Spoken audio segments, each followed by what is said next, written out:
Testing, testing. All right. We should be going live pretty much any second now. Nice. Cool. We're starting a little bit early today, which is unusual for us. Usually I start about 10, 15 minutes late, But here we are, early today. Let's play some sound here. So, what we're going to be doing today is hopefully finishing the run, right? This is the home stretch. I'm streaming until we do it. So if it takes us 3 hours, it's going to be a 3-hour stream. If it takes us 4 hours, it's going to be a 4-hour stream. I'll show you guys what we're working with so far, but to update you on what's happened, basically, if you missed the last stream, we've beaten the Plasma Gauntlet, that's all done and dusted, and we lost 2 Pokemon in the process, Jellicent and Krookodile. I am a little bit disappointed that we lost Krookodile, I'm not gonna lie. I was not too happy about that, and we probably could have prevented it. Looking back, it was most likely preventable if we just used our Excadrill. But the problem is I was a bit worried about going over the level cap, so I was trying to save him, but then we ended up using him anyway. He just smashed the rest of the guys. So Excadrill's been an absolute godsend. One of the best encounters we've found so far. As for other encounters, we did go around the map and pick up a couple of encounters that we missed. We also went and found some TMs that we needed, so we found like the Toxic TM, we found Ice Beam and Flamethrower, which are going to come in handy. We also found Trick Room, so we could use that maybe, I don't know, that could be a potential option as well. So we'll have a look at there and see. We've got some snacks to keep us going, we've got some water in the freezer. We're going to go through and just finish this off. I actually pulled up some maps for Victory Road.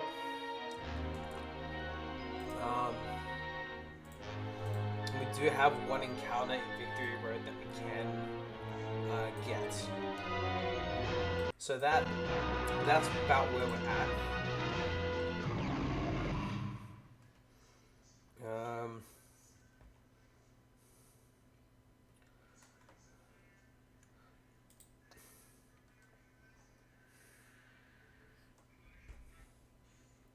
We're going to try and do Victory Road, hopefully without having to fight too many people. But if we do have to fight someone, I've also got a guide to show us who we're going to be fighting, what Pokemon they're going to have handy, right? Because I don't want us to lose any Pokemon pretty much to trainers if we can avoid it.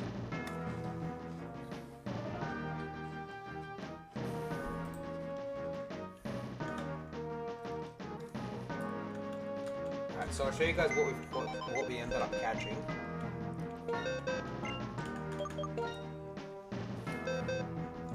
So we caught this guy, which, I mean, that's a Pokemon. We ended up evolving this guy at 57, so it learned Night Days, and then it learned Flamethrower. I checked the hidden power, and it has hidden power fighting, which is really, really nice. It's 70 base, hidden power fighting, which is fantastic. This is the gift Zorua, so its IVs were like 30 a piece. It had really, really good IVs, and then it ended up having a 70 base power fighting type hidden power, which was fantastic. We also ended up getting hidden power, and I think it was Brick Break. So we've got hidden power now, we can teach it to people. We leveled this guy up as well, he's looking pretty good. We do have this here which we can level up. This guy can evolve with the stone as well. We ended up catching this, so this is new. We ended up getting a Corsola, which is absolutely terrible. This was in the gym, this was in the town where the 8th gym is, and there was like a something crazy like a 65% chance we would get a Cloister / Shelter, and then on the 35% chance we ended up getting a Corsola with Hustle or less.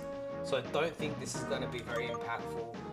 We powered up our Altaria, powered up this guy a bit. We ended up catching a Marill with huge power. If we could teach it Belly Drum, we would potentially use it, but we're probably not going to do that because it's a stat boosting. We're trying to avoid using those if we can. And then we have this guy. Now, this guy is actually pretty strong. 139 attack doesn't seem like a lot, but it has adaptability. So Waterfall isn't just stab, it's 2 times. So this hits for 160 base Waterfall, Water Move, for 139 attack, and 131 speed. So there's nothing to shake a stick at, as they say. We're probably gonna take this with us into Victory Road because, well, one, we need something that can use Waterfall, and this is our Waterfall Pokemon. And 2, I'm being quite cautious that I might not necessarily use all of the Pokemon that I take with me on Victory Road in the actual champion fight, well, in the actual Elite Four, because I'm very, very worried about people over leveling. Like, guys, I can't stress this enough. If we over level one of our mons and we can't use it, like, that's on us now. We know the level cap is 58. I'm not gonna make any stupid mistakes like last time where I misread it, got everyone to 49 by accident. Like, no, we know well ahead of time now what the level cap is. We're not mucking around, okay? So we got to be very, very good with our XP management and make sure that we don't over level. Now, having a look at the trainers in here. Trainers, first floor. Yeah, so the first floor guy has a Golurk and a Sigilyph. So that's a thing. And he doesn't look like he's avoidable. So I'm just having a look in here, like what would be useful for us to bring. Definitely an ice type, it seems. Ice and dark types are gonna be pretty important.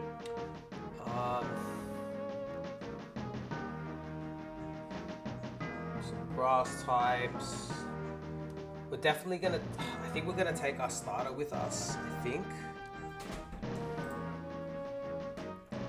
Okay, we should, well,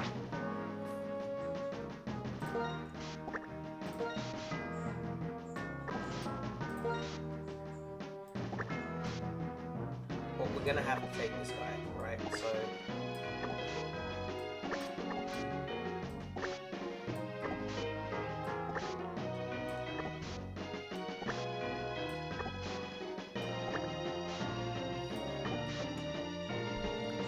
So, Gigalith is going to be pretty important, I think, for the Elite Four, maybe. I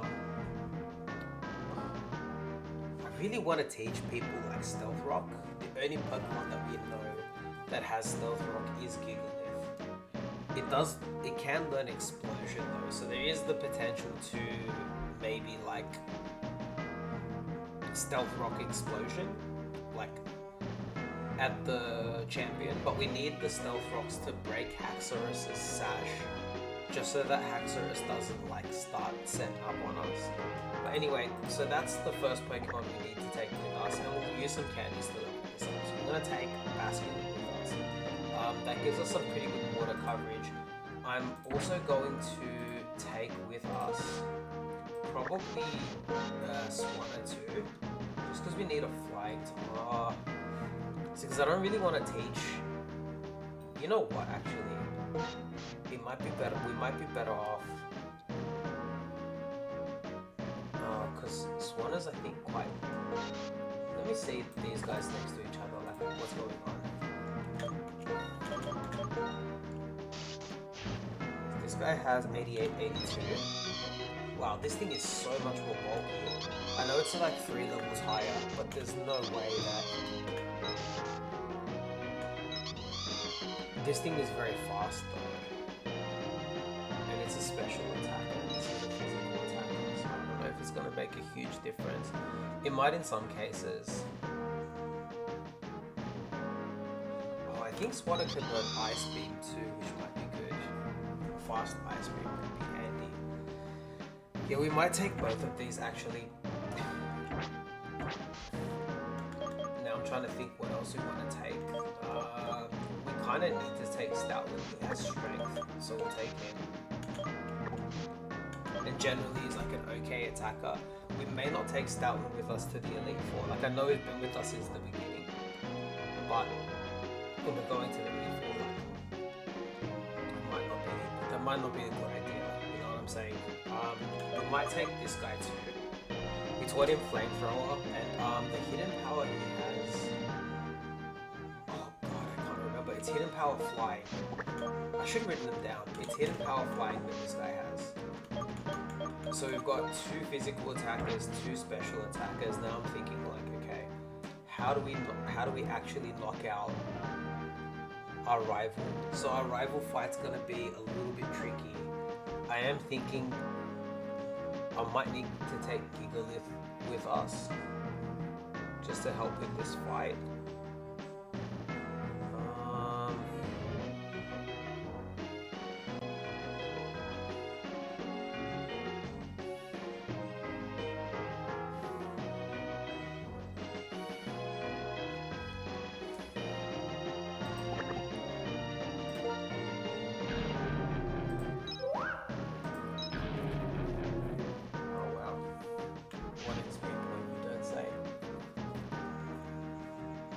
Yeah, see, like, we do have access to Trick Room, which could be the strat for beating you. We could use a Trick Room strat.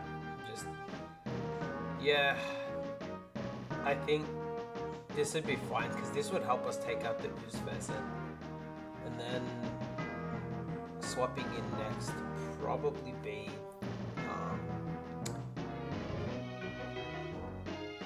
yeah, because we could get up, we could use Stealth Rock. Do a little bit of chip on the guys, and then use Rock Slide. Rock Slide should just one-shot this Pheasant.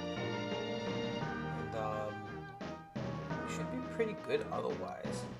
I do want to take a Ghost type as well to swap in on fighting moves. We have 1 Ghost type really.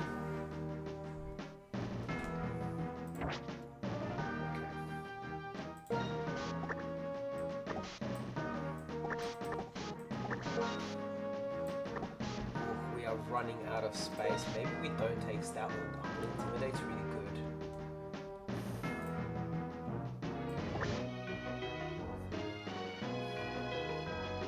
This is actually tough.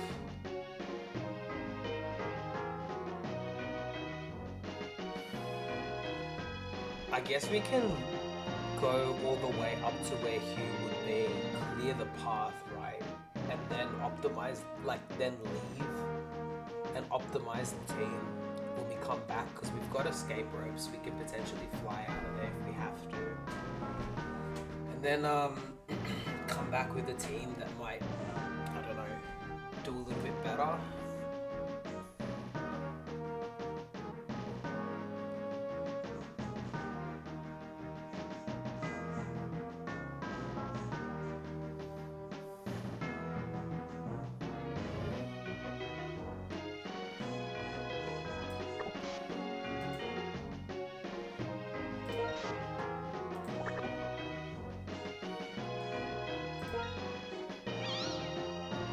This guy as well we can take with us. He's pretty bulky.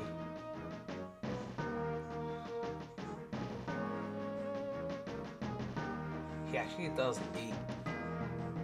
Once Ooze Pheasant's done, this guy does really well against pretty much everything else, except it's not physically defensive. That's the only problem. It's specially defensive.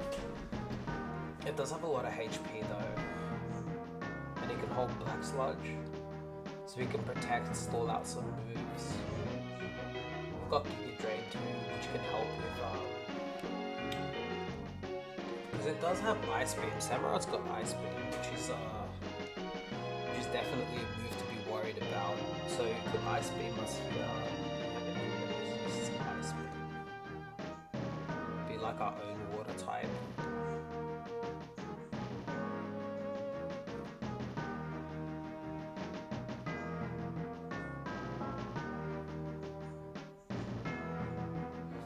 It should survive at least one ice beam for the spore, right? Or the toxic.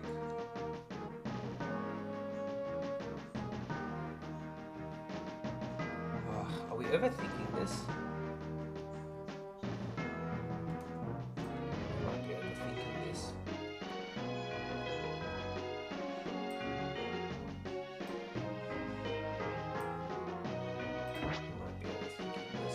We can devise a team specifically for Howl, but generally, other than that, we're gonna just need some mods and some coverage. I think we'll take this guy. So we've got water, grass, fire, and we'll have flying rock normal. The fire mod we're taking, I think Embor. Actually, I'm a bit worried about taking him. Because I said I wanted a grass ghost type, didn't I? If I want a ghost type, I think this guy might be the best.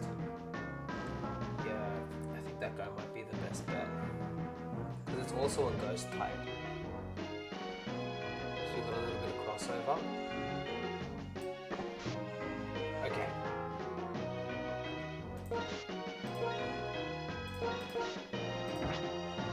Okay, that's fine. Oh my gosh. No.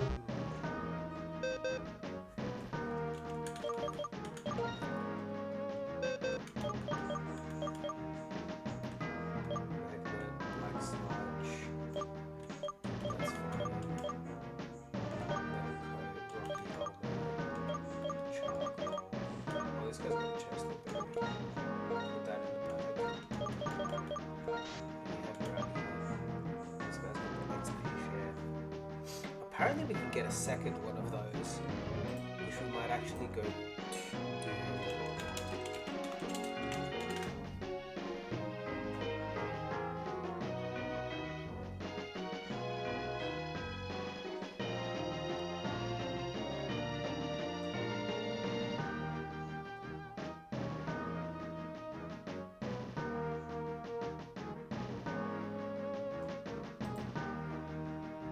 If we can get a second XP share, that really helps with us over leveling.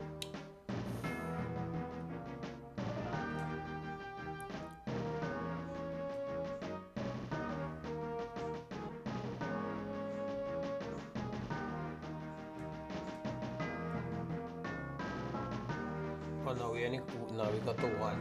The only other ones we can get is if you go to the battle company and grind it out to get more.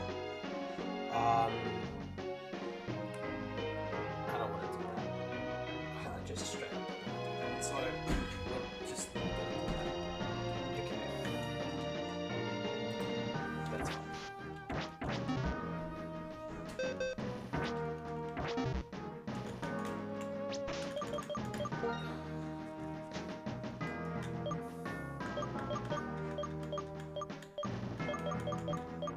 We should have we got the dusk stone as well, which we'll use.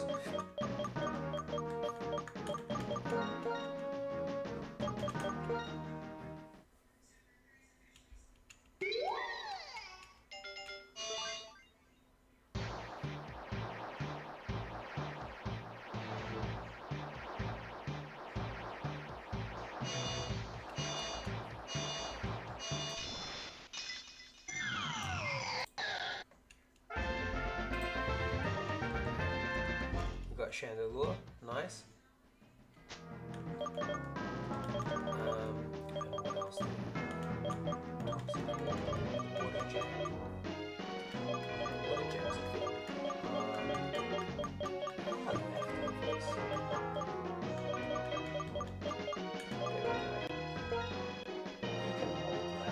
Who's best to hold leftovers? Maybe Oval?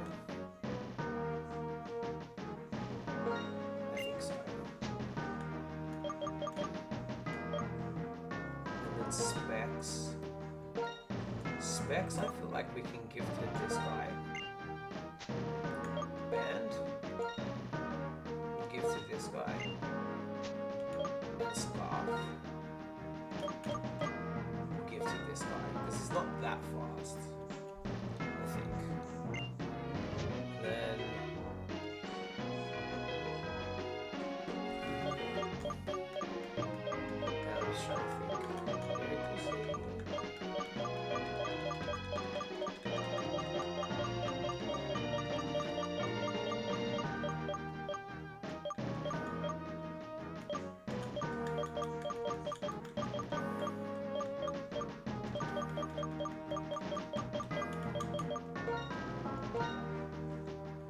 this guy the Silver Scarf.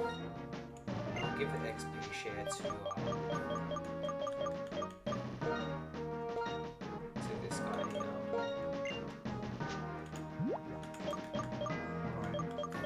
Alright. Let's give everyone a couple of levels here.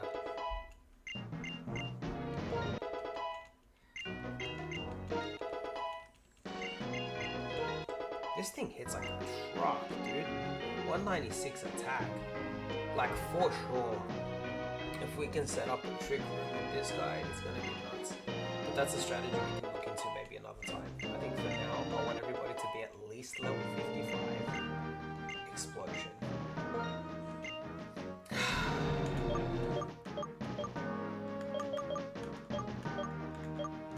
Man. Stonehenge though. We can always relearn stuff at the... We've got enough heart scales. We can always go back and relearn stuff if we want to. I just can't get rid of Stealth Rock. I think I'm going to get rid of Stonehenge, to be honest. Yeah. At least at this stage. That's fine.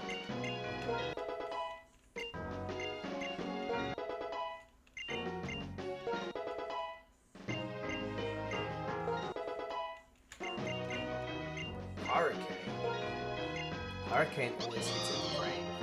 It's interesting. Otherwise it's 120 power base. Tailwind is another move that could be quite interesting for Ducklet because it could boost our speed. But Tailwind lasts for 4 turns. So here's the problem with Tailwind. We either use it as Spawner and we sack Spawner and then we get 3 turns with it. Or we use it, that's 1 turn. We U-turn or swap out or something, and that's 2 turns.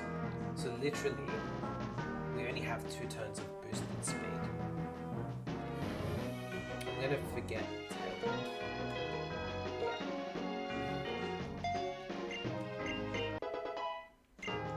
It could come in handy. It could become clutch, who knows. 54, yep, 55.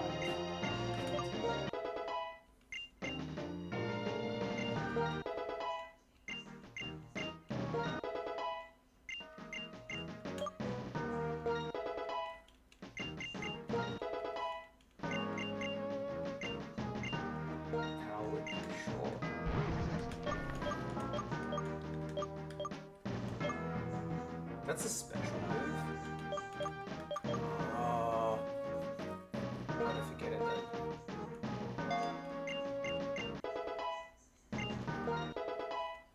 I'm only gonna take this guy maybe to level 54.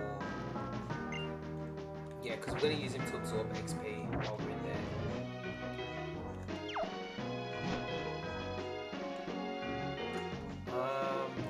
Cool. And this will be the team going in. Let's get our sprites going.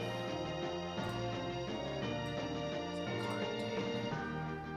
Pretty much, I don't think there's a single, there's not a single Pokemon in there, in this team that's on the screen on the left there. So let's fix that up right now.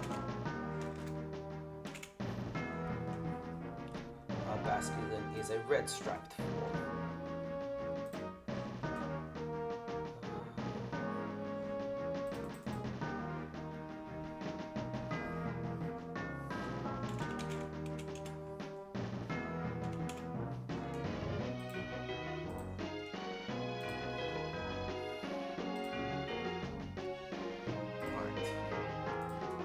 Oh no, that's not true. We do have a few.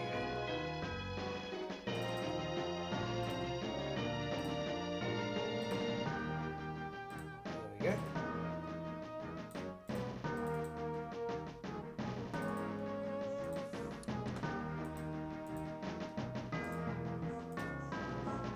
Let's get Basculin in here. He's not very big. Okay.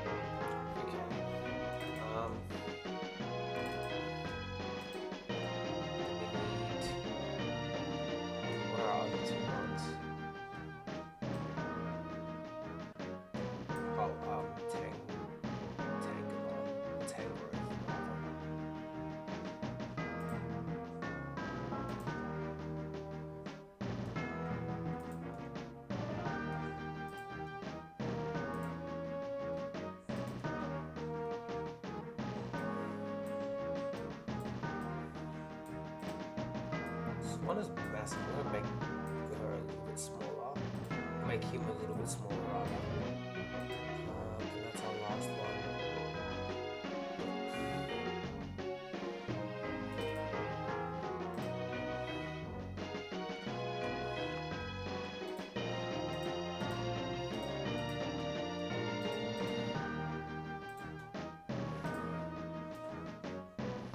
Okay. Nice. Now let's get our map back up again.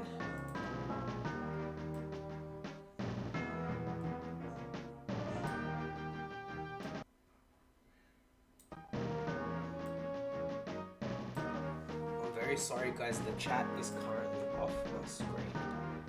So if I miss any messages coming through, please excuse me. I'm going to make it a little bit bigger so I can potentially catch it on the side there. For the most part, guys, I want to be locked in here. We really want to do our best here. Okay. Alright. Let's go buy some stuff actually before we go. We're not going to use another repel. Not for now anyway. Let me sell some stuff. What do we have here? Max revives. We really want to use it. Zinc, sell. Maybe apples, we might actually use those.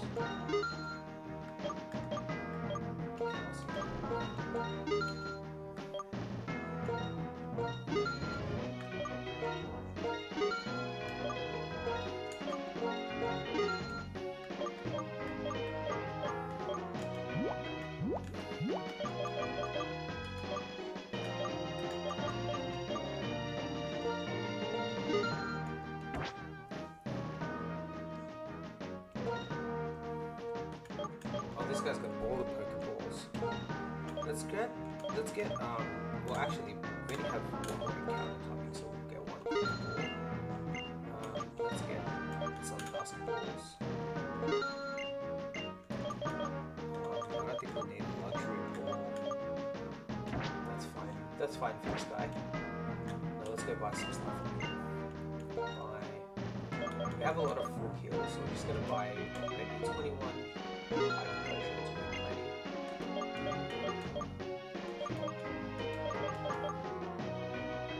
Escape rope. Super repel's the best value one, so we'll use those.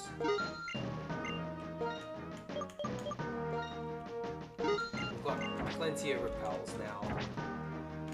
Plenty of repels.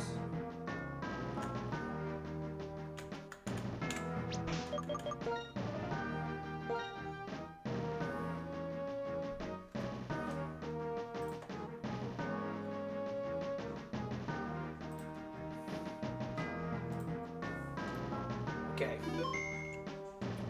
Alright, we're good to go.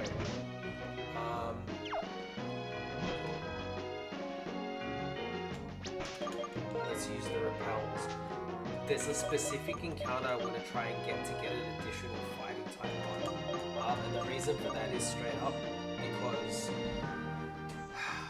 we're going to need at least one fighting type one that hits like an absolute truck. And I don't know that Emolga on its own is going to be able to do it. I'd rather have a backup just in case somebody gets locked down. The advantage I think of the black and white Elite Four at least is you can kind of get through it pretty straightforward. Like you can get through it pretty straightforward. The psychic and the ghost pretty much like Zoroark's gonna smash it. There's not really like anything to worry about there. Hopefully Zoroark can just go through and just literally smash them. Okay. Can I walk past this person? No. Okay, so this is our first fight. Let's find out now what we're in for. This guy has a Golurk.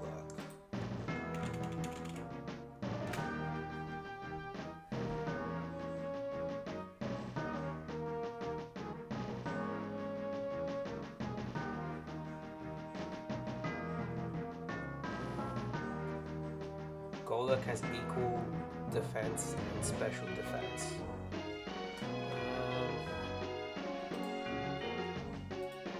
The second Pokemon it has is a Sigilyph.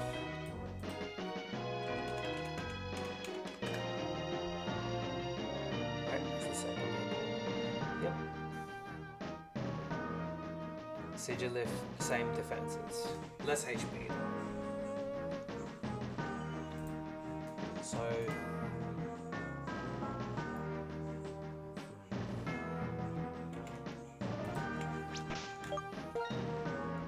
let's have a look here. So this is gonna do what?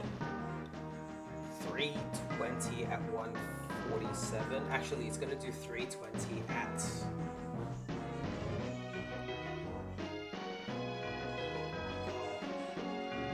it's gonna 320 plus. It's gonna do 480 at 147. Whereas this is going to do 160 at 214.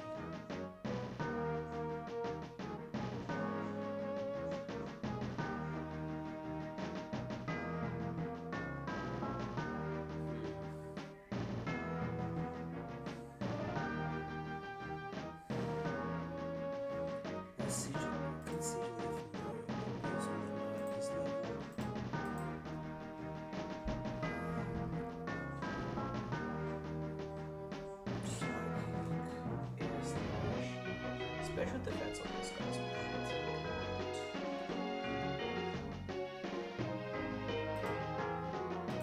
Doesn't seem, it doesn't have an item.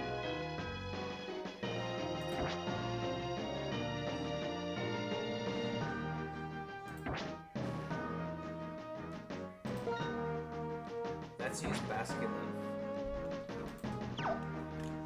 Because I need to try and spread the XP around. I think I'm overthinking this. Choice Band Waterfall should just absolutely destroy Golden. And it should hit Sigilyph hard enough as well. I don't think Sigilyph can hit us with anything that crazy. Learn Energy Ball. It can learn Solar Beam. It can learn Energy Ball. The only thing is if it knows Energy Ball, it might be a little trouble, but I'm willing to take that chance. I don't think it does.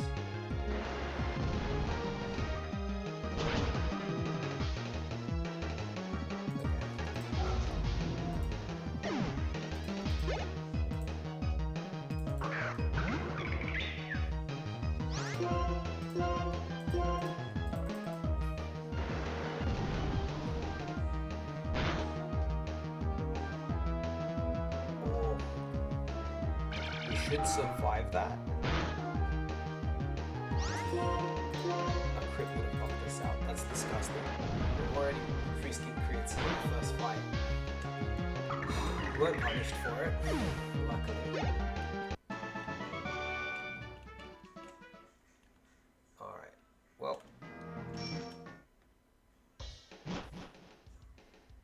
There's no point in using potions there. Let's just go heal properly.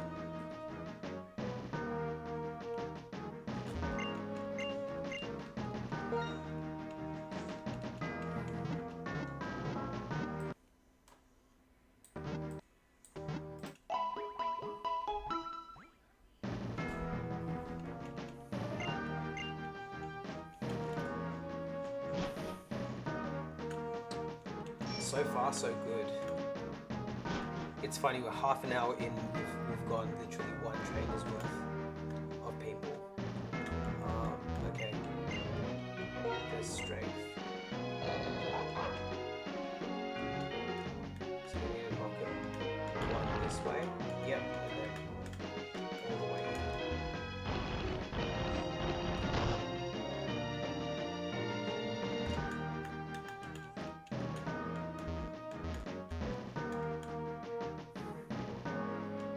Psychic, we can go around them, nice. So let's heal. Okay. Okay.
think it's definitely worth knocking this doctor out. What does he have?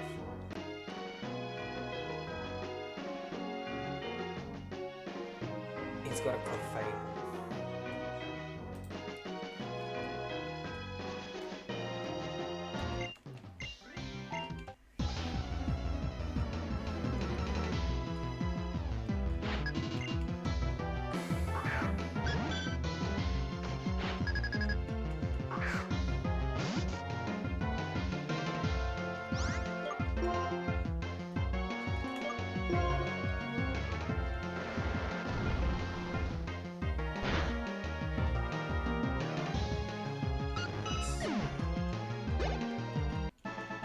Save us from running back and it'll help us with healing, so that's really good.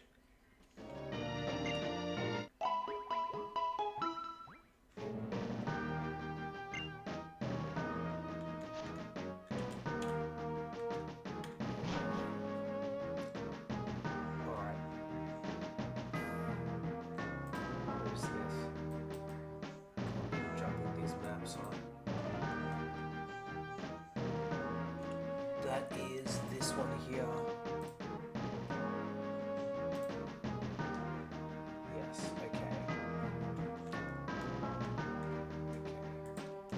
Do you have to fight now? Who are we fighting?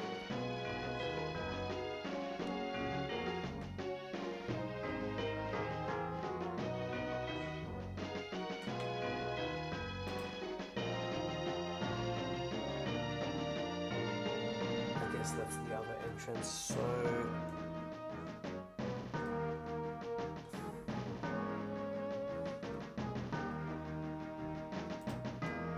okay.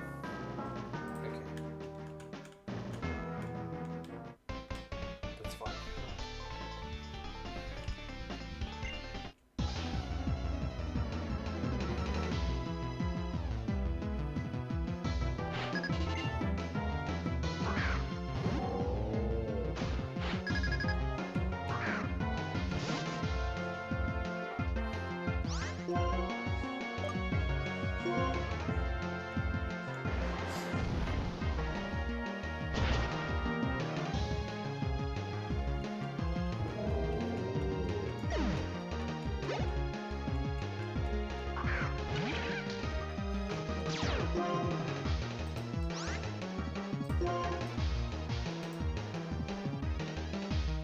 What I'm thinking now,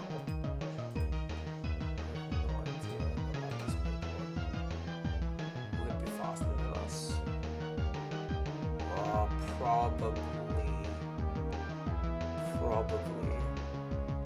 got 108 speed. What's Basculin's speed? Am I faster? If I'm faster, we kill it for sure.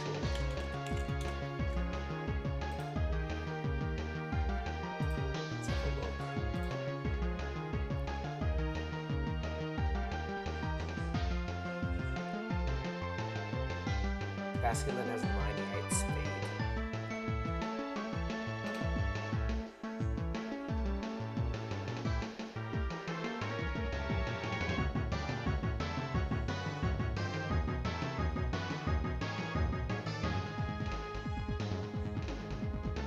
Oh, I could risk losing Basculin if it's slower.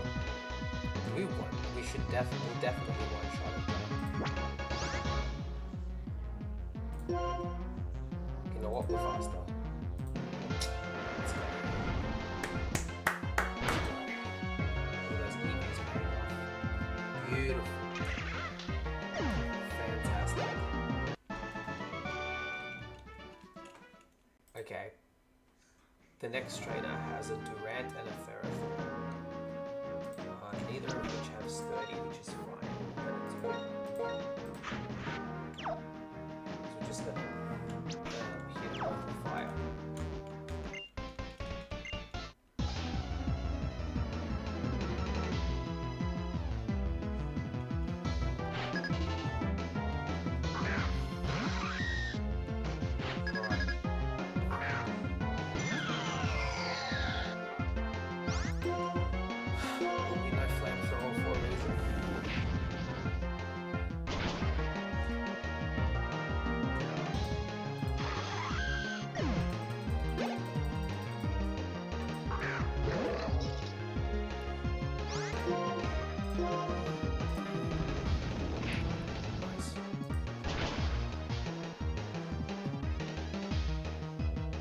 after this, we can go straight to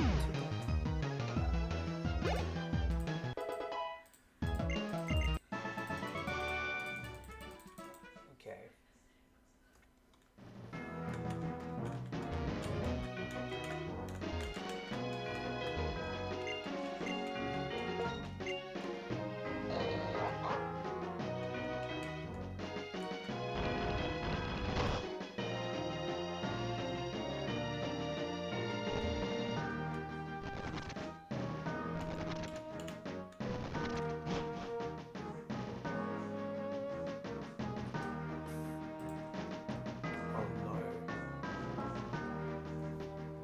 This cave is dark as... Are you kidding me?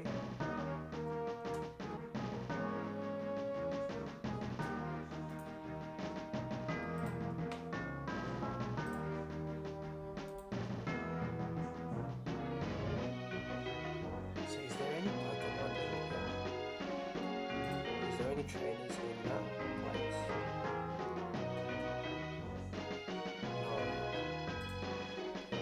This should just be pretty straightforward.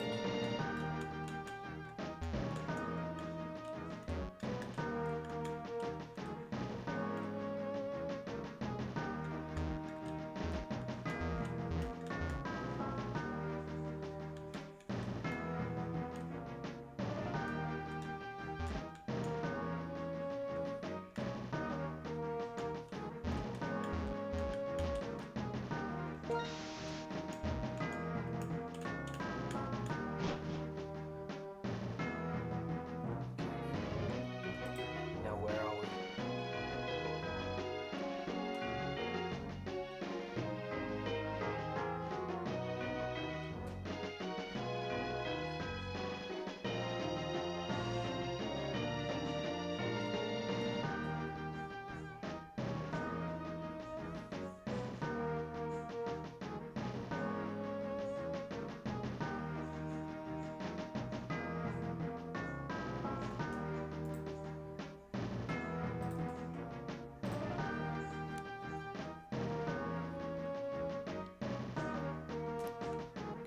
Pretty sure this is where I want my encounter from. Outside 2.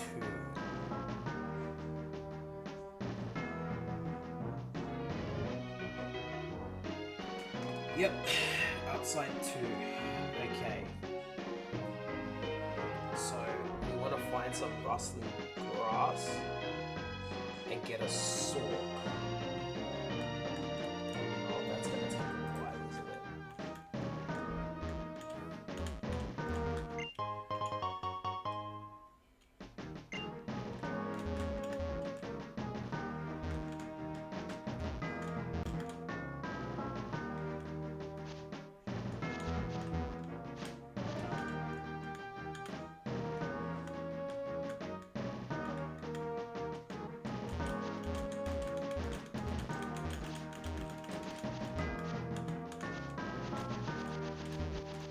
We're just gonna keep anyway, who cares?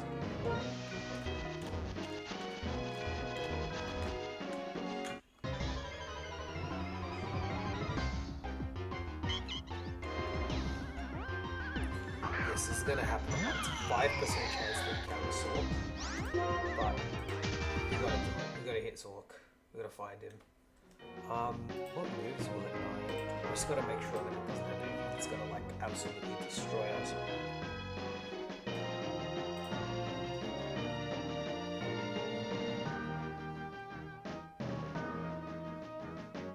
Literally doesn't learn any moves. It doesn't learn any moves that can hit a ghost type in the wild, which is good. So we're safe to do this. We will eventually find one.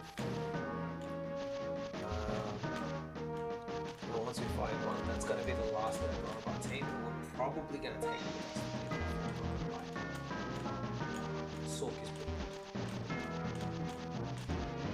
Especially if it has slurry. There we go.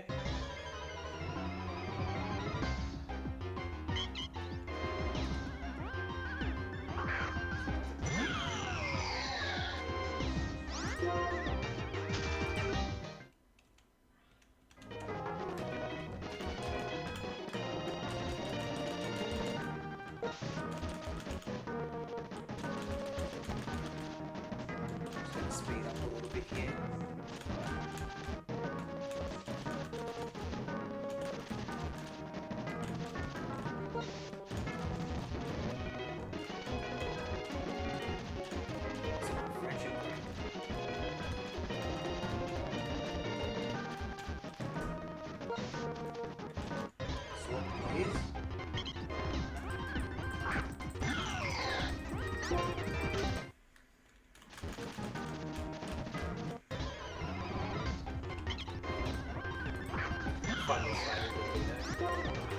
That'd be crazy, we already got a Pidove. Because where we guarantee Sork, Throw's okay, but like, Sork's more offensive. Kind of like that, as opposed to anything else. The other alternative is like Gerda, which is okay. We will evolve it, like we'll go into the back and evolve it as if we train it, like, just because we can't like trade it or play with anybody else at the moment. So, but it's very slow. So then it starts to look like we're going to need to use Trick Room and all of our really fast, super powerful ones and stop it and cut it, whereas Sork is a lot faster.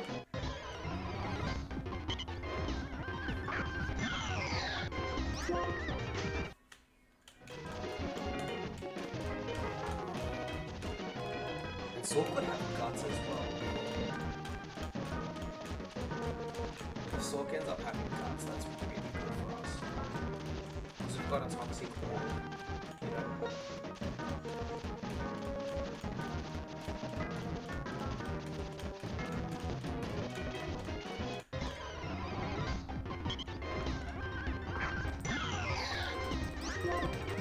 That is, I think, 4, 5 will be right. When we look at it from an odds perspective, we're getting there.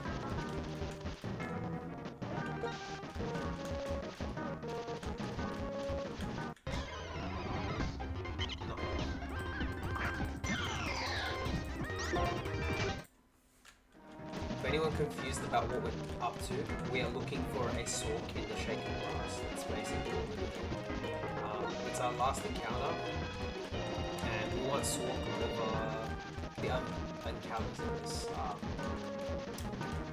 I want Sork over the other encounters available in Victory Road. At least for our team, it makes more sense as well. Stab fighting types. So that's what we're doing.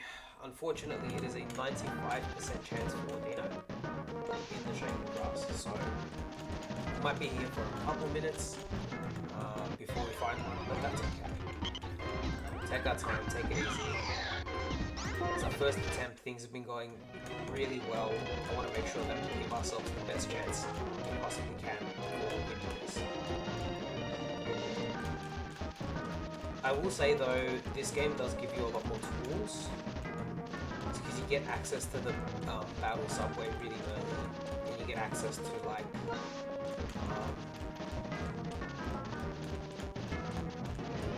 yeah, just having access to the battle subway and the World Championship really early to get battle points, to get items and stuff, and the move tutors, and it's just, this game does give you a lot of tools to work with, I will say.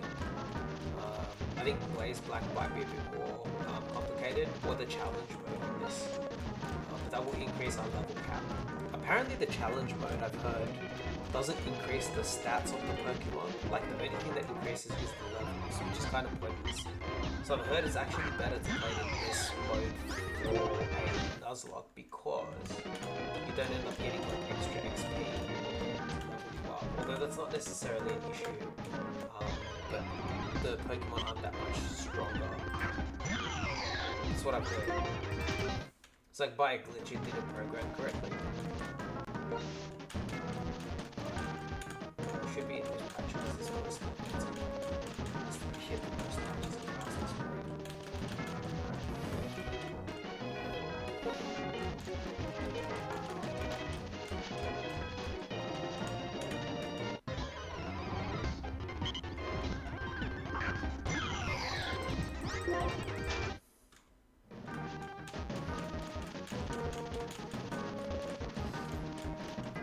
One tip I'll recommend to everybody, is to probably look to catch a Gordino like on the early routes. Because I ended up catching a Gordino at a different point where I probably could have got some other encounters. And I also mucked up a couple of my encounters. Like I ran away from my man type encounter, and I also was in the double battle with you in the sewers, and it ruined my sewer encounter, which then ended up ruining another encounter for me, because instead of catching the Rattata which we encountered, I ended up not catching it because you knocked it out, and I was stuck with Eradicate encounter Liepard, which was not good. So encounter mapping is super important. Have repels on you. Like with that whole situation with you taking out my encounter could have been avoided if I had repels, because and they were available in the game, I just didn't have any. I wasn't aware. I have been kind of blind running this, like, and then I started to get some maps because I was like, dang, like I'm actually gonna lose this run if I keep being an idiot. So there's Ladino again. We will find him, guys. We'll find him. I want to make this a little bit faster.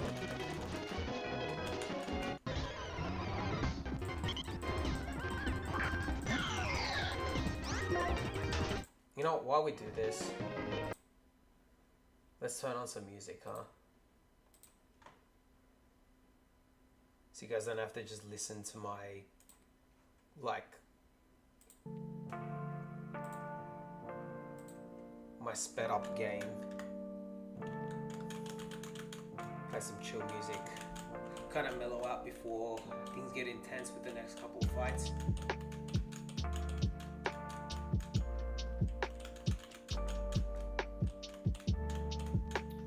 This is an encounter I couldn't get before the stream.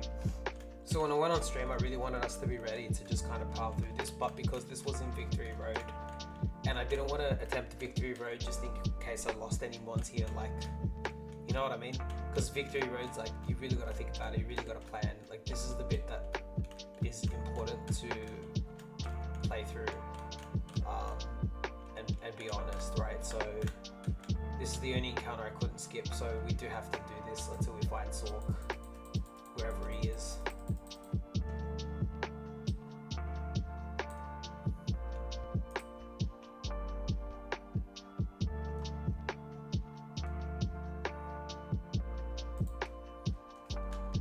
Alright, sorry, getting a bit, let's check on my setup.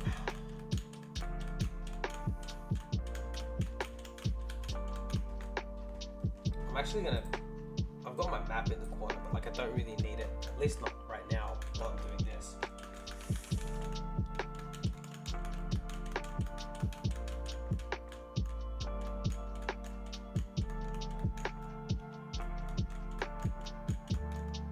There we go. Maybe we should have an Ordino counter. How many have we run into so far? Has to be at least 12, I think.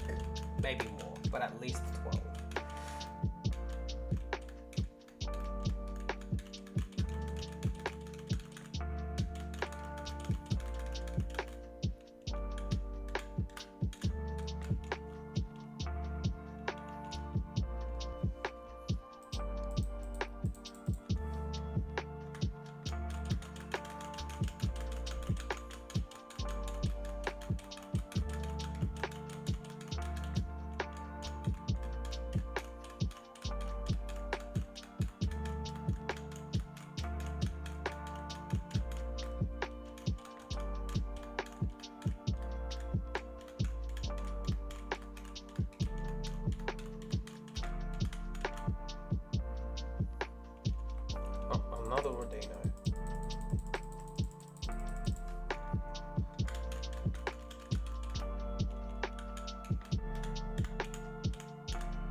when we first see him, I think Sork has a pretty low catch rate. That's the only thing. So it'll take us a little while to catch him, I reckon. But we'll probably burn him.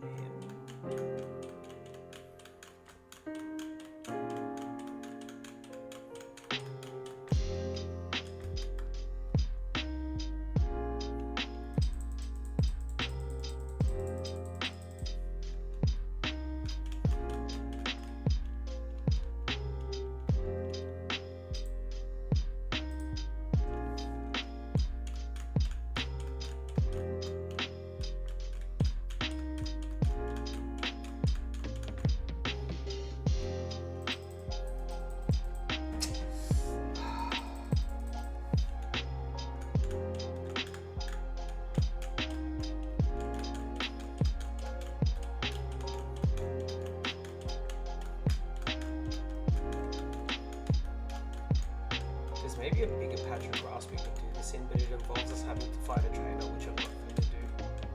So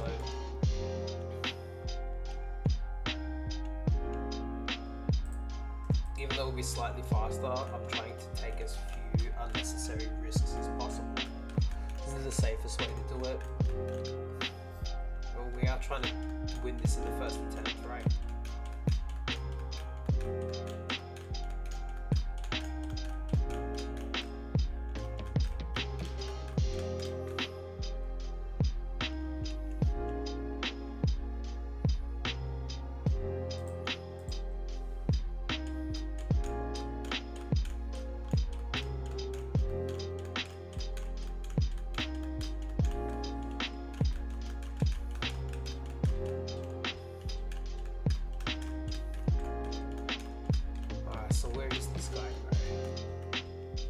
Where are you?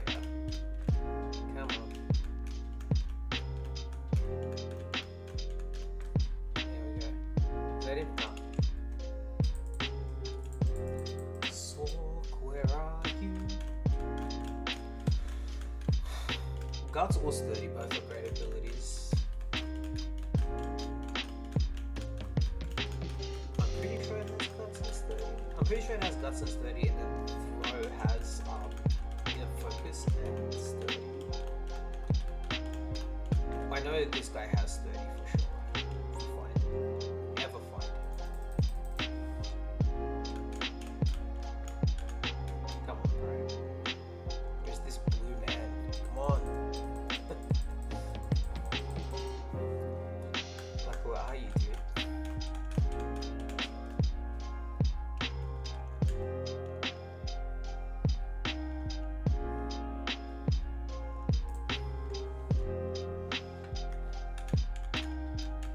Is you don't really need rare candies in this game. If you want to grind, you can grind really efficiently doing this with Ladino. Like run somewhere on the side, like find a patch of grass like this and just run and knock Ladino out. Because Ladino gives you like so much experience, dude. I think the level 30s that we were knocking out before were giving like 4,000 experience. It almost feels like that's what they put the minion for, you know? But yeah, I did a bit of grinding with Ordinos. It was before the 3rd gym, and I realized like this is insane. It's so efficient. You want to obviously EV train before you do that, but then after you do that, you're kind of like set to go. We have to have seen at least 20 now, so we're above odds for sure. I feel like we've been doing this for long enough to have seen 20. Yeah. Oh, there he is. There he is. Okay. Alrighty.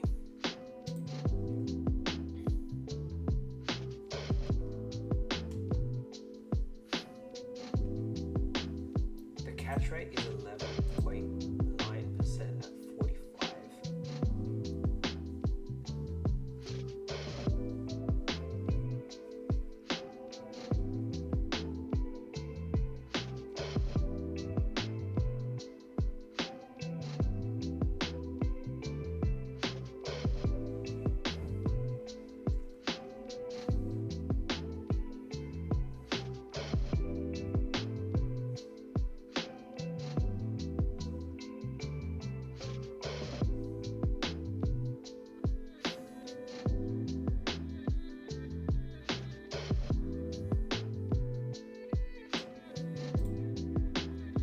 so quick, or might just do it.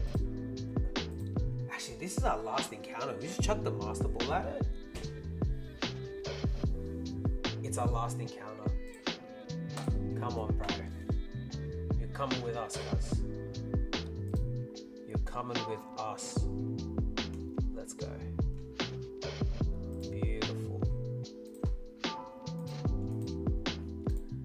There's our last bloke, Walksay.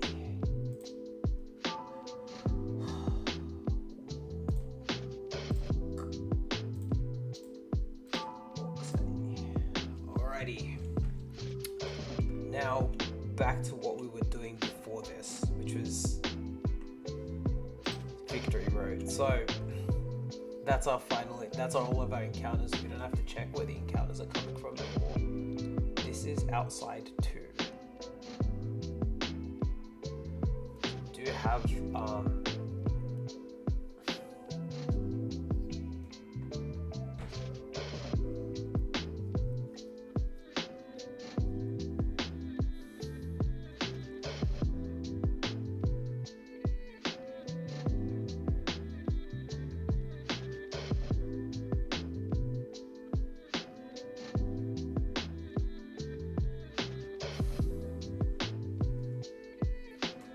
so we do have a couple of Pokemon to worry about.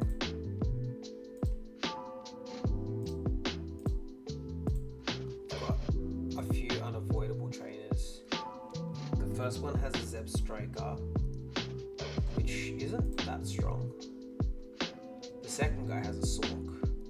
Our Sork has 30 or Inner Focus. I got him mixed up. He's pretty bulky. Hopefully it doesn't have sturdy, but he might. Let me just check what Zebstrika knows. Because it's definitely going to use physical moves. Oh, it can use Discharge instead. I'm a little bit worried about that. So I was going to say we can lead with Gigalith. We might still do that actually. We might lead with Gigalith.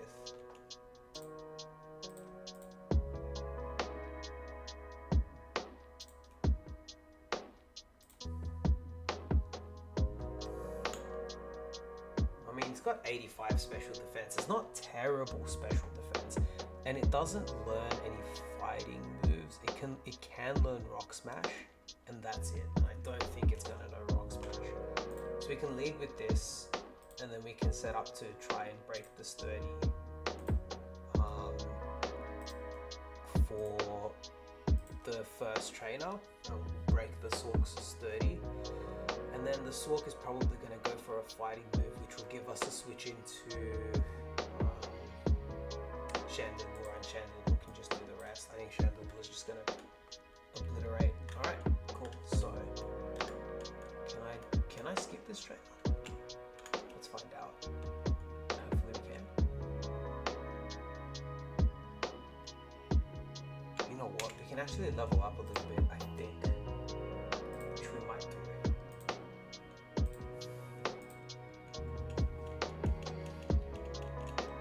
This is fine. Get everyone to 57. That's the rivals level anyway. We might actually need to use this guy, so we'll level him up as well. Block is fine.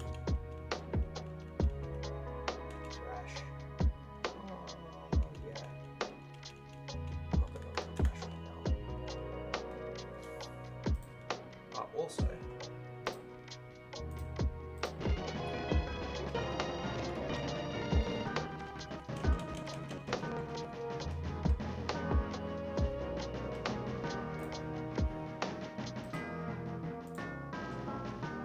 back to our game music.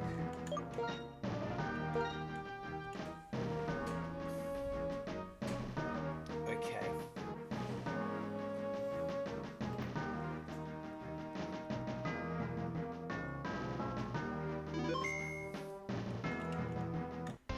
Yep.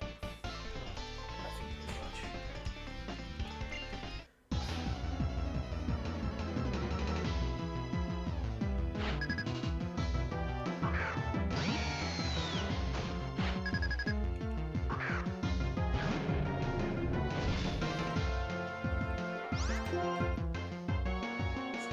stealth rock. So there's going to discharge. Got instant paralyzed. Bro. You'll survive a crit, so we can try this again. Dude. Instant paralyzed. We knew it was going to discharge. We could have attached the legendary.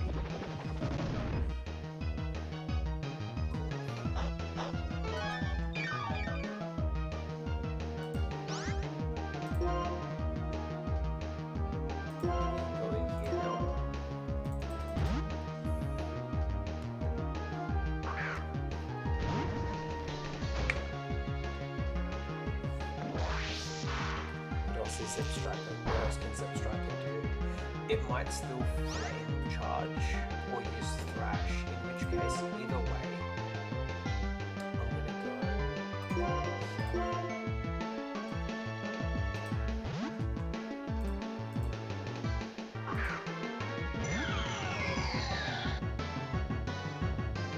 Oh, it's discharge anyway.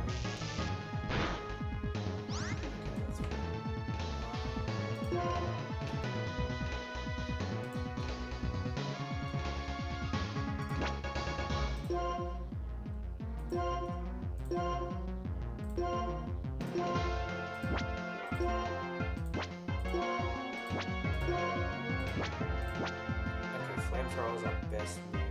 We actually can't use flamethrower. We have to use Shadow Ball. Or Sight. No, we have to use Shadow Ball. Because of the star in the back.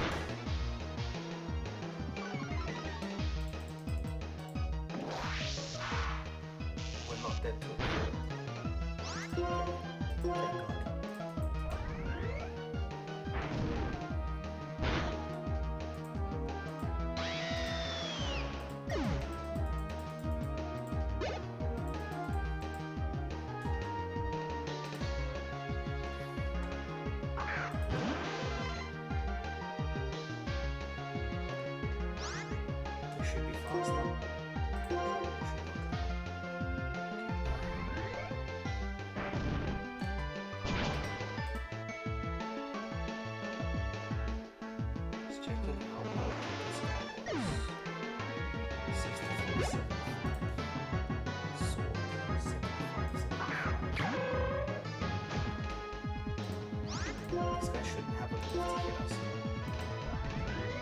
Wouldn't have a move to hit us, that's why it said starting out first.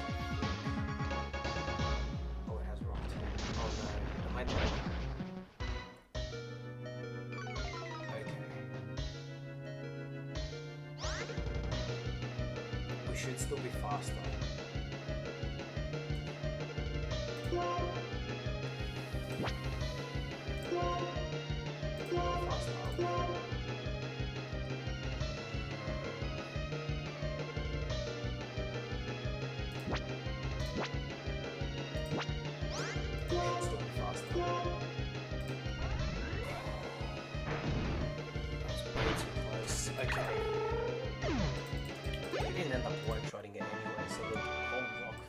That we did at the beginning was ridiculously unimportant. Made no difference. Okay, 1, 2, 3. What about Beartic? Beartic is quite bulky, but we should be able to one-shot it, that's fine. Throw is quite bulky, isn't it? Yeah, it has a pretty good special defense.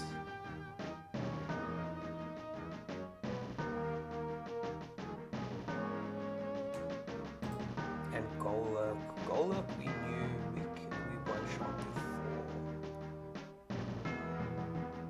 Yeah.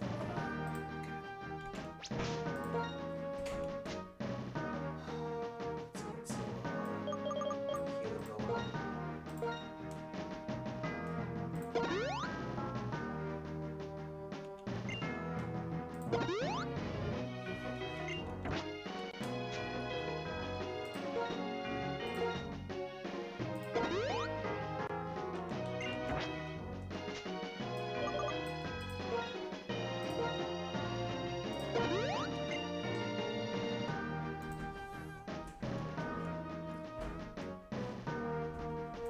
can just go in and flamethrower a bear tick, and then we're probably gonna see Golem come out. If Golem uses a, yeah, if Golem uses a,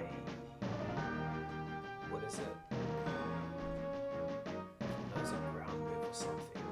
Yeah, like Earthquake, or it might use a Ghost move as well.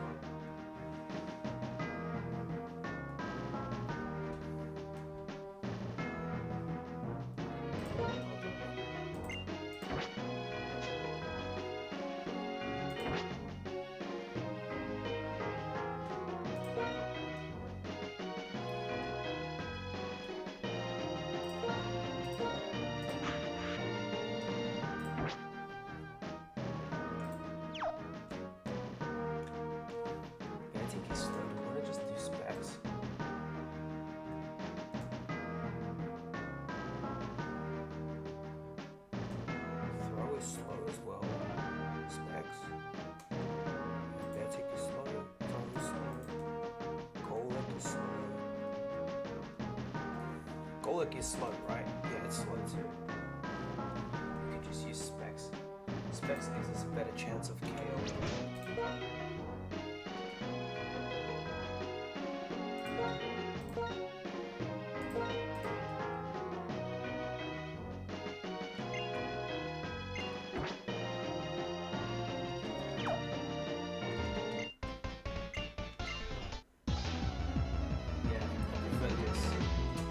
Way Flamethrower has a chance to knock out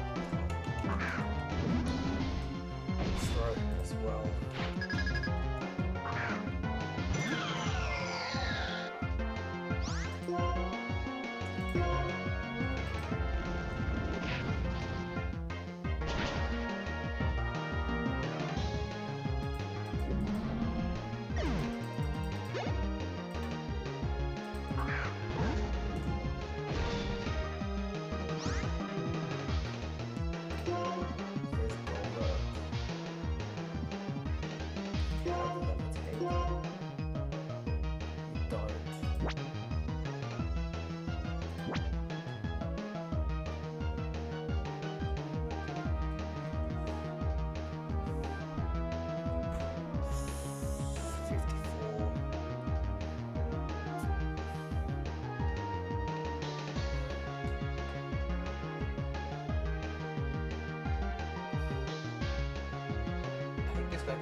I'm pretty sure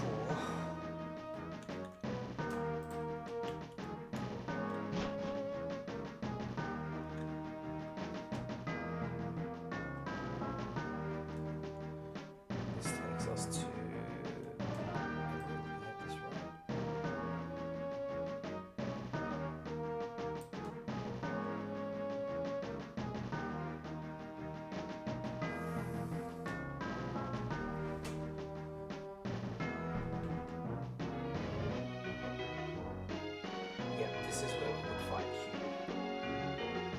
So we're gonna come back now after this and fight him after this. So we're gonna backtrack a little bit. We'll get our team ready, and then we'll come back and fight him.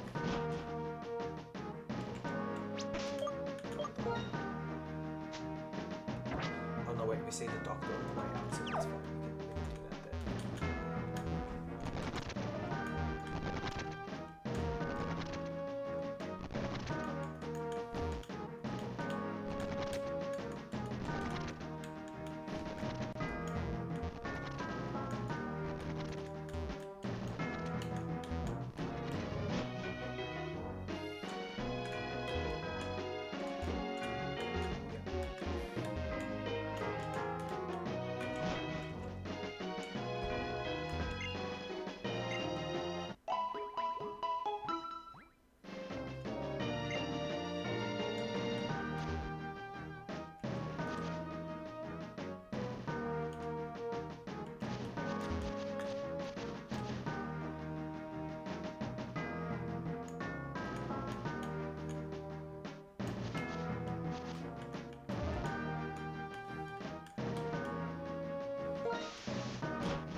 We have to figure out how we're going to beat Hugh.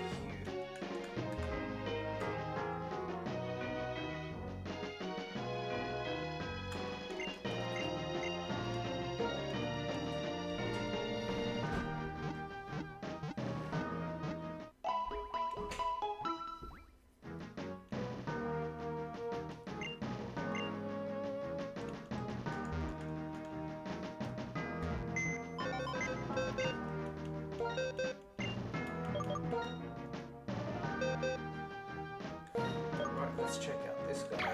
What's he got going on? Higher attack, lower special defense. Not bad. It looks like it has a lot of attack too. It's really good. Speed's okay. Awesome. It's close combat. This thing could really help us out with we'll EV train it later. But for now, I don't think we're going to use it for this current fight. Unless we start getting it.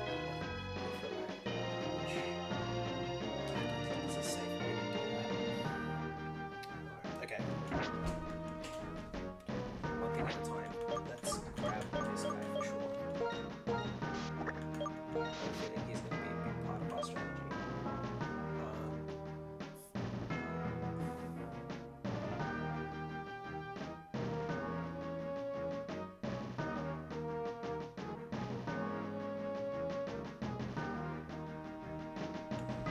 We do need swarm.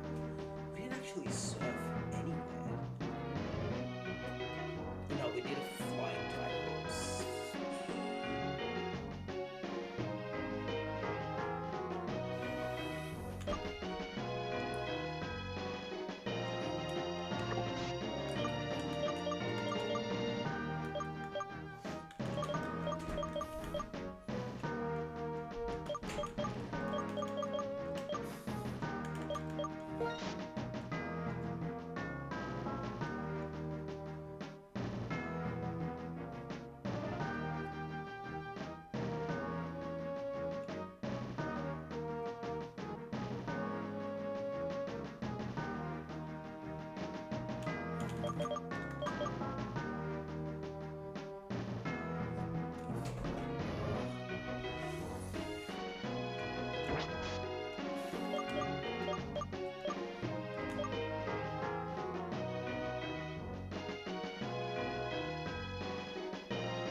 Could PP store the Buffaland as well, alternating between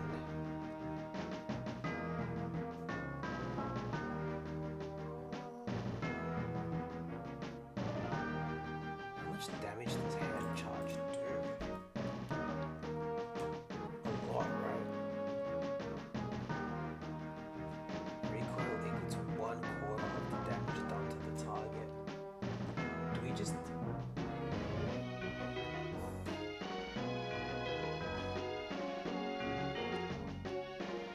Alright, I'm gonna calc this.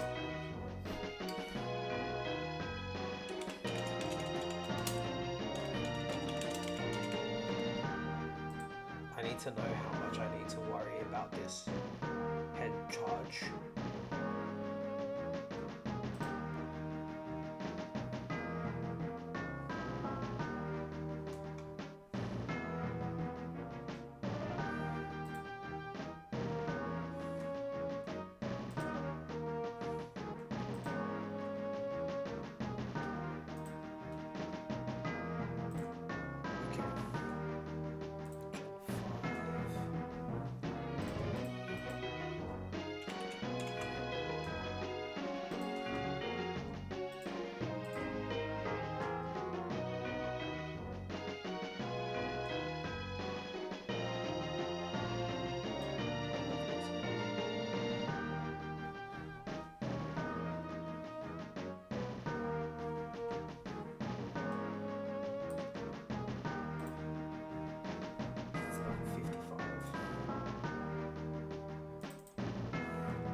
This guy just has defensive HP, I'm pretty sure.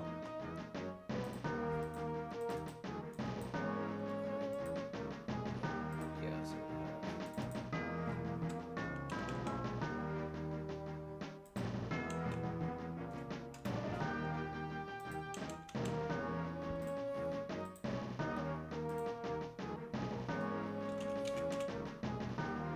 head smash. It's not head smash. What does it have? Head charge. Head smash is a completely different move.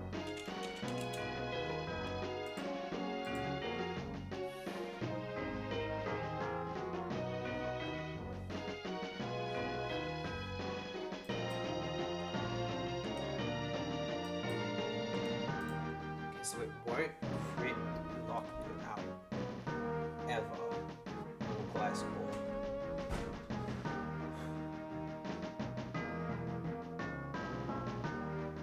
Should outspeed it, I think.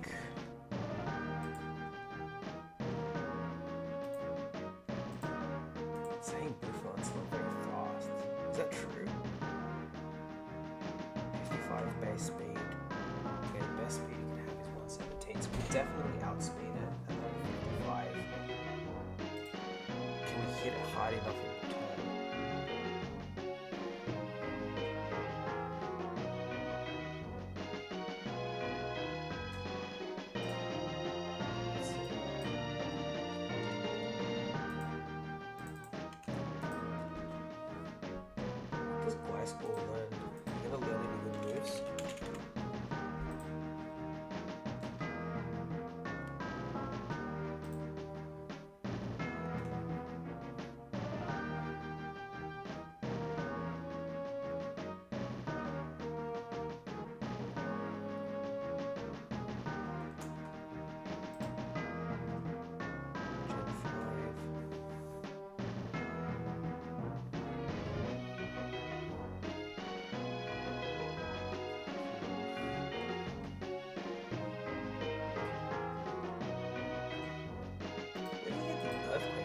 Get it before. Do we get earthquake before?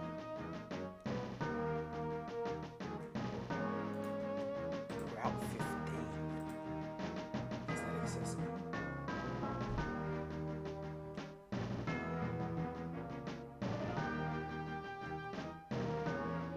Route 15 is not accessible.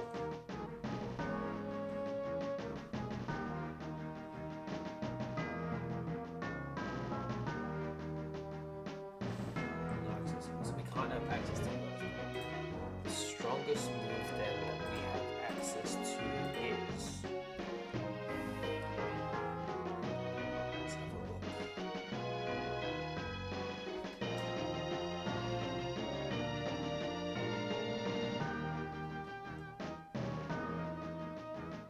Acrobatics with no item.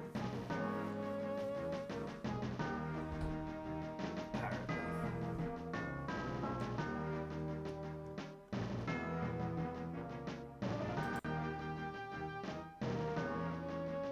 You know what I'm gonna do actually, instead of guessing what this guy's gonna look like at level 57, let me just put him in my party for now.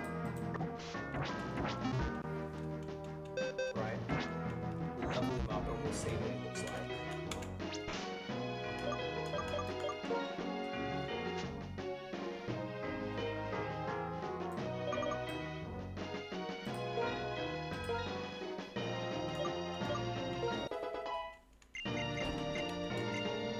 X's or sure.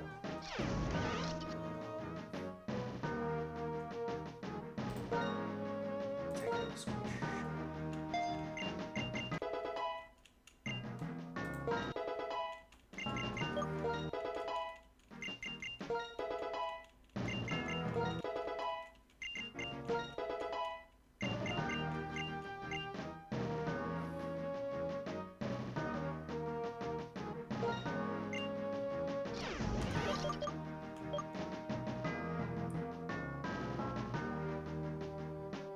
Could switch it in U-turn as well, because it wouldn't head smash over something else, and then that would give us a chance to. But we've got X-User as a team, so we can re-switch it if we want to. So we can sky up. So we're not using Swords Dance, and we're not using Guillotine, so this is going to level up for now.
Guessing the IVs based on the stats here to put it in the calculator if you're wondering what I'm doing on the side here.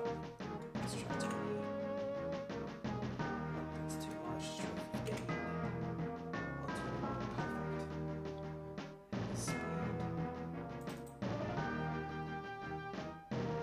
These guys have low speed. He literally has. Oh no, wait, it's because of the nature. He had like what? Plus special defense minus speed.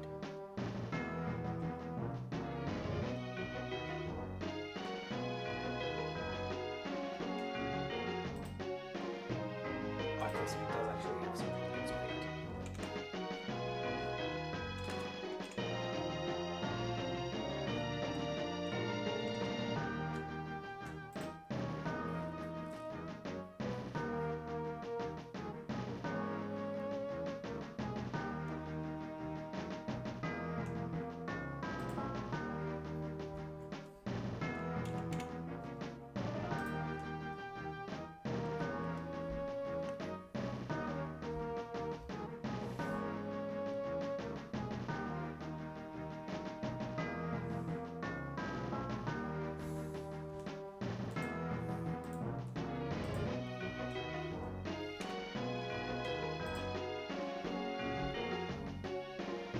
So I think we're just going to U-turn and then the special defense on this guy is pretty good. It's not bad. It's not bad. We should be able to knock it out though, I'm sure, with the special move.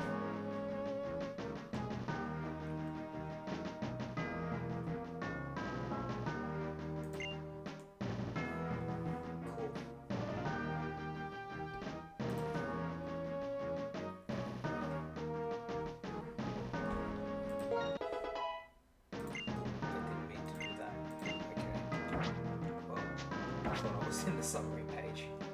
Because this guy's level 58 now. That's what it is. Okay, I'm sorry.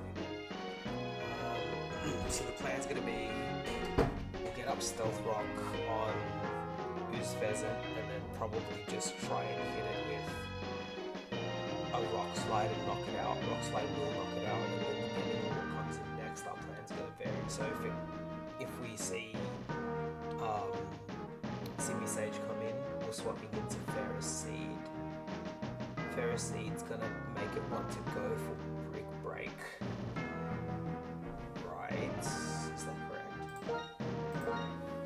It's not gonna want to go for Energy Balls there, is it? No, our special defense is pretty high. Okay. So it's going to go for, it's gonna try and go for Brick Break. We're gonna jump into our Ghost type. And then is it gonna go for Crunch? Or Rock Slide? What's Rock Slide is 75. Crunch is 80. So we want to go for Crunch then. And then when it goes for Crunch, we're going to swap back into our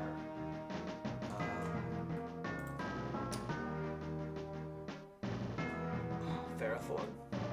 It's going to take some damage. Oh, actually, there's no real need to do that. Once Liepard goes in, we can just flamethrower and knock it out.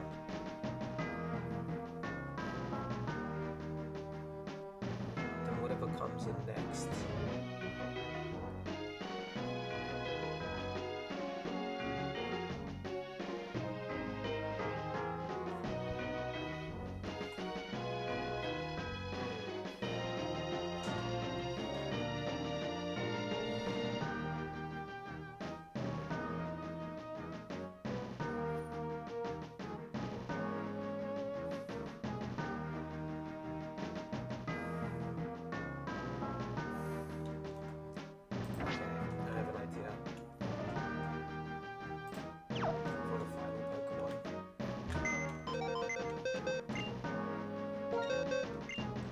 Make sure that we don't die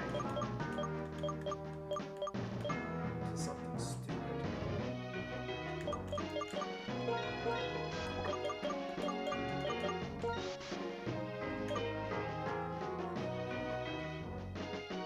We won't need strength anymore, so there's no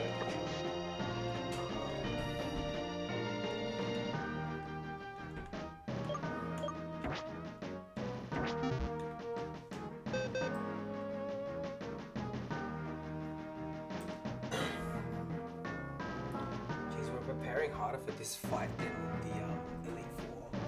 We want to make sure that we've got everything sorted out. Okay.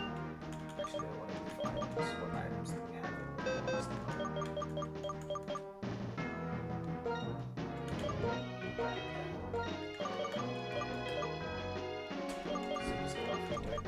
This one. This one.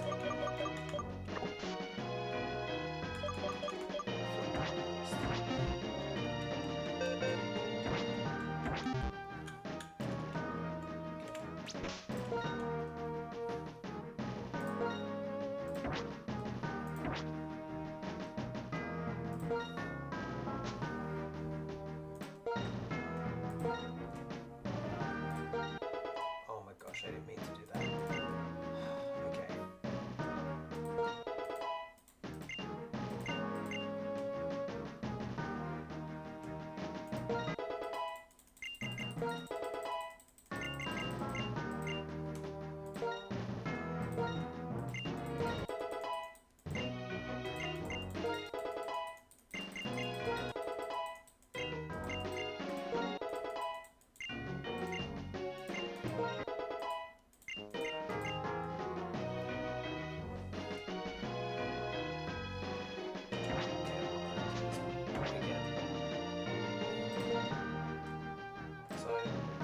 Summary.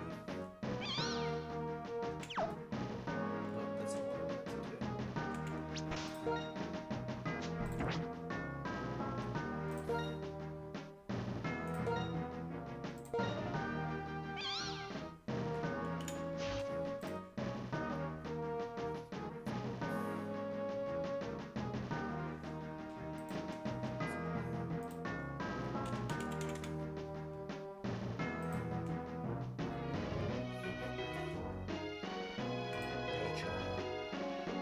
Same as a plus special attack nature.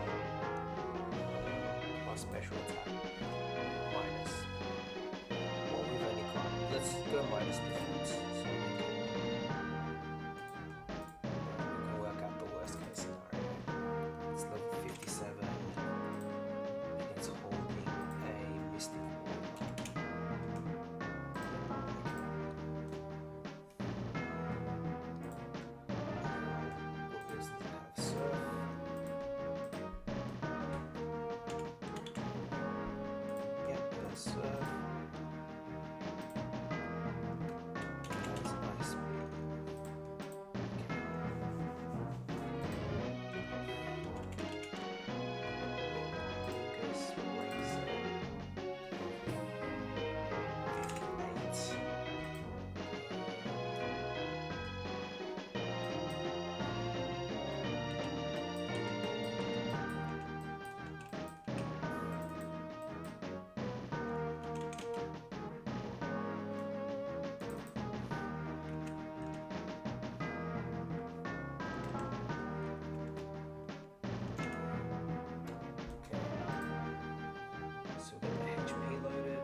Well, it's got pretty good stats there. Special attack. 16.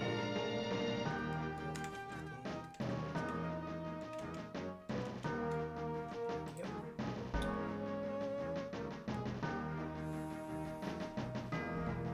Ice Beam hurts, but it doesn't actually one-shot us even after a crit. Which is handy to know.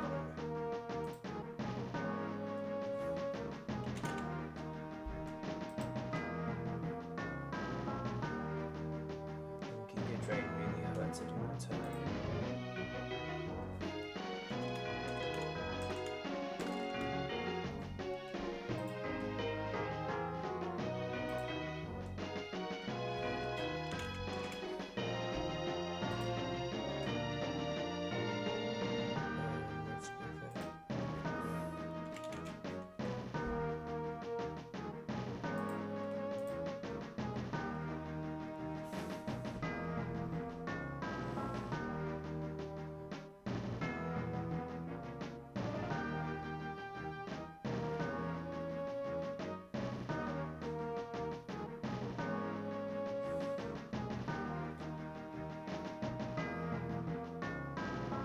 So unless Ice Beam crits us right off the... If Ice Beam crits us right off the bat, that's pretty unlucky.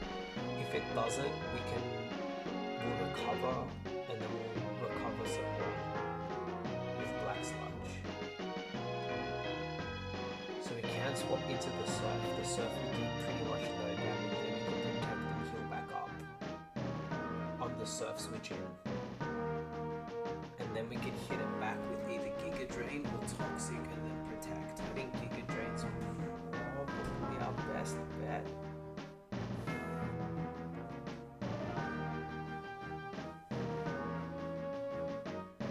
Giga Drain would hit it for quite a bunch. As long as we don't put it into Torrent. If we crit it, it will almost certainly get knocked out. We recover 20%. Extra from Black Sludge, so we can this can go toe to toe. This can go toe to toe with Zara if we needed to, which is good. That works. And what else do we want to take with us? Probably just Basculin. I mean, sure.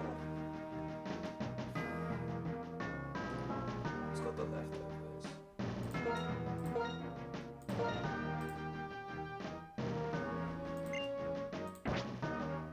Let's teach everyone that we need to protect.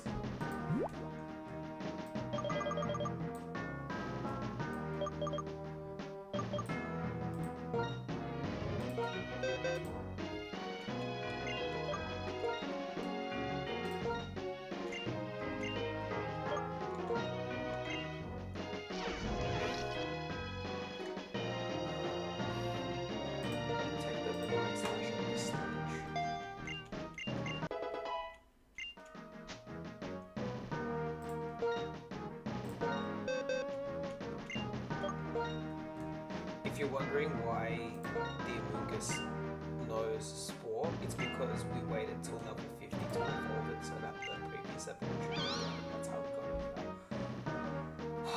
What do we forget for Protect? Do we forget Spore?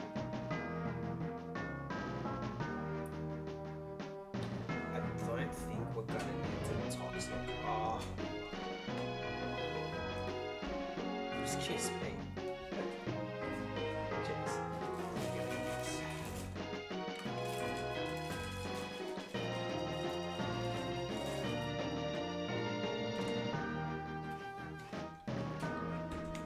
The current plan doesn't fall for Toxic, so we'll forget it for now.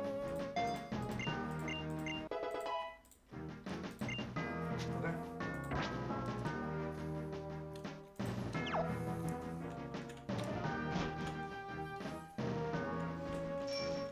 Alright, that's it. We're ready to fight the rival.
Okay, this should be the fight.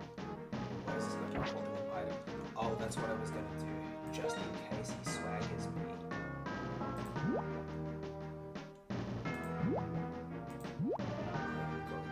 I'm going to give it a berry. We have the berry for that. We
just go to this guy.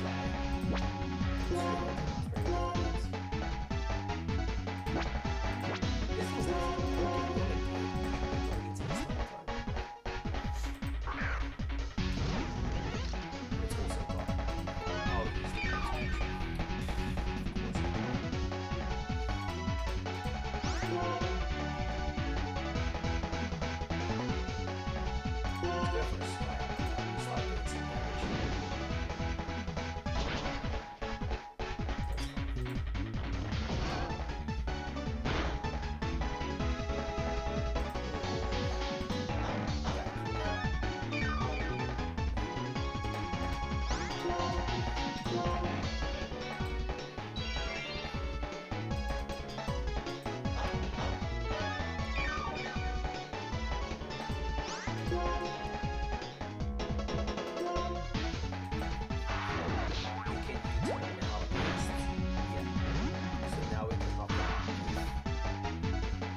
Jupiter, hello. I'm so sorry. I've been locked in, bro. I didn't see the messages at all. I've got like literally the game going.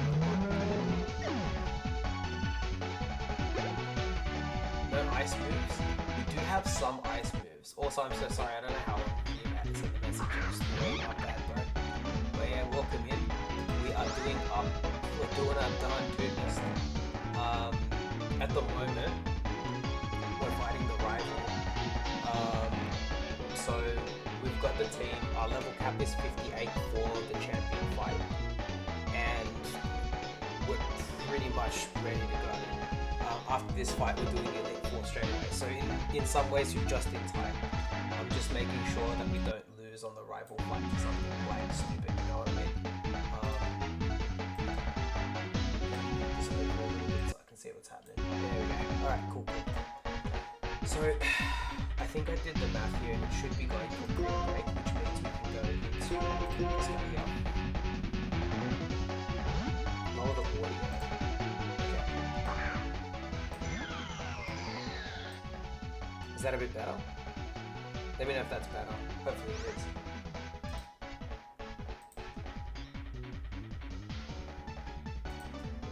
I can lower it a bit more if needed.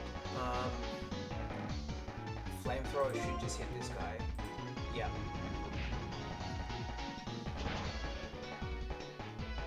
Perfect.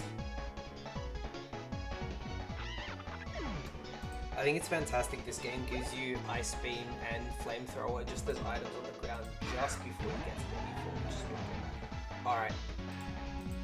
Now, it's time for our plan, which is this guy. So Emolga's actually 1v1 Samurai, even with Ice Beam. So that's fine. Cool. Yes, we got the Black Sludge, which I could protect here, get a little bit more HP.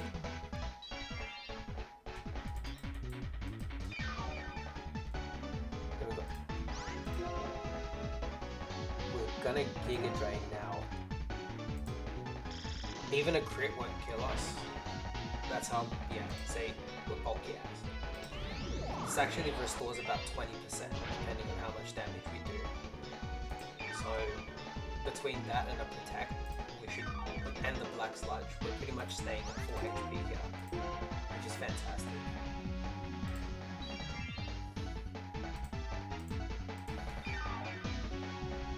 Yeah, perfect. Now Giga Drain will take out the Samurai. Just praying we don't freeze. Okay. Fantastic. So Samurai's down.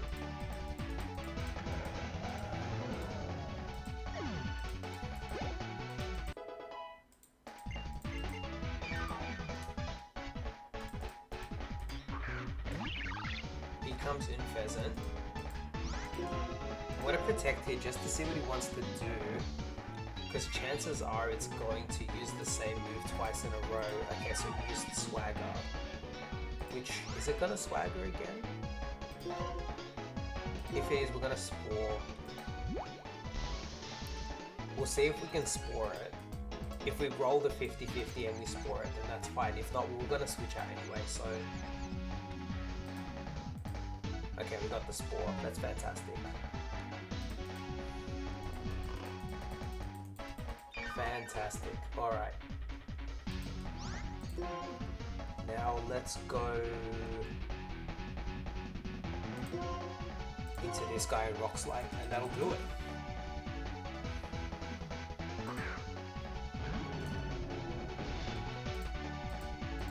We have a person berry on Boulder here, not Boulder, what's his name? Gigalith anyway. So we missed the first Rock Slide.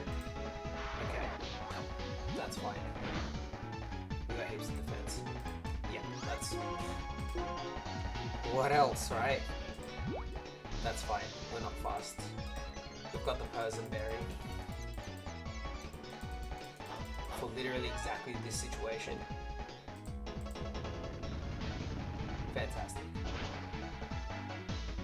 Alright. That's the final rival fight. Whew. Close all the 6 million tabs I have open.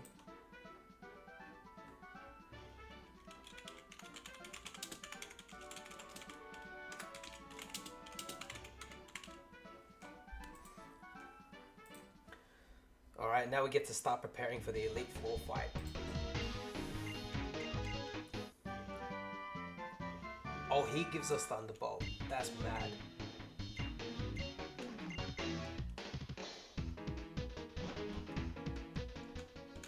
Cool.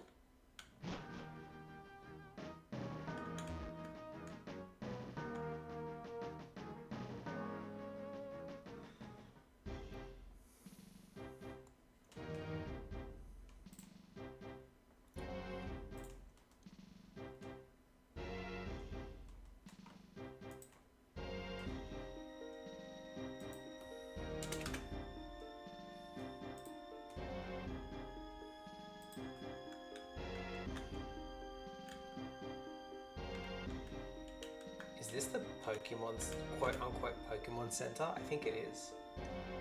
It is, okay.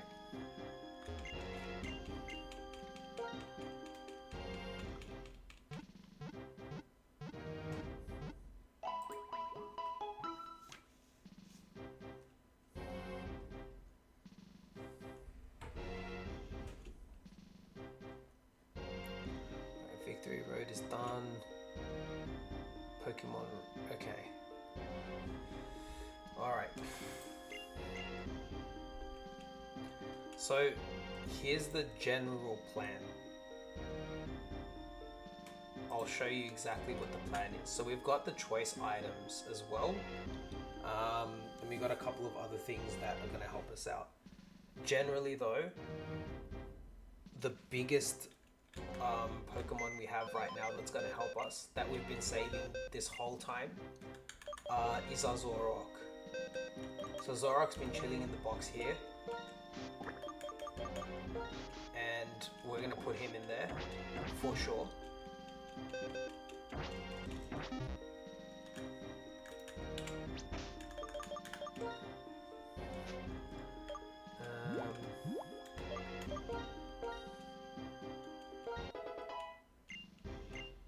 Yeah, so this thing is an absolute monster. It's super fast, super good special attack, and we're going to basically give it the choice specs, and I'm pretty sure this one-shots literally everything Chantal and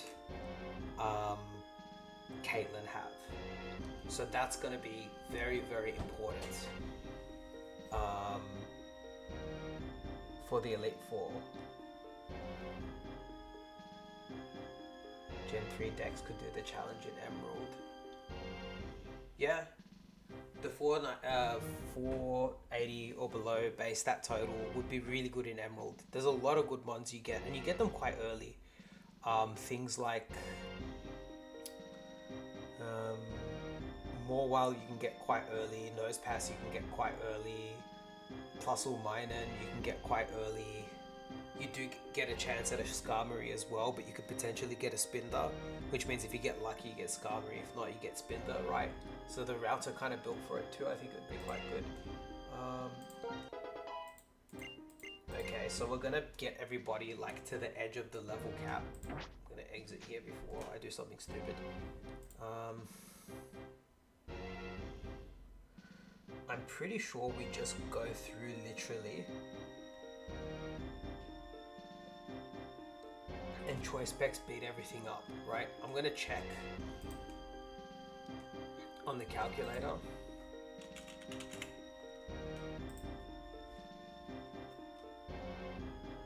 Yeah, Gen 5, you could do it, but then you'd end up, I think, you'd end up with a lot of Pokemon that you can't evolve.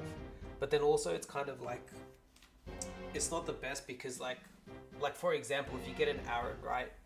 Evolve it into Lairon, give it an Eviolite. Now all of a sudden you're running around with an absolute monster.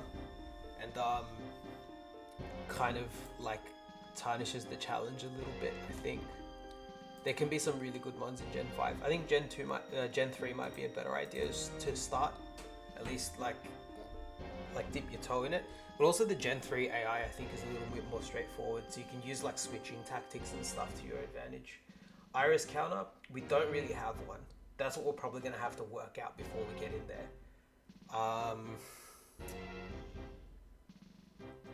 I really want to put out Gigalith so that at least it breaks the Haxorus's sash. And we do have Ice Beam, which we can teach to some Pokemon. Pokemon that we have that can learn Ice Beam, I think Swanna can learn it. And we also have Altaria, which can learn it. So those are our two main ones. I don't know that they're going to be the best answers, but we just never got an Ice type. Our chance to roll an Ice type, we ended up getting a Ditto instead. It was in the Giant Chasm, and our encounter was either a Ditto or a Vanillite, and we ended up getting the Ditto. It was like a 60-40 chance, and we rolled the 60% for the Ditto, which is terrible. We've got some really bad encounters. I went to get the encounters before this, and the other encounter that I got in the city, like the 8th gym, you can surf and you've got like a 65% chance of getting a Cloyster/Shelder and a 35% chance to get Corsola. And I got Corsola, which is terrible. But we did get Sork, which will help us. So, what was I going to check? I'm going to check if Zoroark can one-shot everything. Mershada we're starting with. I think that's the bulkiest one.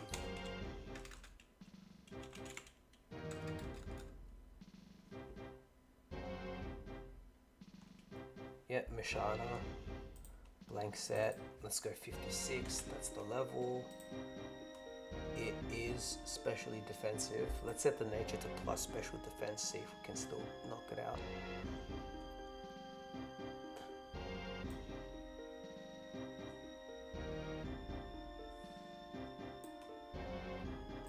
Yep, plus special defense. Alright, now we'll go Zoroark. Blank set. We're going to be level 58.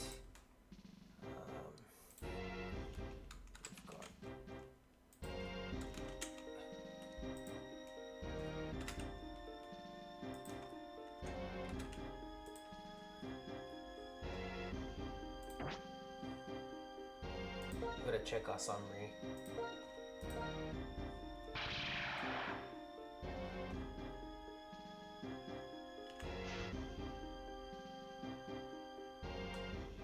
Okay, the nature is, what is that? Plus speed minus defense? Hasty. Yep.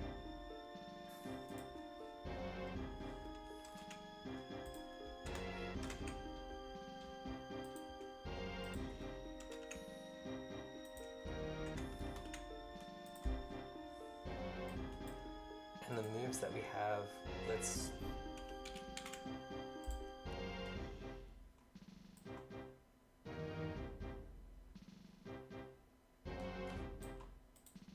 Okay, Dark Pulse doesn't one-shot it. Oh, we haven't put the item on yet.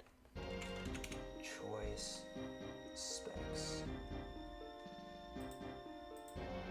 Okay, so always one-shots with choice specs, that's fine. So that's, I think, the bulkiest Pokemon that she has, and I think it's the bulkiest Pokemon we see. So in that case, Zoroark, this one Pokemon covers 40% of the league, which is insane. I'm just gonna make sure that that's true.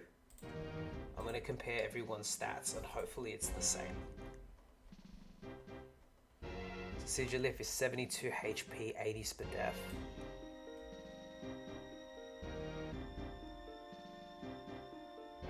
Gothitelle is 7110, okay. We might have to check Gothitelle as well. Mershan is 116.95 though.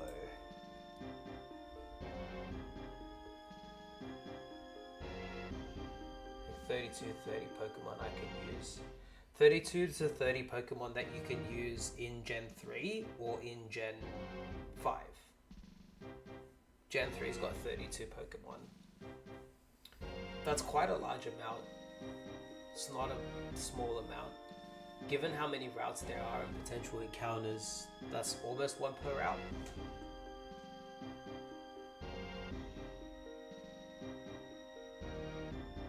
Okay.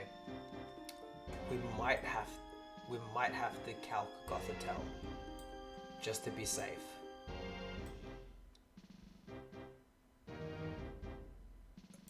And Reuniclus. Okay, so we're gonna calc those.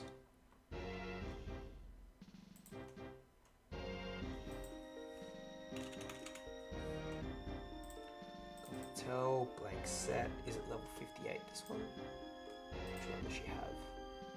Yep, Gothitelle's are level 58. Okay. Let's go nature.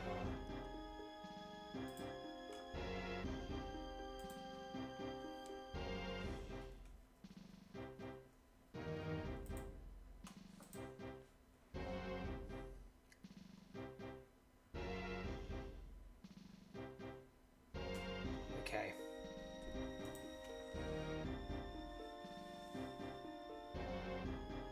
Yeah, so we do knock out Gothitelle, which is good.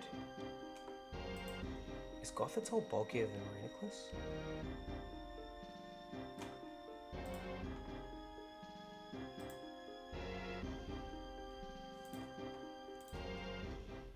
$116.95, $110.85. Yep, okay. So we've got Caitlyn sorted. Caitlyn sorted. Okay. The only other one to check would be, oh, actually no, we can use Mushana and Gothitelle as bases, and we can check everything else against them because we know that it knocks those out. So we can do that. Let's do that really quickly. Probably level up normally. Little EVs and stat experience might make it too hard. Yeah, definitely get EVs, because the thing is, it's more so like a time-saving thing with rare candies and stuff. But even when you do the rare candies, it's important to like get the EVs, because the rare candies just save you from like going and bashing up like 6 million Zigzagoons, and if you were to do that, you'd end up with 252 speed EVs anyway. Fighting Elite Four a threat, yeah, for sure. You definitely want to get some EVs for sure. There are some games that take EVs out of the equation. They're definitely like much more challenging to do. I think, oh, this thing, okay. Cofagrigus with one shot, no problem. So that's good. Drifblim will check. But yeah, the challenge runs where they remove it, definitely more difficult. Okay, Drifblim will have to calc because it's got way too much HP. We just make sure that we can one-shot it. Chandelure, we do one-shot.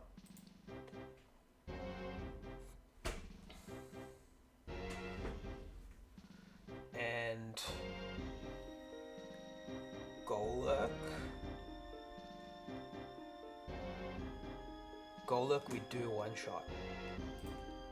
So we just gotta test Driftblim. What level would Driftblim be? Driftblim is level 56.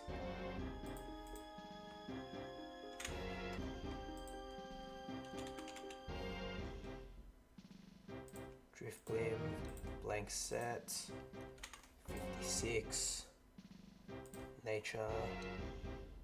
Let's do plus special defense. Yeah, we one-shot it. No problem. Okay. So Chantal, win one-shot. Grimsley is a different story. When it comes to Grimsley, one thing that I forgot, the hidden power that Zoroark knows is a fighting hidden power. It's hidden power fighting.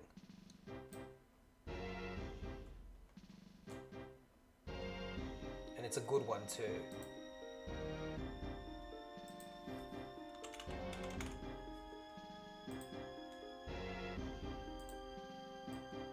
So let's see, maybe this guy can even take out Grimsley. Let's have a look. So we'll go Liepard.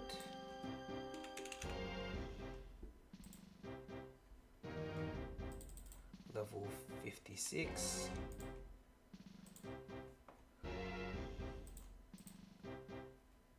HP fighting does take out Liepard. Does it take out Scrafty? We might actually just be able to use Zoroark to knock out the whole Elite Four. If it knocks out all of Grimsley's Pokemon as well. The only thing is it doesn't learn Psychic, but we might be able to do something else for that last trainer. But if this can knock out 3 out of the 4, it gives us a lot of flexibility for building for Iris.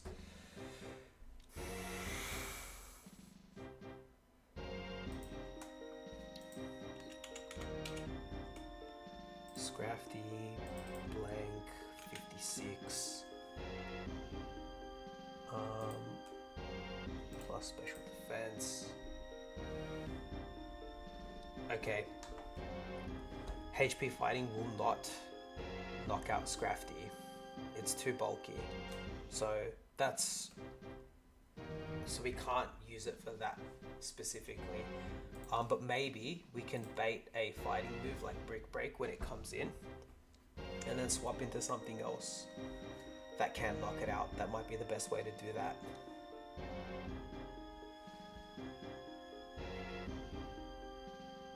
Iris is quite strong. She will be.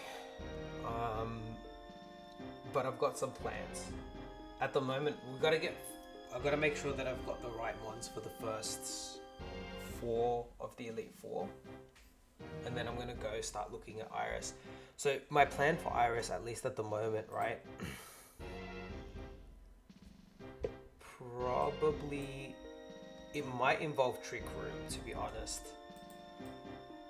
We do have some ones that can learn Trick Room. So it might be Trick Room, Retaliate,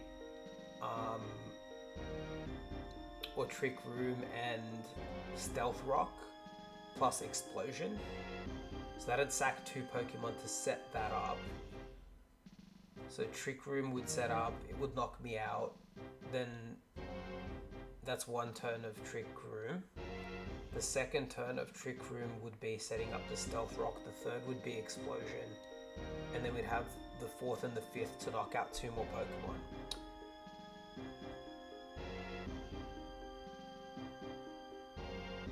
Or it can just come in and retaliate. But then I do want to set up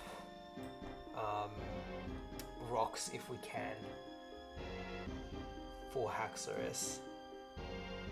Because I don't want to... I want to break the Focus Sash before we try and take it out. That's what my biggest concern is, that Focus Sash, to be honest. Nothing else has Sturdy. And also getting up the rocks will take out a quarter of Archeops and it will take out a quarter of Lapras, which is really, really good for us.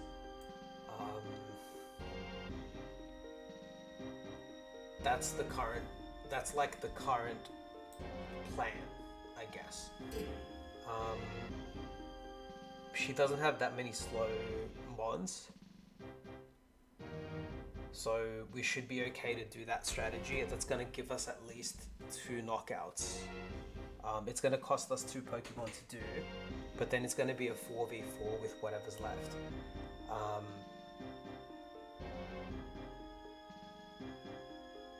And we're going to have rocks up, which is like a really, really big... Yeah, I'll show the box. That's a good plan. Let me show the box real quick. Let me do that.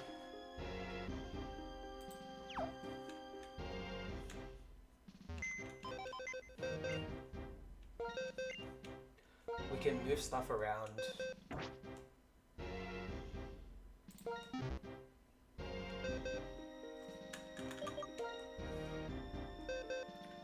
You know what I'm going to do? I'm just going to take one of these for the moment.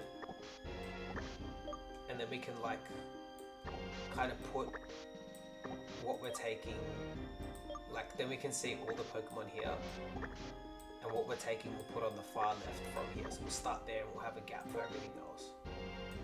So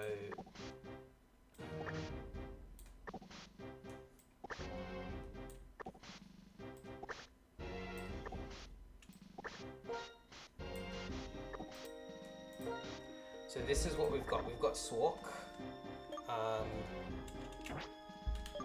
We've got Minchino. We do have the stone for this. We've got Gothita. I don't think I'm going to use this at all. I've had it the whole time and it's just, it doesn't solve any problems for us. This I am thinking of using. So I'm thinking of using this.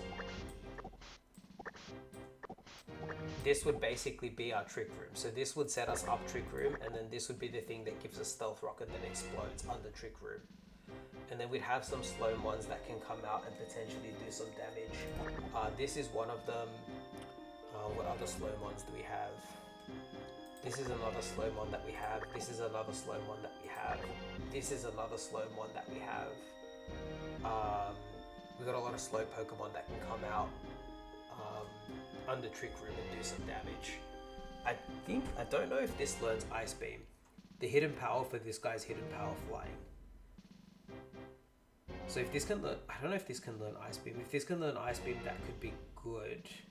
But Altaria is the current mon that we have that has Ice Beam. It also has Perish Song.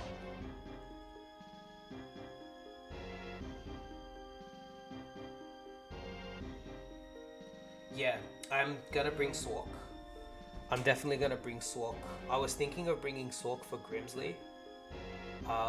But to be honest, I don't need it for Grimsley. But I am thinking of bringing it anyway because I'm a bit worried about... like, it would do well against the Lapras. It should just one-shot the Lapras. And I don't think it's gonna one-shot the Aggron. But it will learn moves that can help us out when it comes to the other Pokemon as well. It could hit the Hydreigon as well. I'm pretty sure like there exists just sending in Swark with like a choice band or a choice scarf and just using close combat until it dies. Our Swark has inner focus, so it can't flinch. That's another thing, we could use it versus the Purloin, because it always goes, the AI always goes for Fake Out first, and Fake Out won't flinch us. So you can try and fake us out and then it will come in and just basically one-shot everything else.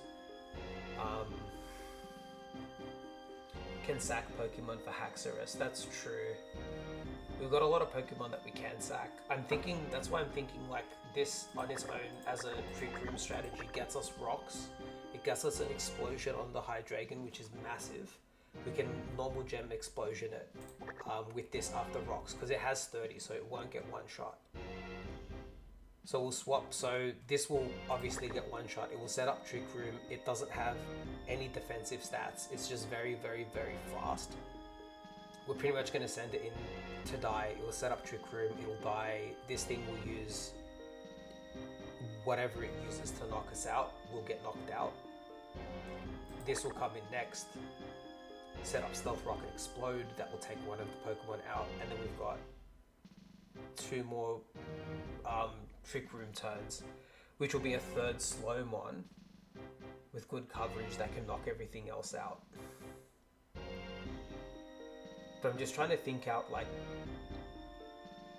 I'm pretty sure she sends them out in order, right? So if I explode with Gigalith, the next Pokemon that comes out is Druddigon, right? I'm pretty sure that's actually quite slow.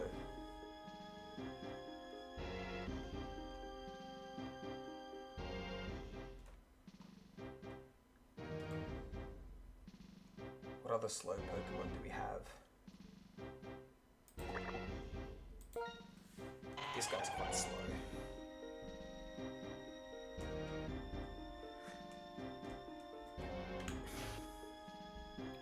Do I keep this with the Eviolite on, or do I evolve it now? What do you reckon? Because I'm pretty sure Leron can learn like a dragon move in this generation.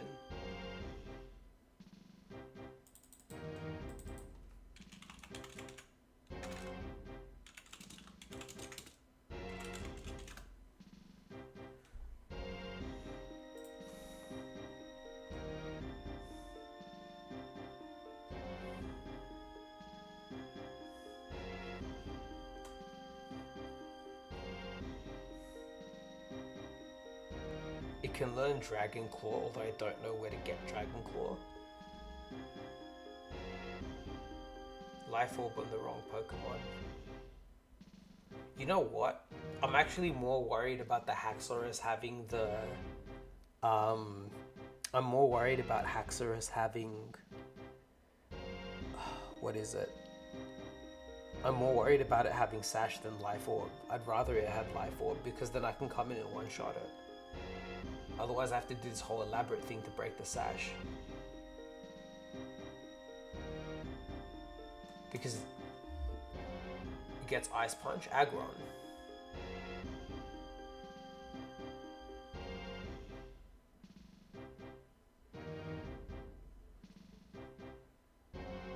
Interesting.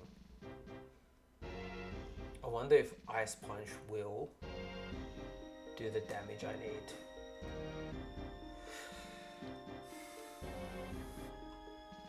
You know what? This is gonna be our attacker, right?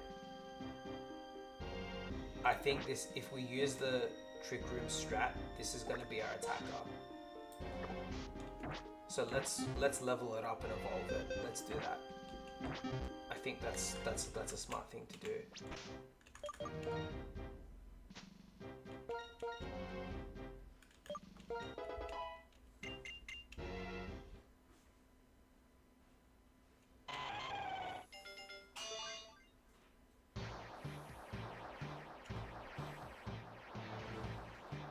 That's true, we can go to the move tutor. Ice Punch works. Outrage works as well. I'm pretty sure it gets Outrage. But then we're locked into Outrage, which is the problem.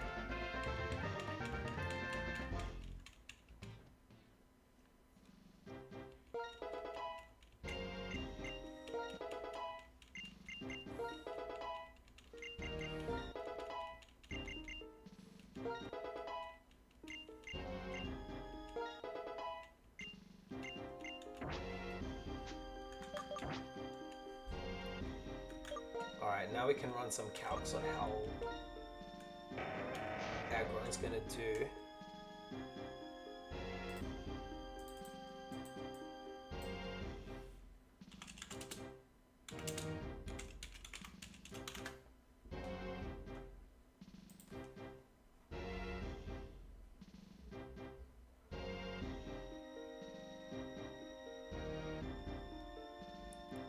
Dragon Claw is stronger. Where can I get Dragon Claw from?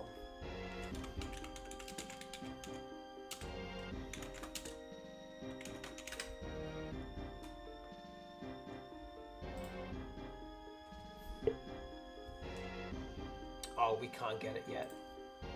Okay, it's locked behind the post game. So Dragon Claw won't do. Ice Punch is then the strongest move that we have access to. So it's Ice Punch or Outrage, but Outrage locks us in. So let's do a damage calc really quickly.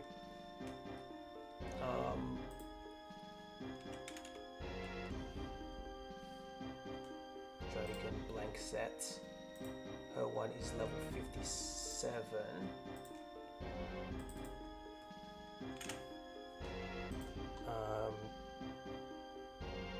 Let's put it as so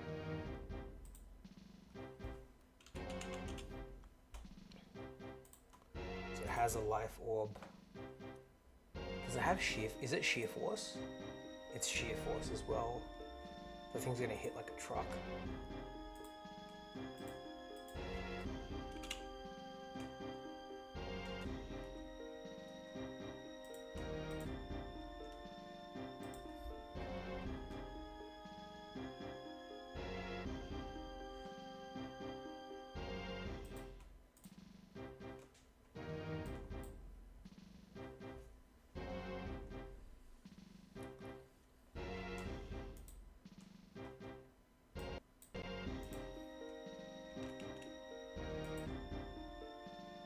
Oh my gosh, my game froze.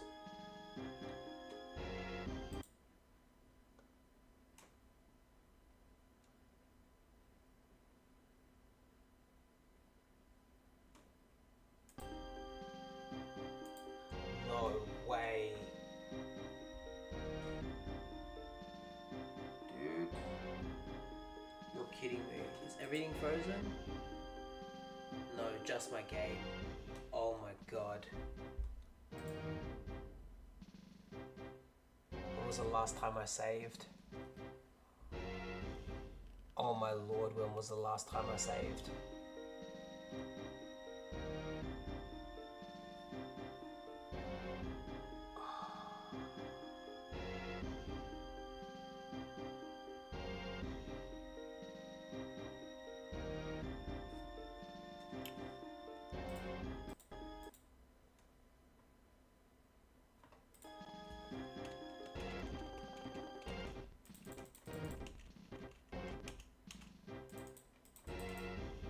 Actually frozen. Oh my goodness.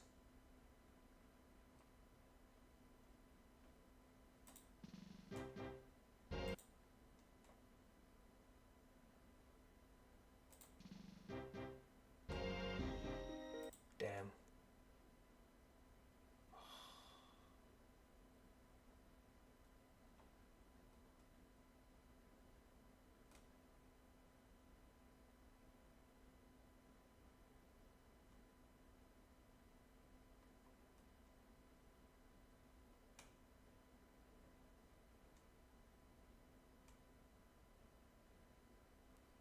Oh no.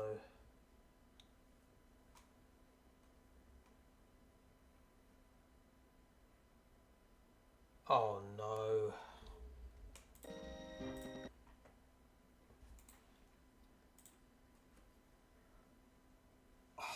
I think the last time I saved was a long time ago. Oh lord.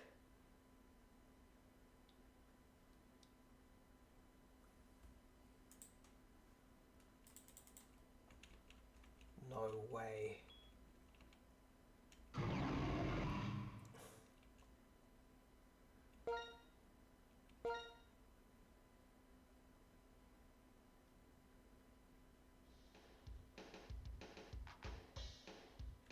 Bro, was it before I fought this lady even? Oh my god, it was.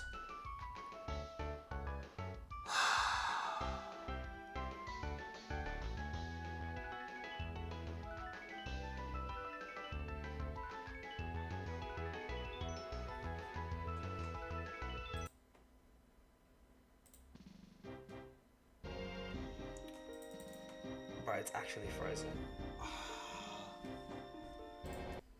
Okay.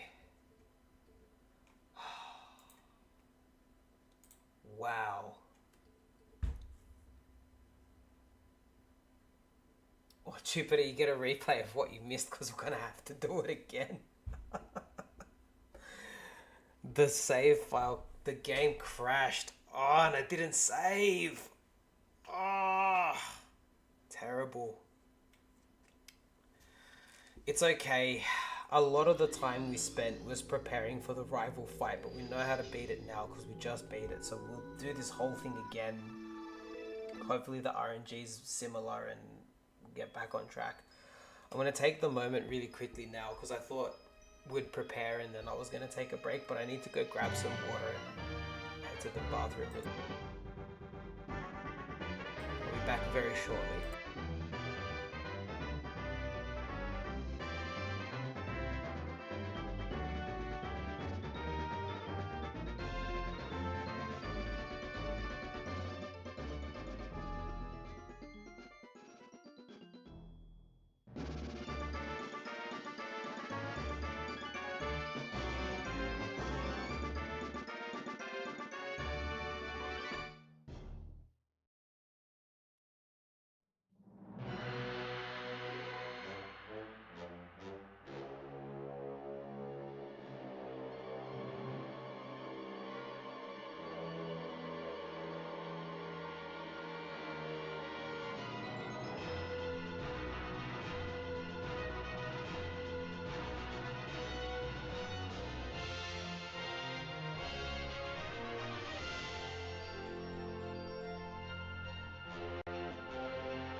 Alright, back. Let's quickly speed through.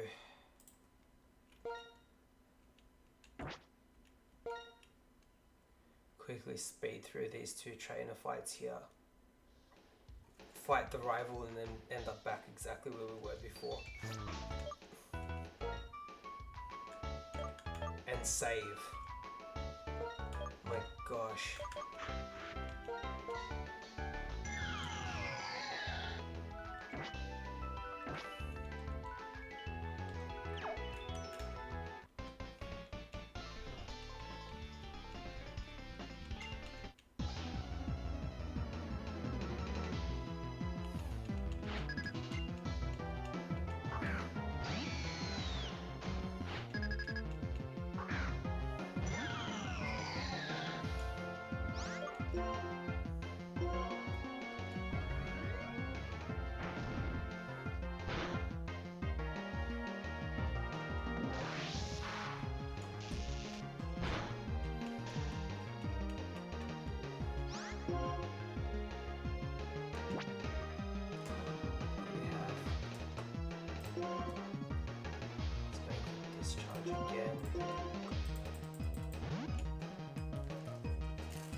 That should do that. No way. Is this guy dead now? Luckily not.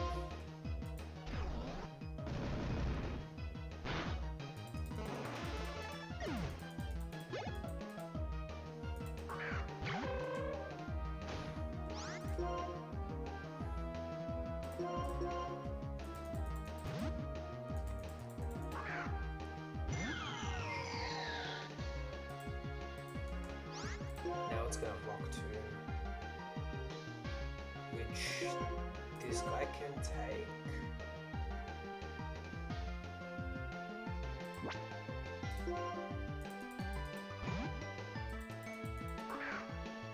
I did this the first time, no problem, because I was so tuned in when I did it. Now I feel like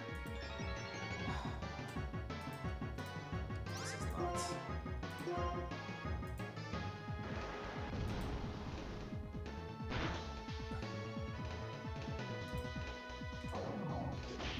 We're fine. We're fine. Jeez.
To go back and check out the trainer here. I forgot what they had. Oh my goodness.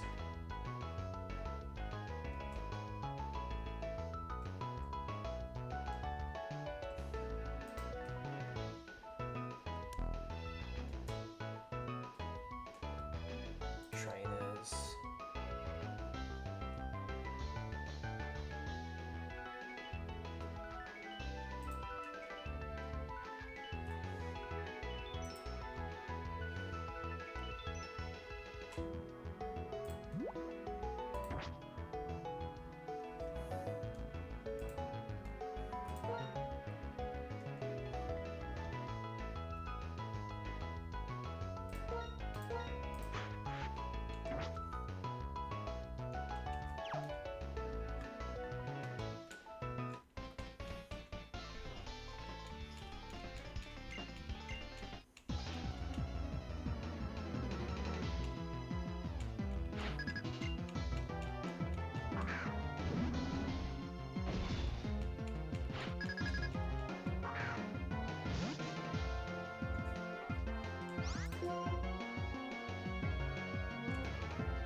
know this one shot's golden, we did it earlier.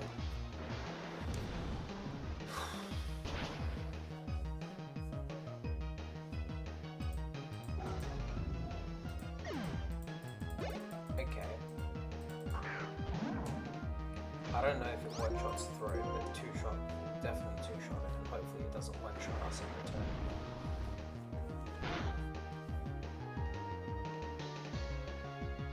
Okay, here's bomb coming through.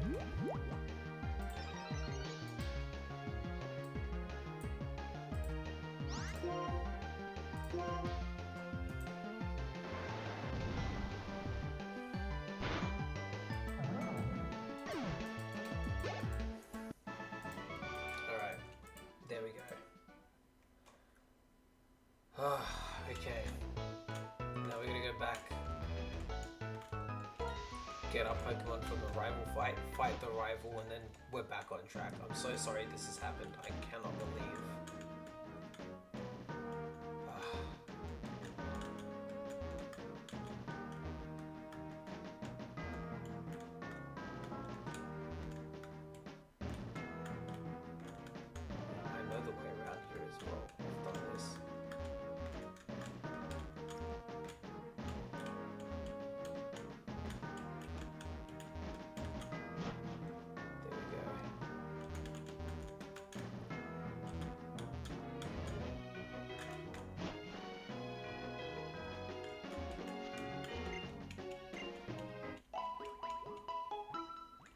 Fighting this doctor so we can have somewhere to heal, which is good.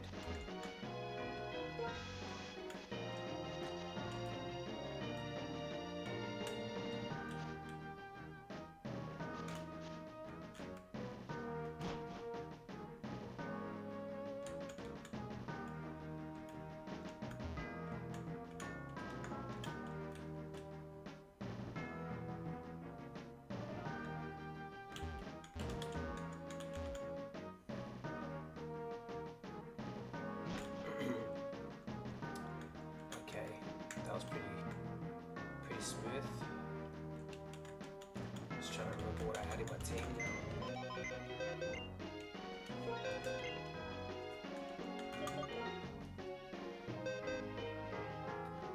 We had this guy for sure.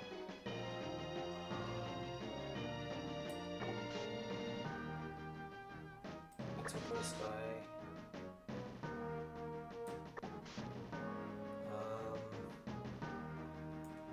This guy.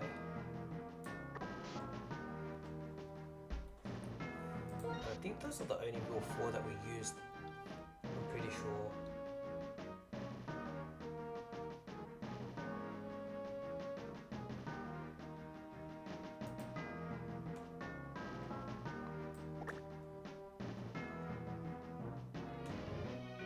Yeah, I think those are the only four that I used.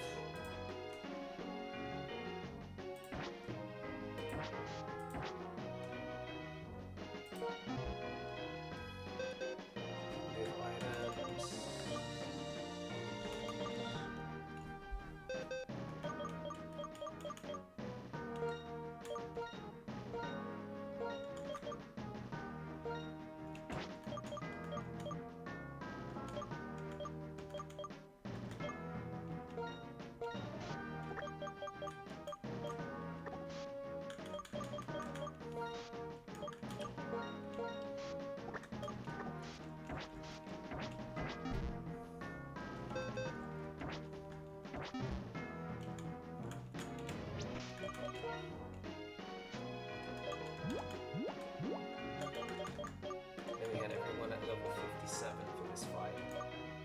So this guy's got us a leveling up to do.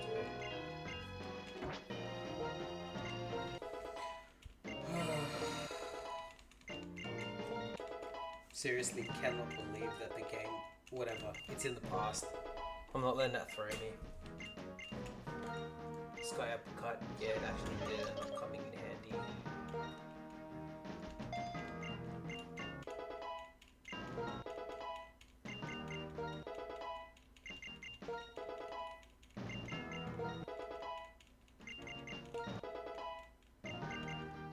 Swords Dance, we're not learning Swords Dance.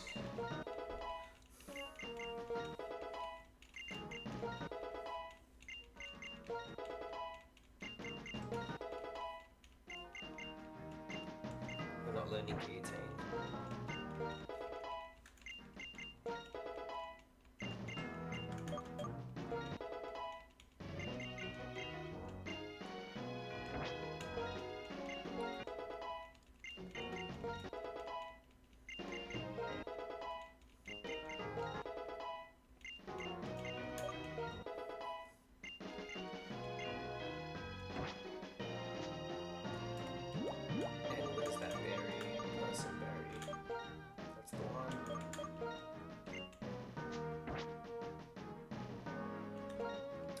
Teach everybody.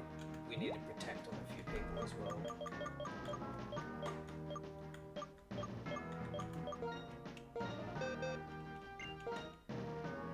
This guy need to protect.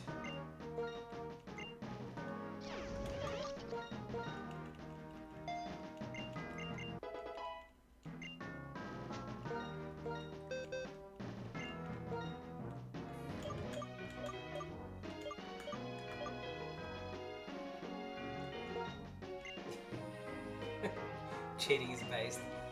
No, that's it, for real. Yeah, like who's gonna sit here and watch me knock out Latinos for 3 hours, bro? I don't ever want to do that. You know what I mean? I don't want to knock out Latinos for 3 hours. It just saves us so much time. Alright, cool. Bet. We're ready to go.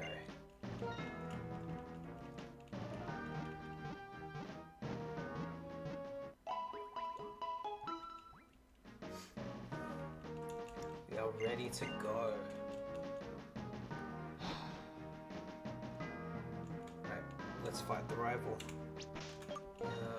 Make sure our team's in the right order.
Bro, not when I'm knocking out level 2 Patrats, bro.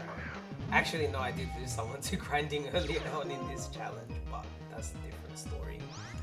Oh no, Shana, far out, dude. We're not equipped for this. Whatever, this is coming in as a crutch. That's what we're doing. That's the whole point. You can make mistakes when grinding, can't you? Not when you do it properly. The waterfall it is. I'm not too fussed about losing Basculin. He's done his job. Charge beam. That might just send us, bro. That might send us. Oh no, he's still with us. I was stressing, man. I was saying, bro, I better not run into that optional trainer. This is the one that is hard to avoid. Well, not hard to. It's not even hard to avoid. I just ran into it like an idiot. But it's fine. Didn't use our berry. We'll go to the doctor. Ban all 3 starters or just Mudkip? I reckon do the thing where it depends on the last 3 digits of your trainer ID if you don't want to, like, if you want to make it harder and random. I think it's like 1, 2, 3 is like grass, 4, 5, 6 is water, 7, 8, 9 is fire, and then 0 you get to decide. It just makes it a little bit more random if you really want to do it that way. That's what I would say. Marshtomp, actually yeah, Marshtomp might be a bit easy, just on its own. Oh bro, make sure I don't run into this bloke either. Seriously.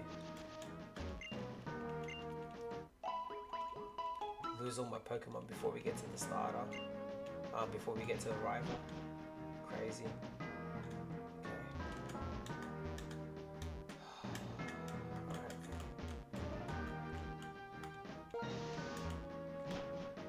Alright, rival fight, here we go.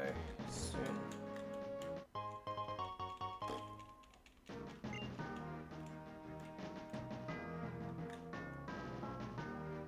Can do first without Shroomish.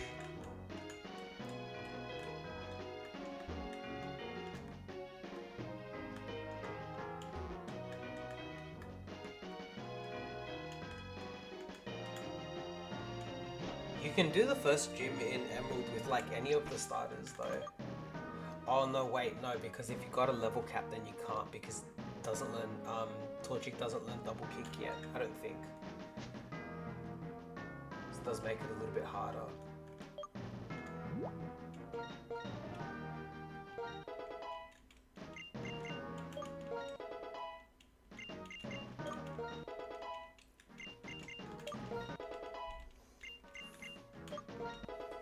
Might as well go to 58.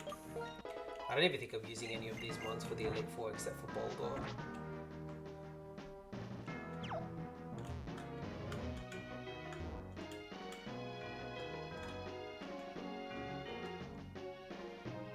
Yeah, that's true actually. Vigoroth in your challenge would be a staple. If you don't get Vigoroth, you'd have, like, it's worth resetting to get it. Vigoroth is a really, really, really good mod. Probably one of the best you'd have access to.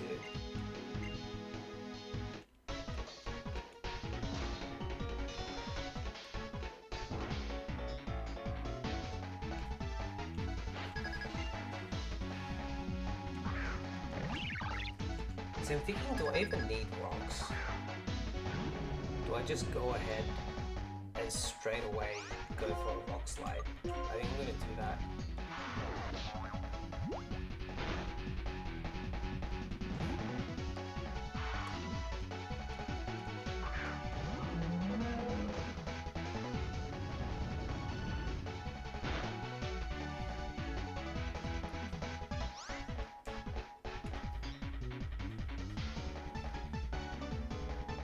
Reset? No, my game crashed. So I had to come back here. But I haven't reset this at all. This is my first attempt, like from when I loaded it up. It's still going the first attempt, which I'm very grateful for. It's gonna earthquake now, so we'll swap into offline type.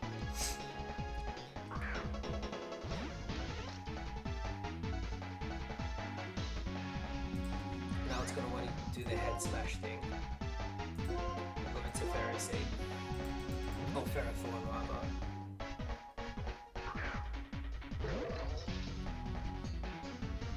If I was doing a more, like, if I was doing a stricter challenge like the one you're trying to do though, I'd probably reset for Pokemon. But in this one, it's, because it's a vanilla game, it's not as important. I think he's gonna heal now, I think. I'm gonna Sleep Bomb just in case. Okay, he does heal.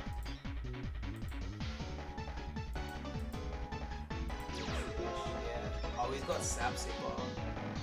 Oh, dude, I'm an idiot.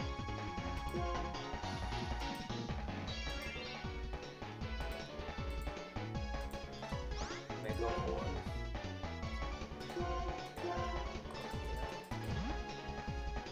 I can't believe I forgot about Sapsicle.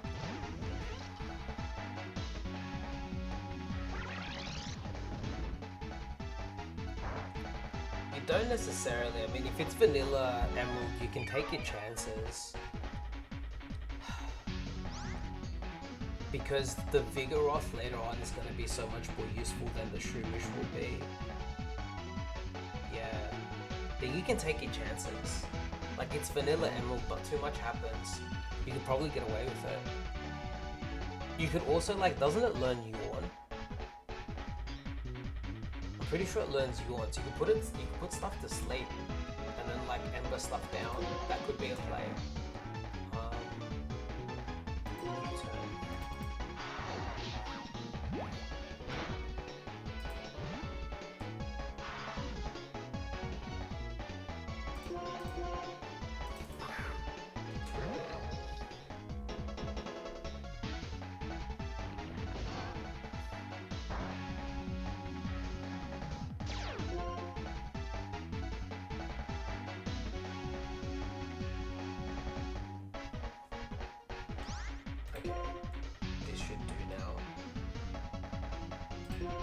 This will be a bigger horn, so.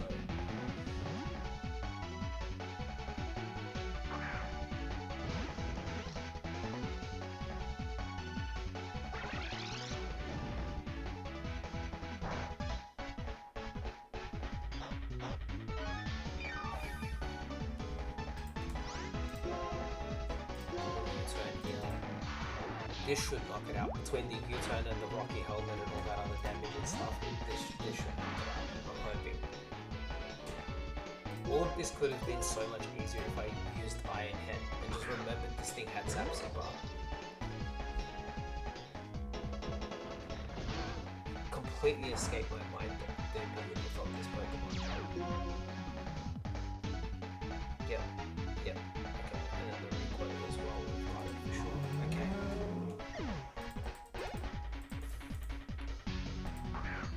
Simisage is coming out.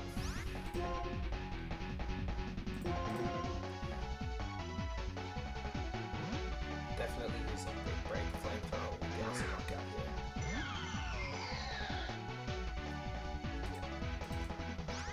Perfect, and then here comes flamethrower.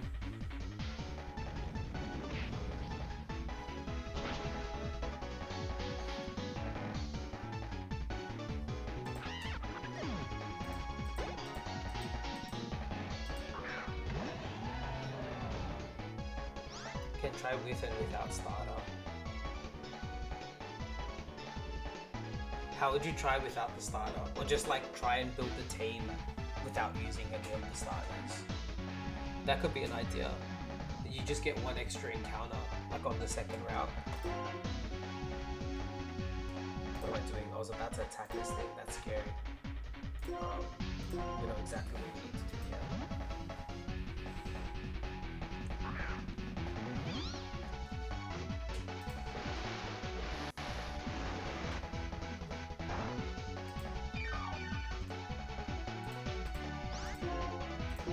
Attack to get some health back.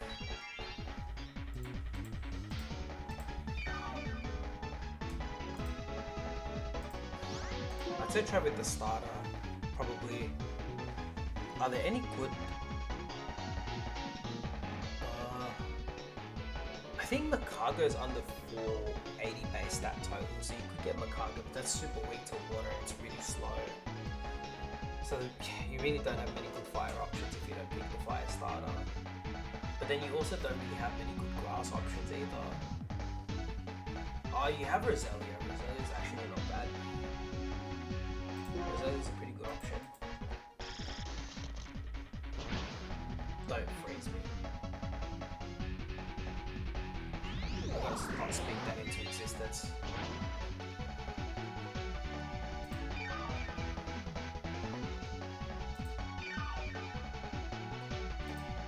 I'm not protecting for 1 HP, that's fine, I'm just gonna hit it.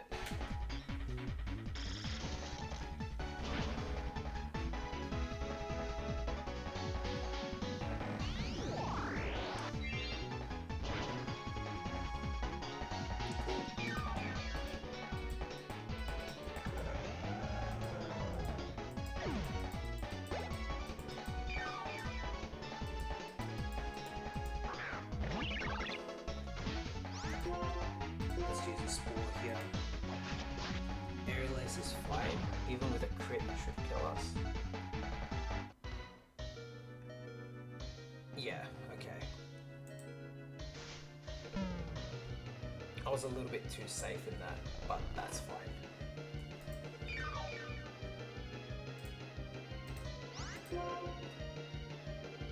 I had a feeling we'd be fine. Let's bring this guy in.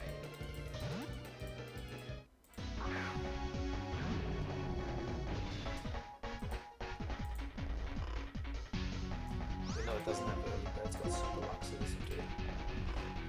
Hit him. Beautiful. Okay. Rival's done, we're saving immediately. Immediately. Not letting that happen again. Jeez.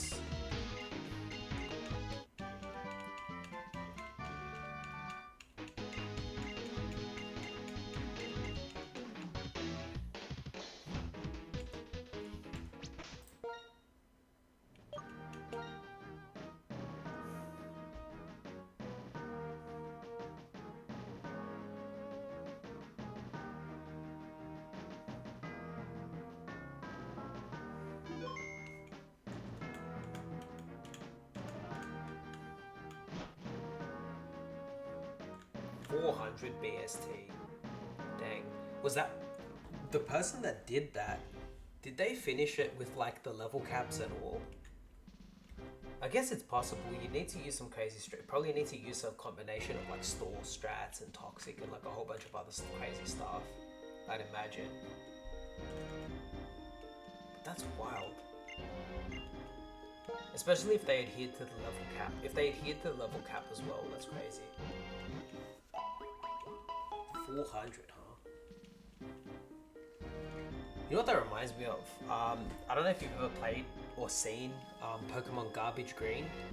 It's like they take away all of the kind of good Pokemon in Pokemon Green and run it as like a ROM hack. It's crazy. It looks like heaps of fun. I might do that at some point as well. Okay. You know what? I'm being extra cautious, but I'm dropping another save now. I've learned my lesson. Saving right in front of the PC. And now I'm gonna go back to, what was I doing before? Oh, yeah, I was trying to see damage calc. I was running a damage calc to see if Aggron was the play here.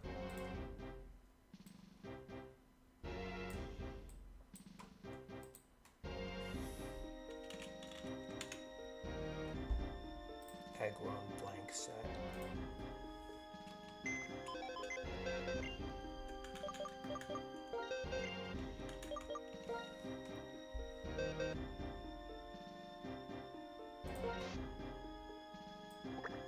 So we're going to keep Igloo in the team. This guy's probably going to take a back seat. A couple of these guys are going to take a back seat for now.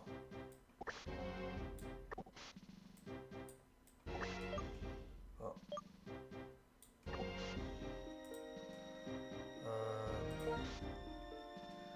We're definitely taking this person.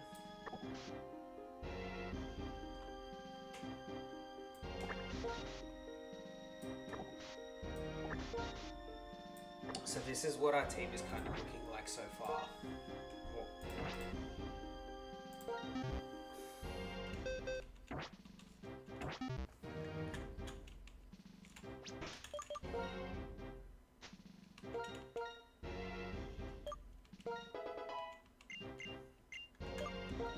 I'm not gonna level up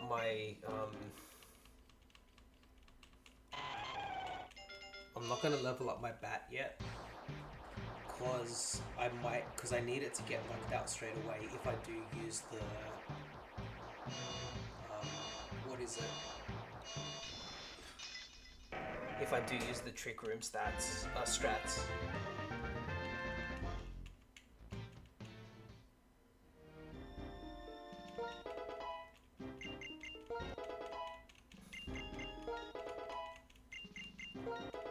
Six, 7, 8.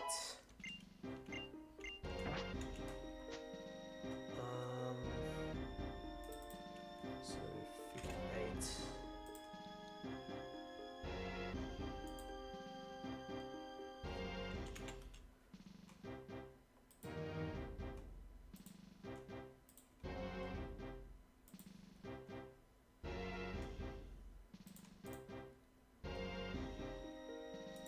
Okay.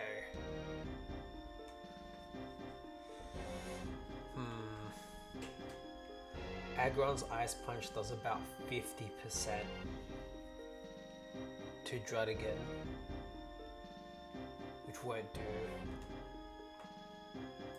Oh no, wait, that's before I've taken my stats into account. Hold on. Let me change my stats, maybe that might work. So what do the stats look like anyway? We've got a plus attack nature. Okay, that should help.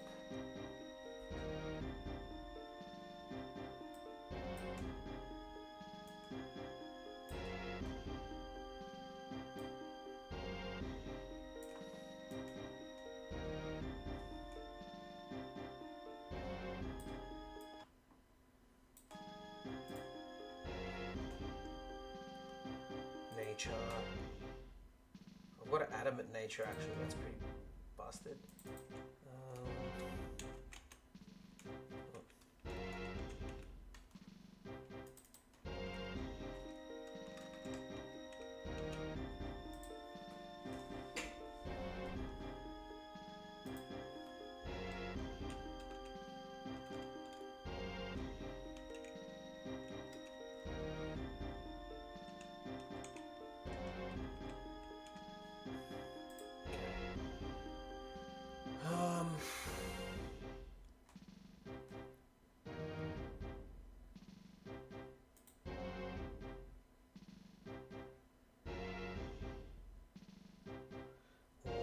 might actually be in trouble.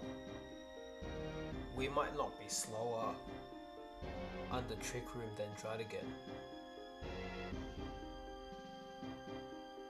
Aggron might not be slower. Hold on a second, let me see.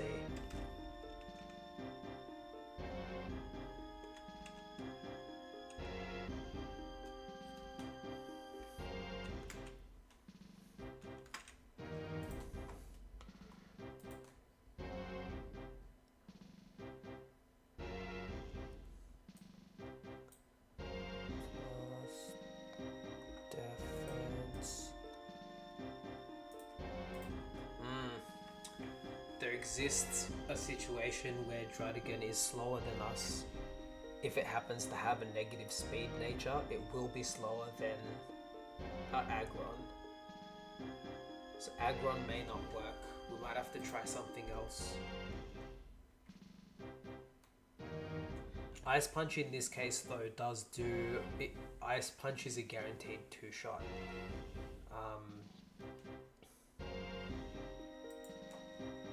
Which is good to know.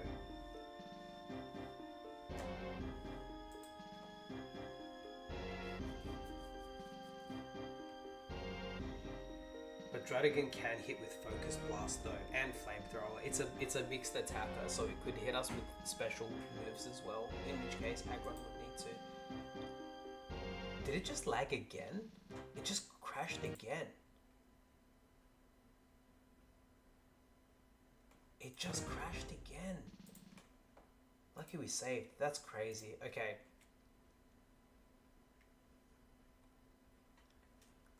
While that's loading back up, we gotta not stay on that screen. It seems to be a problem screen for the game.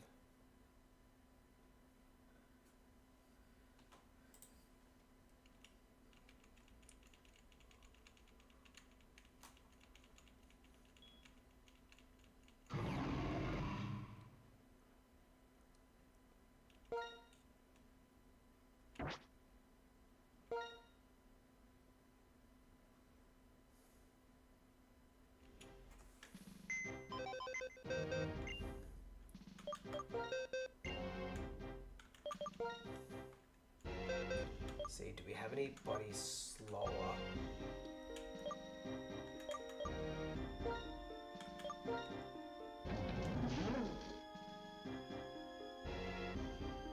That will actually be slower.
Okay.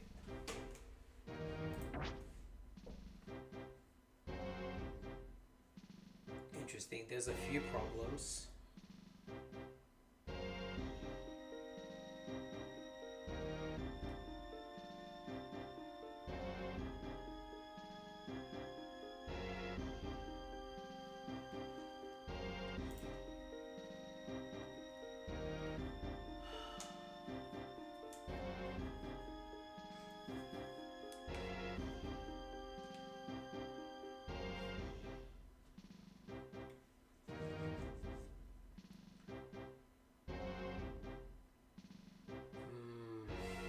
Okay.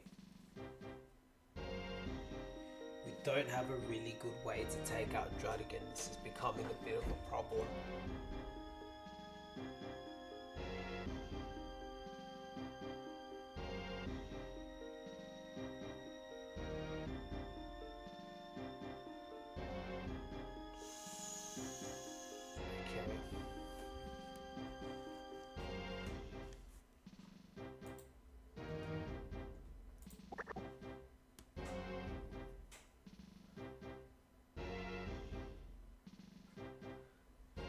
What's a good way to do this?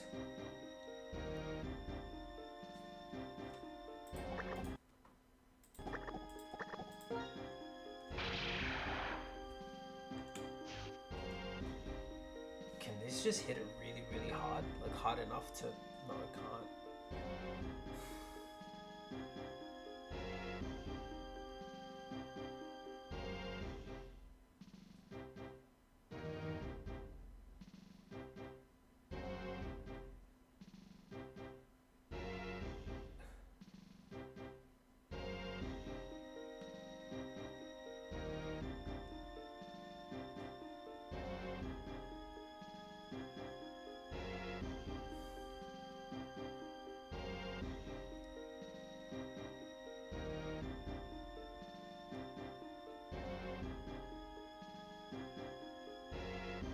I think with Druddigan,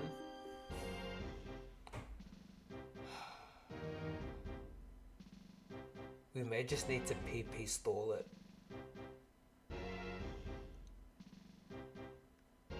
until it runs out of problematic moves.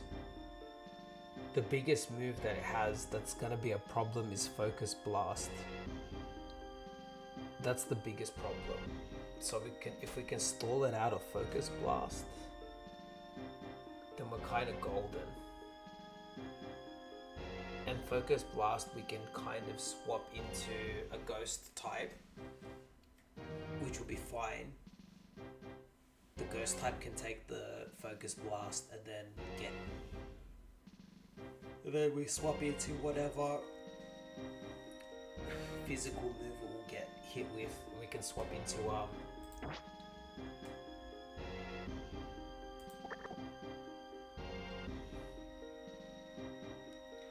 pretty much swapping between these two would be the play for Druddigan if we do that, to make it run out of Focus Blast. And then once it's out of Focus Blasts, we can put in we can put something in there.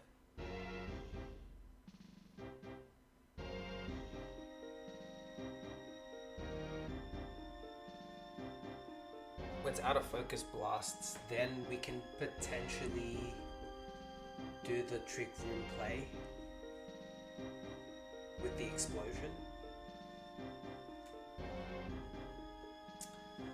I don't know. Dang, why is Druddigan so hard to kill?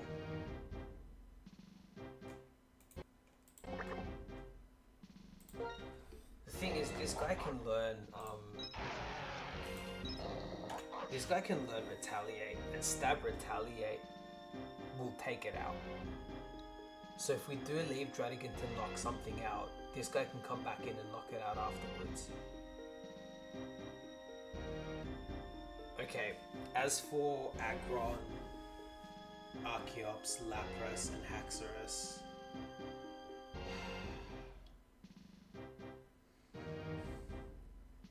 Earthquake, we can dodge with a Flying type. Rock Slide and Double Edge with a Steel type.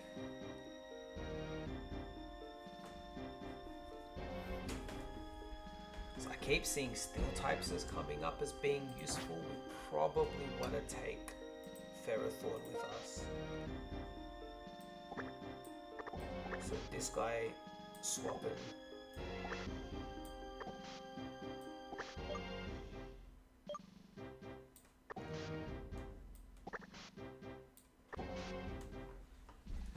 But that's the thing, how do I know what the AI is going to send in next?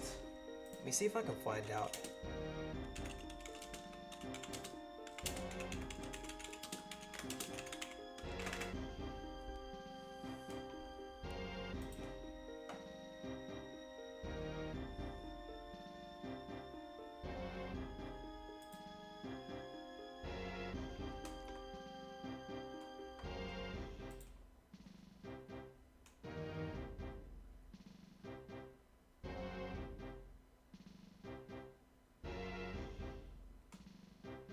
Okay, so when a Pokemon gets knocked out and it's looking for the next Pokemon to send in, apparently the II goes through all the moves for all the Pokemon remaining in their party and then sends in the Pokemon that has the highest damaging move, taking into account effectiveness, but not taking into account stab.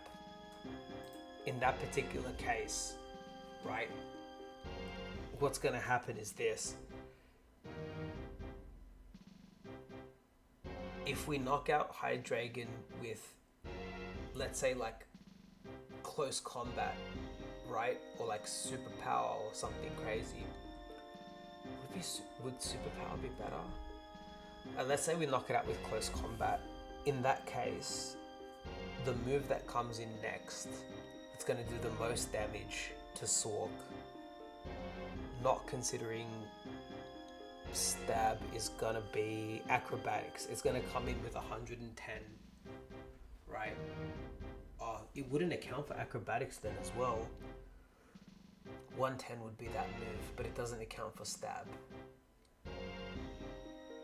So if you don't account for stab, it's either Druddigon or Archeops.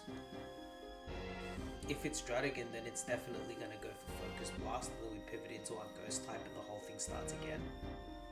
And then if it is Archeops, then it's going to go for Acrobatics. We can switch into our Steel type. It has Endeavor? Gosh, that's going to suck.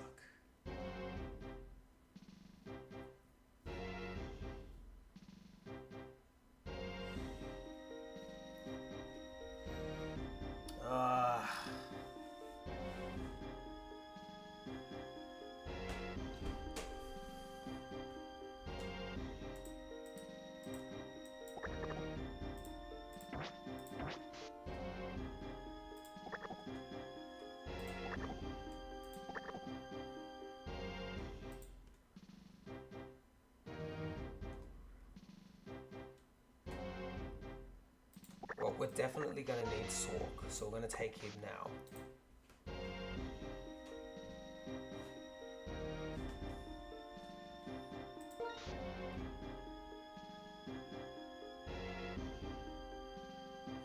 Sork 85 speed, Hydreigon 92. No problem. We're going to give it 252 speed EVs and it should be faster, I'm pretty sure.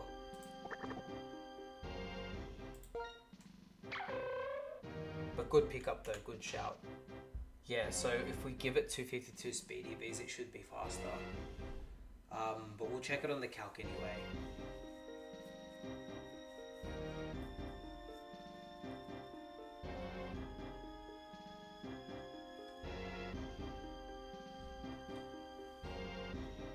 Do we take a Mucus as our special tank?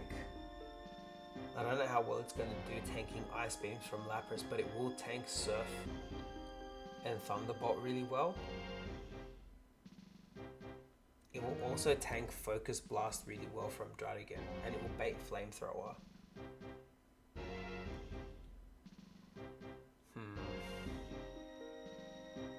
It might be worth it.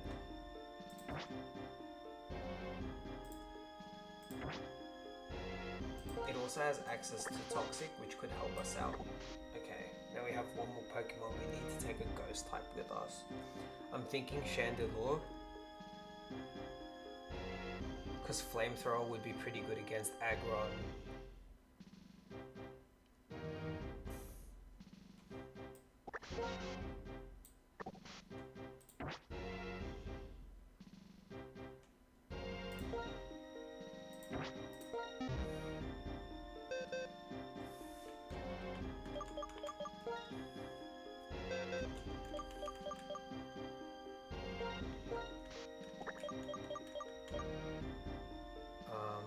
The leftovers, I guess, can just go there.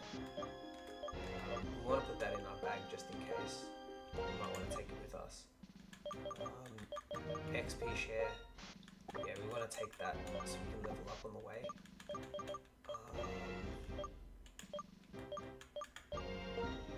Choice Band, that's going to come in handy as well, probably.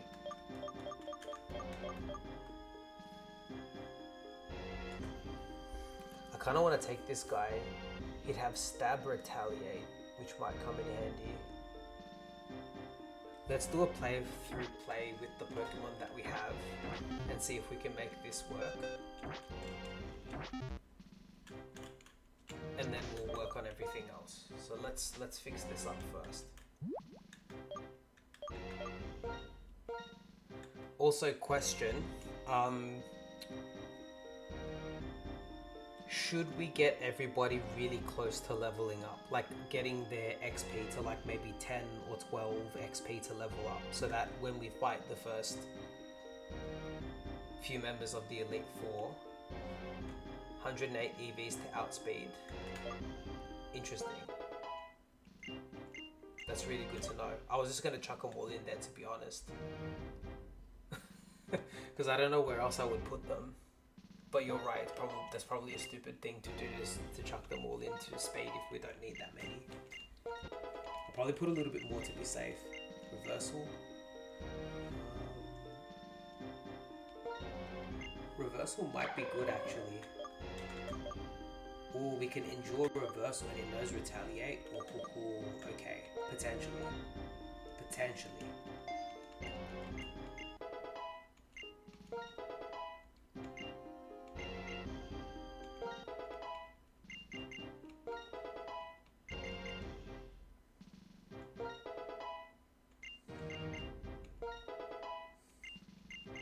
$200 for a speed boost, nature Hydreigon. Thanks for checking. But we don't know the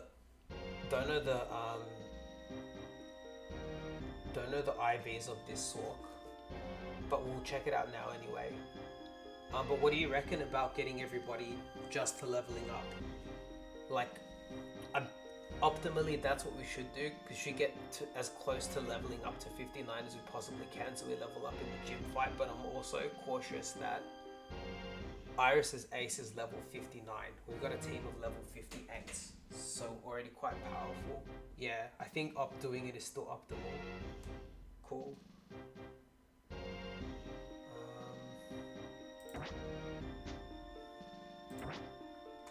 Alright, let's save.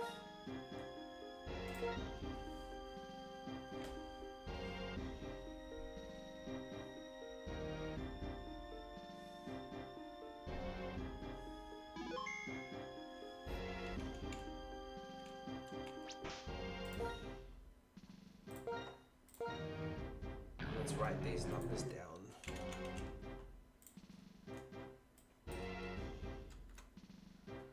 So Gigalith needs 8107. 8026. 8026. 10664.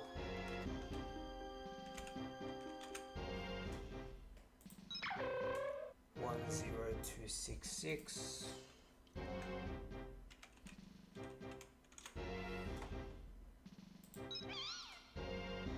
Is that 6605?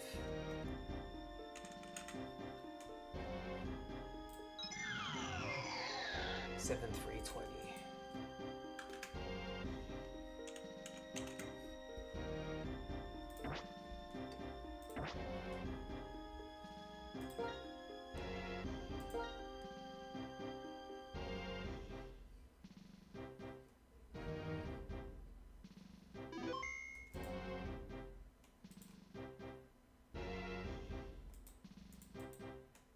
I thought it froze as I saved the game. Okay.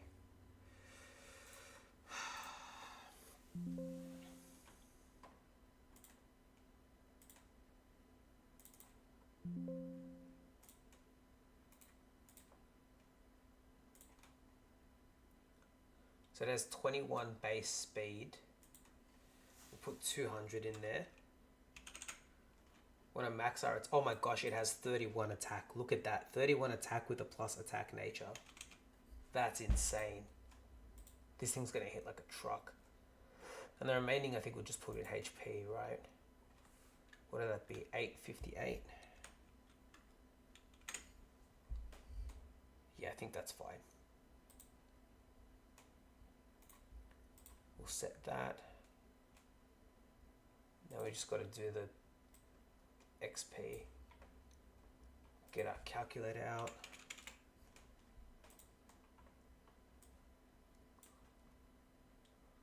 Where was our notes?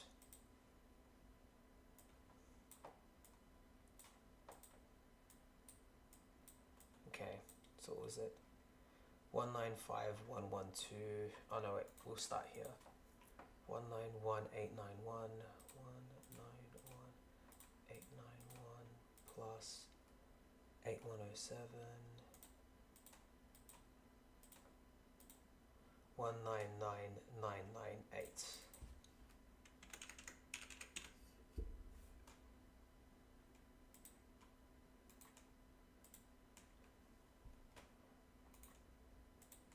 I'm pretty sure this one's the same. Yeah.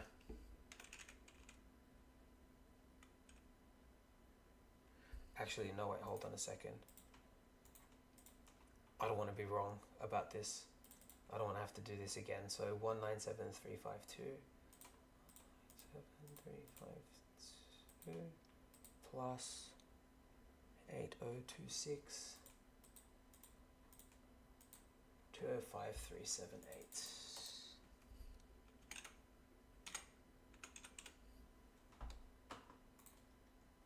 Set, view,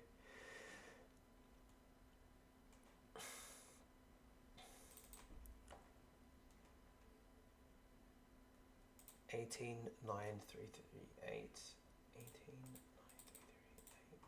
plus 10664 200,002. Oh, okay.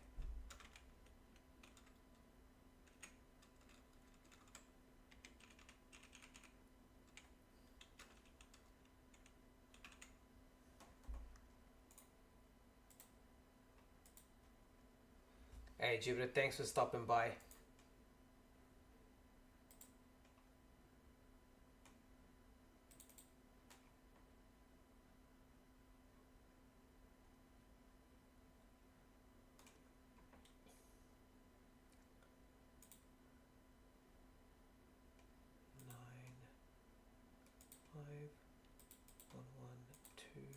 Plus 10266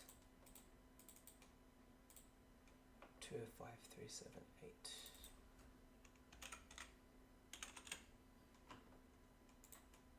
Set, view, 198773 plus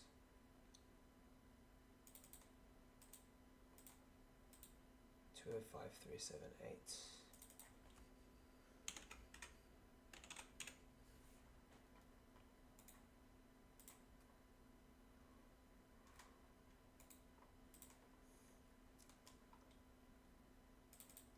Okay, 192678. 192678.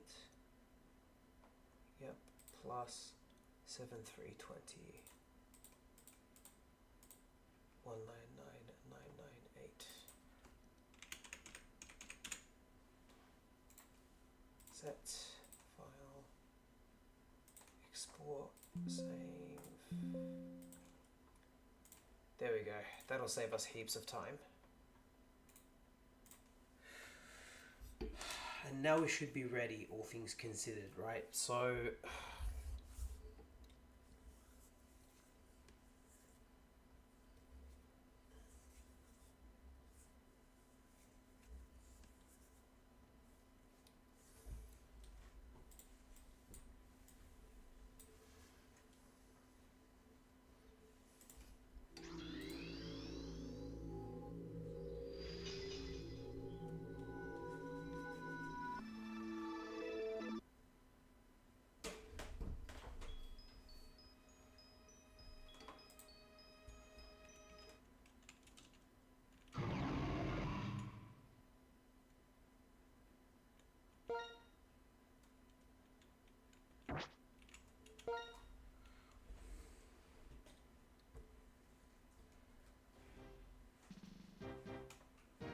So with Grimsley,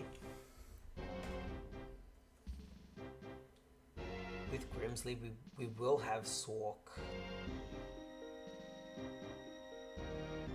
And I'm pretty sure Sork with close combat will just knock all of these guys out. I'm pretty sure. I'm pretty sure he will. We can check that now.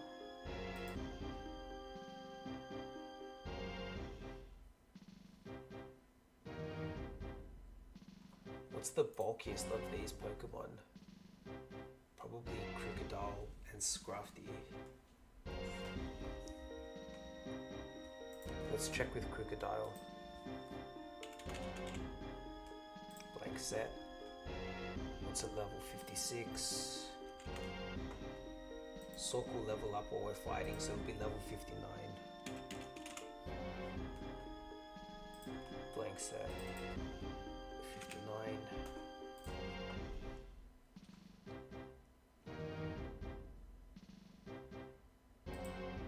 It has a minus defense plus attack nature, right? Plus attack minus defense.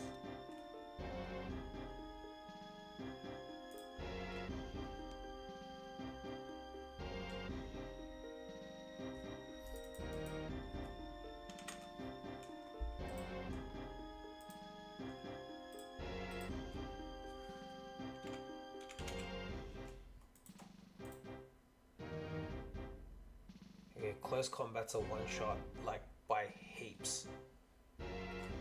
By an absolute landslide. Will we outspeed it with a band?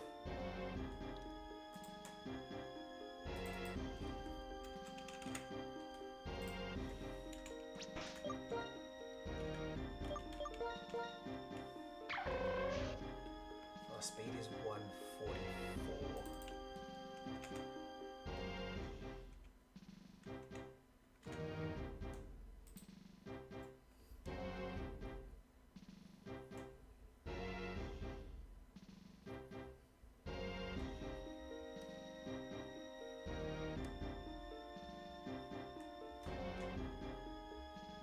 Okay. Do any of them have Sucker Punch? No. No, so we could run through Grimsley basically with just purely close combat and a Scarf will do the trick.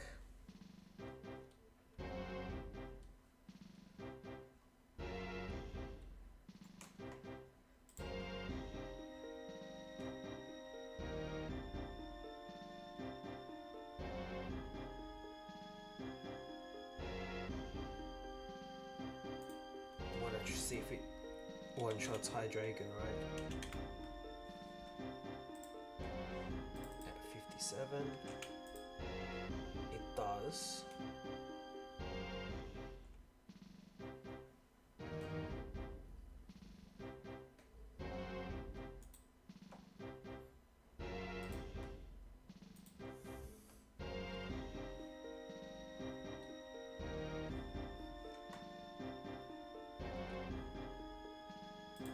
Second.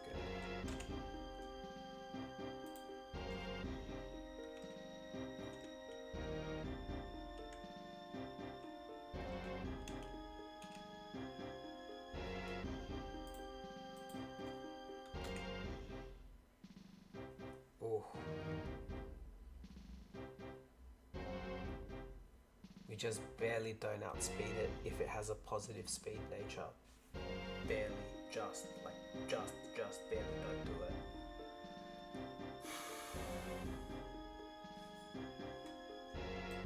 We're gonna take that chance. Maybe I will. I don't know.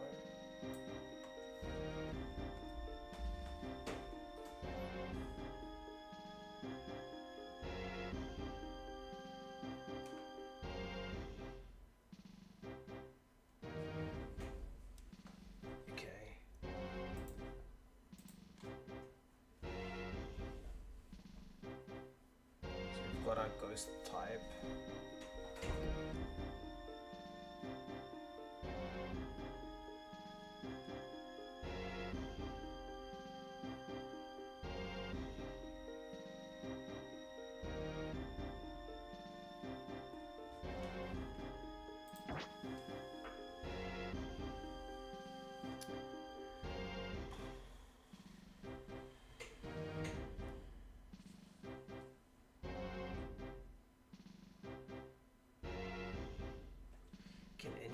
This is gonna sound stupid, but can anyone learn Thunderbolt?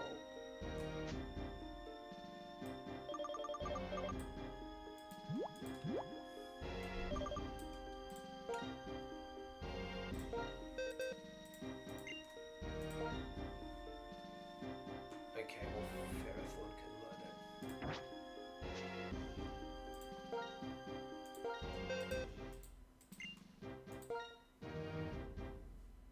We teach some people Toxic, I think. Maybe this guy. Yeah. I don't think Synthesis.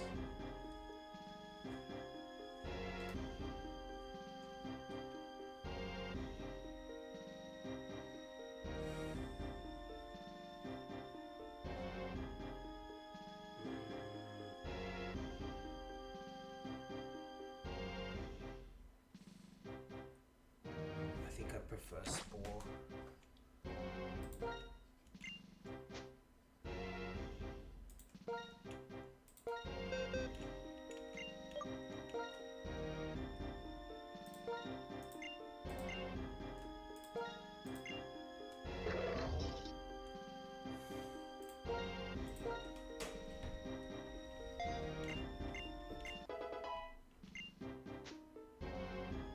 Okay.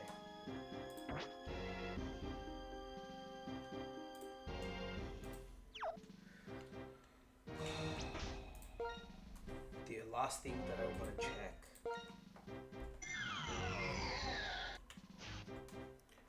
is if this guy can one-shot the Pokemon on Marshall's team. That's the last thing I want to check. If he can do that, then we're golden. So, did I save? I did save this time.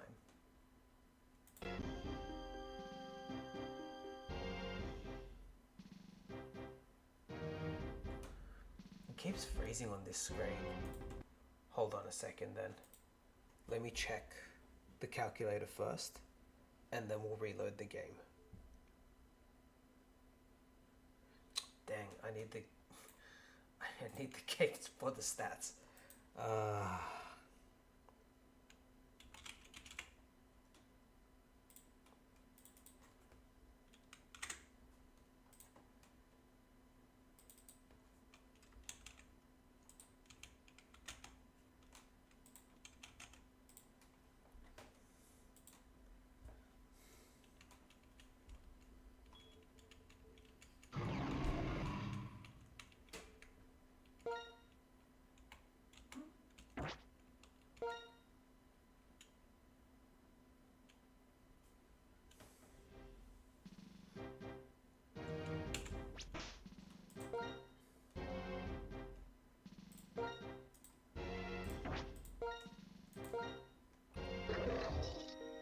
Whether this guy, hold on.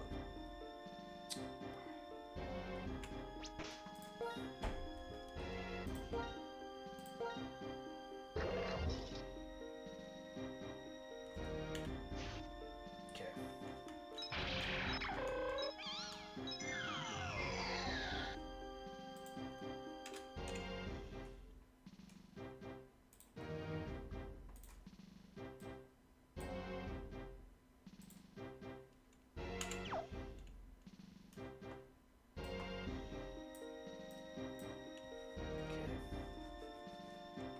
Higher attack, lower speed.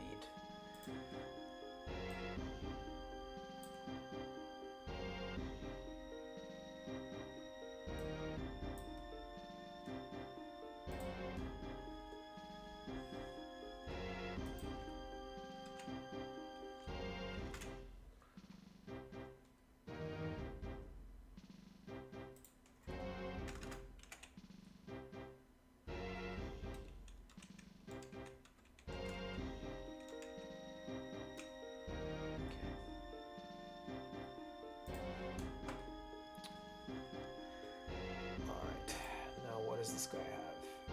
He has a throw.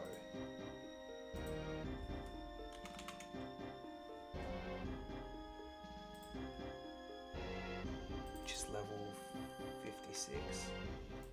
We have the move Psychic.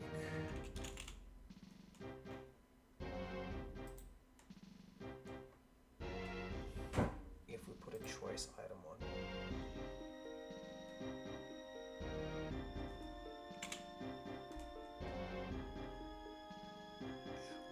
Choice specs.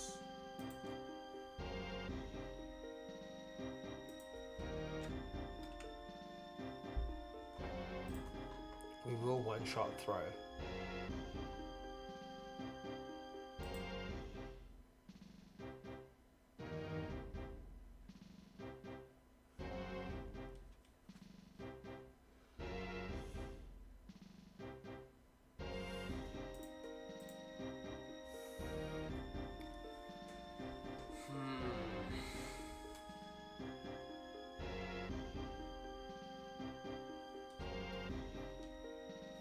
Maybe not.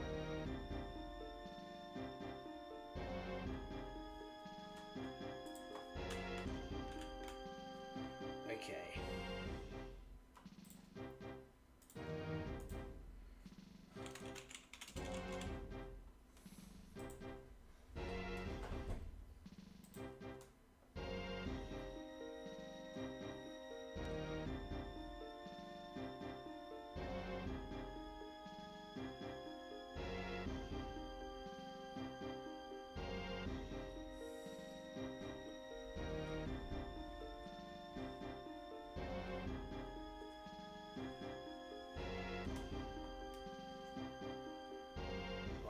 Does a 1/6 of HP.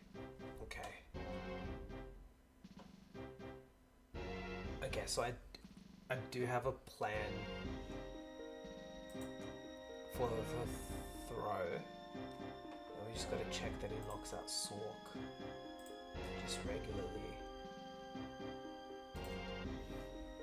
Okay, let's find it out.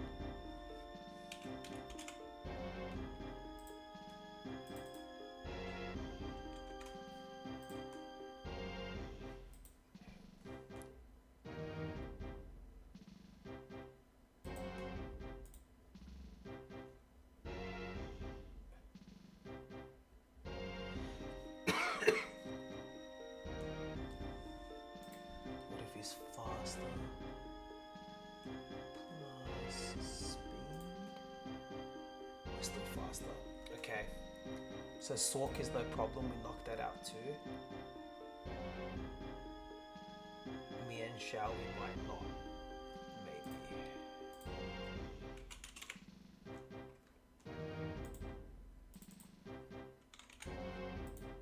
No, we definitely do, but it is faster than us. So it will move first, but in terms of the moves that it has access to, I'm not too fast. And the last is Conkeldurr, which I think we one-shot. If we one-shot that too, then we're golden.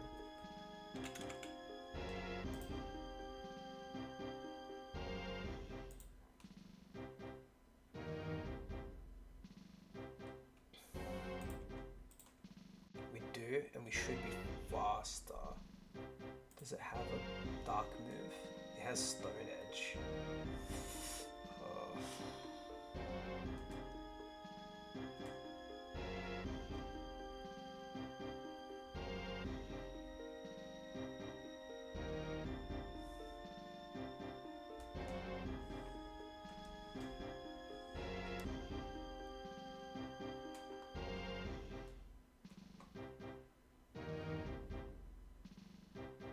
Okay.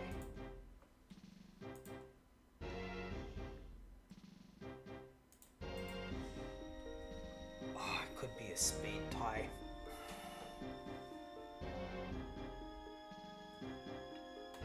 Wait, what am I doing? I didn't set the level. Oh, never mind. I had it set to level 100 on the calculator. We outspeeded, it's fine. It's fine. Okay. Alright. We're set.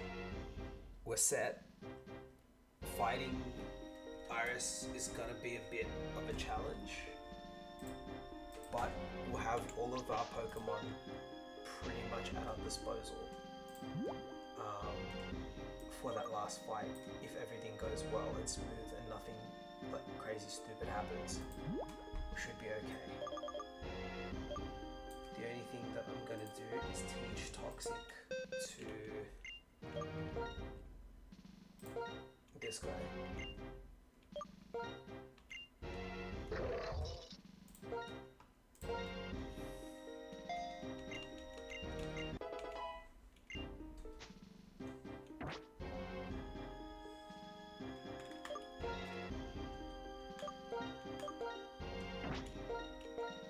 Does this have the specs on it?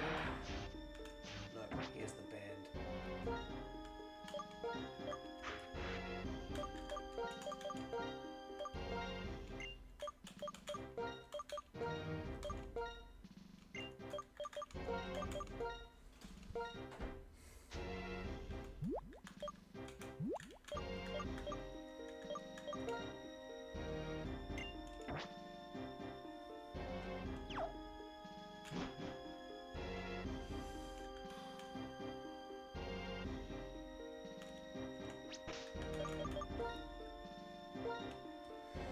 All right, this is it.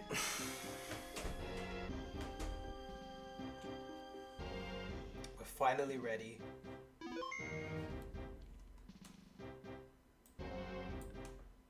We are finally ready to do this. Okay.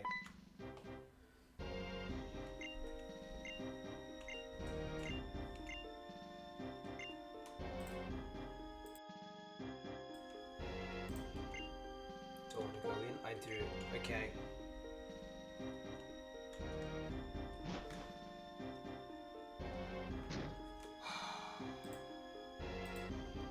Where do we start?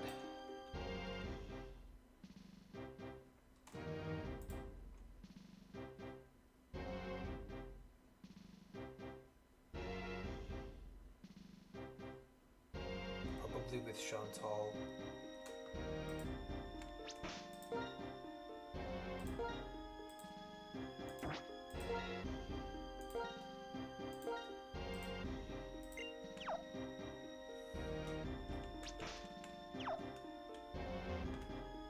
Chantal is on the left.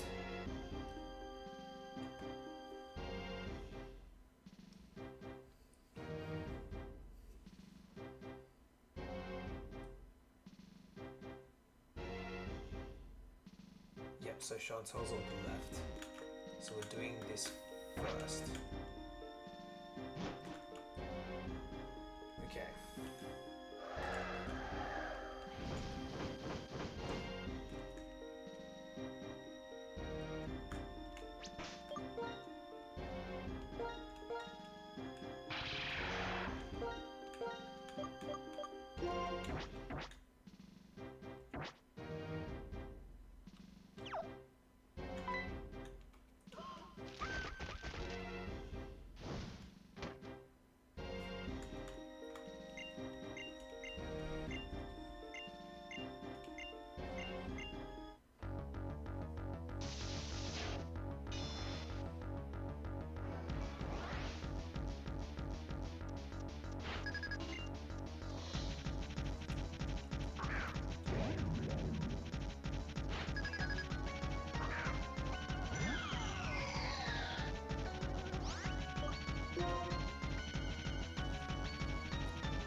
We don't have our sprites edited, we should do that.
So we're using Dark Pulse. That's all we're doing. That's the whole thing.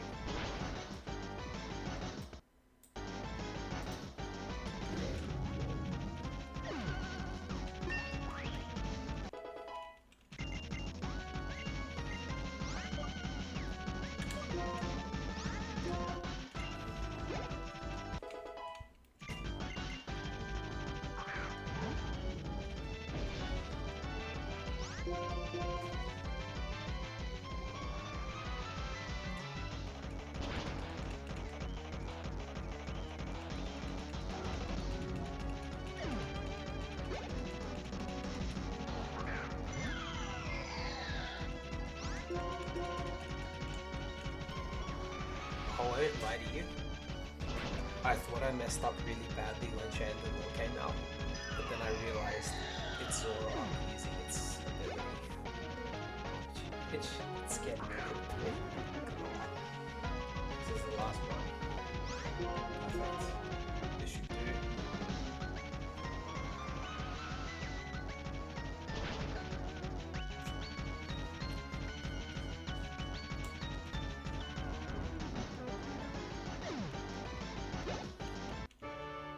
Cool.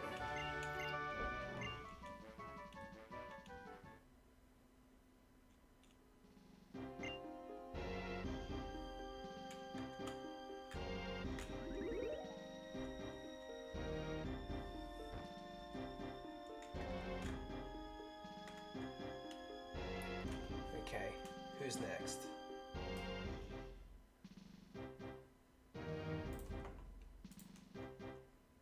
So that's one down.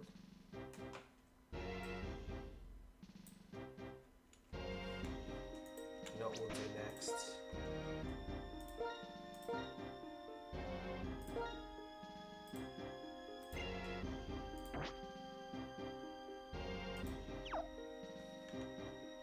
And then we'll go battle the psychic one, which is third, I think. Caitlin and Marshall from left to right. So Caitlin's here.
That's two down. So far, so good.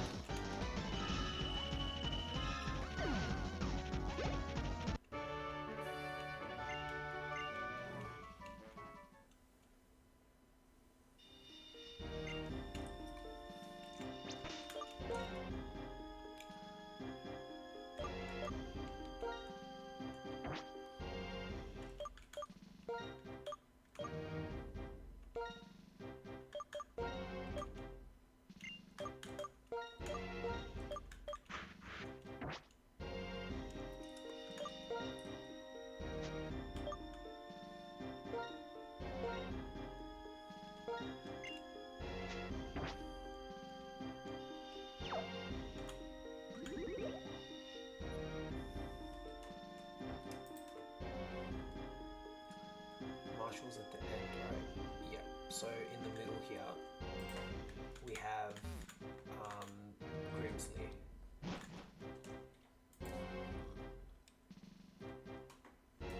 And the plan here, no joke, is close combat 4 times. That's all we're gonna do.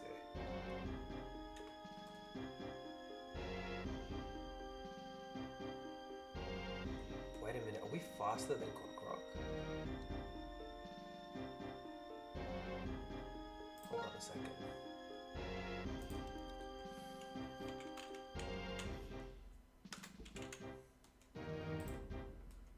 What level is it? 56. Oh, it's not that fast.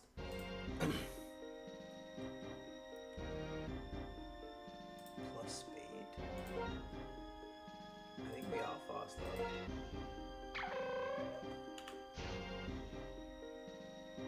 Yeah, we are faster.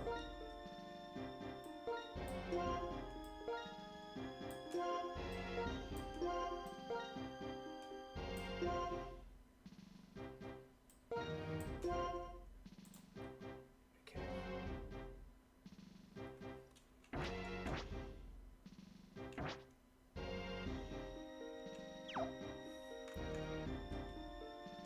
Alrighty, here's Grimsley. Last one, or second last one. And then we go to Marshall and the plan changes. So I don't really talk about my Marshall plan, but we'll talk about it when we get there. For now, we're knocking out Grimsley.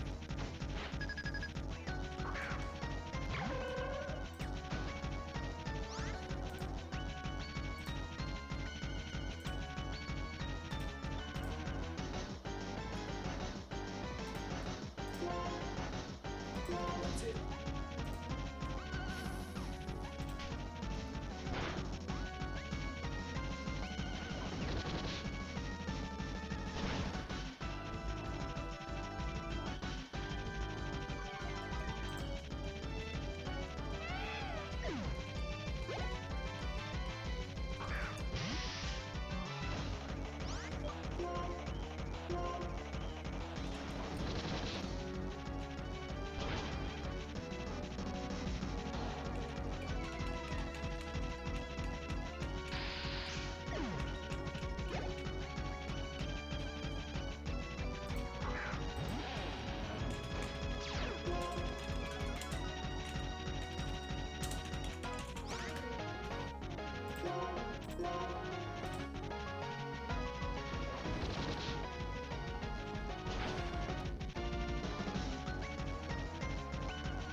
Alright.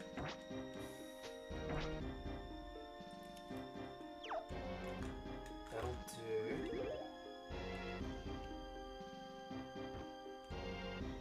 And who has the XP share?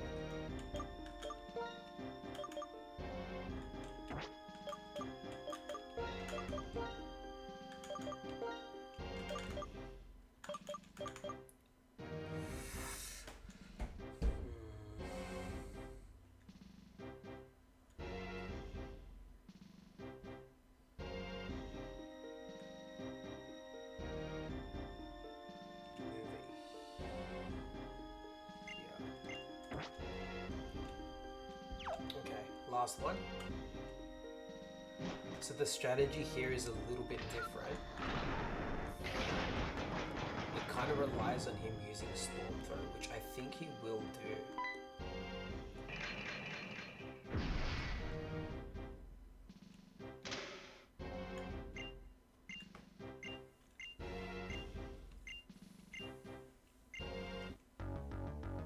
I should use Storm Throw.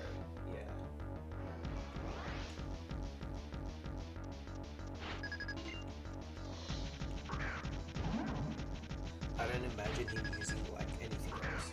If he does use anything else, we've still got like we can still make it work. Stealth Rock we need to put up.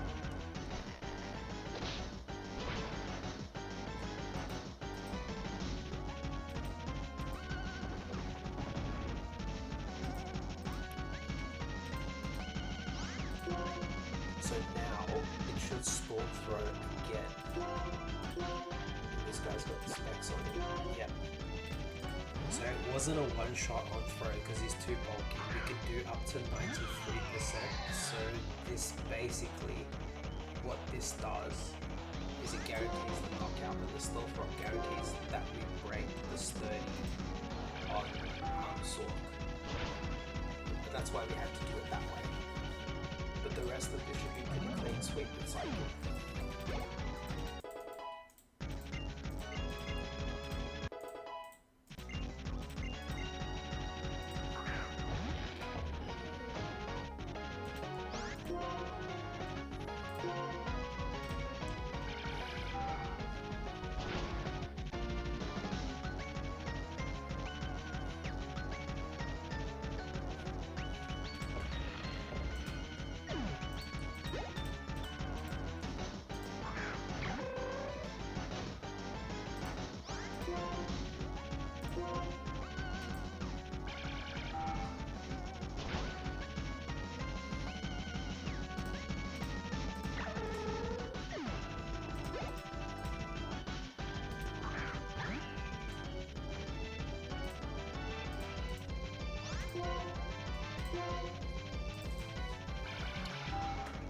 Alright, champion time.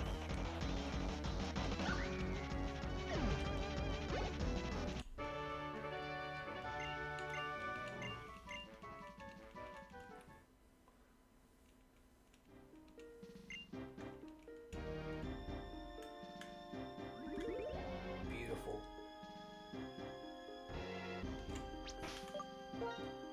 Let's fix up all our items.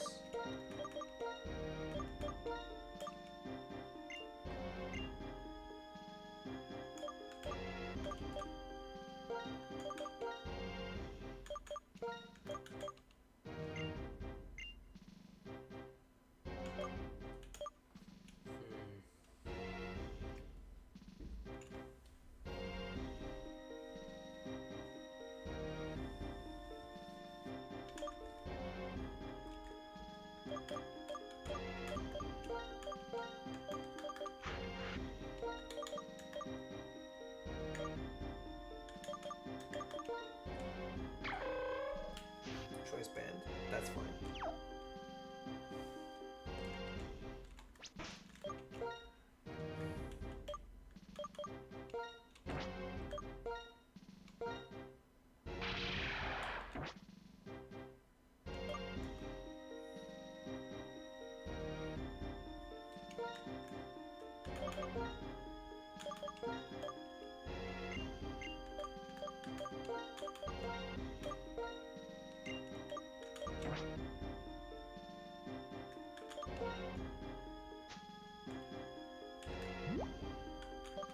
We have a normal gem, right?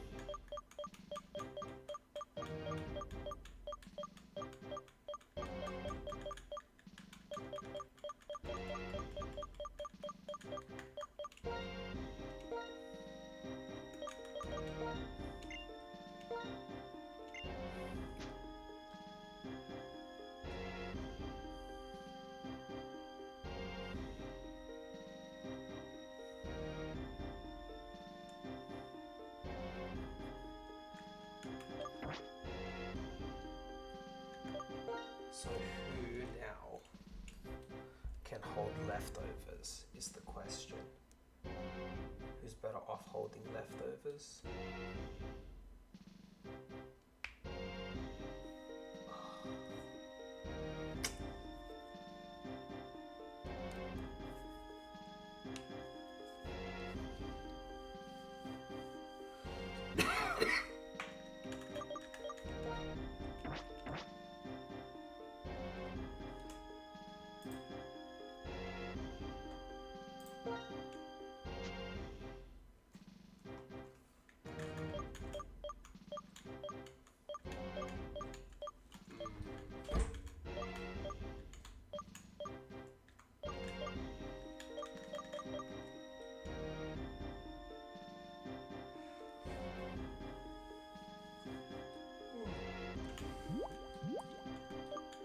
Doing a last check on moves.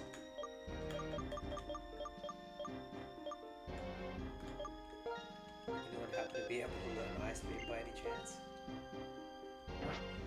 Okay. Anyone can learn Scald? No. Okay.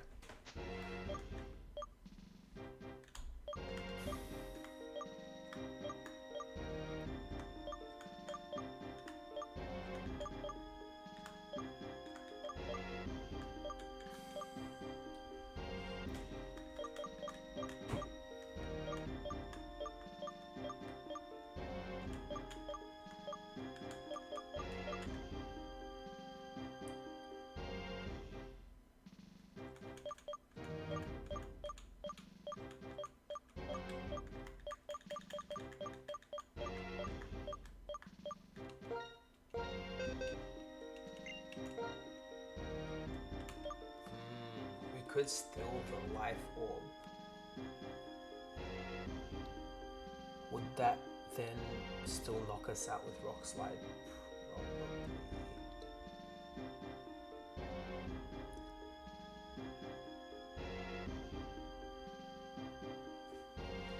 It would make everything else come in easier to knock it out. We have like a fire gem or something.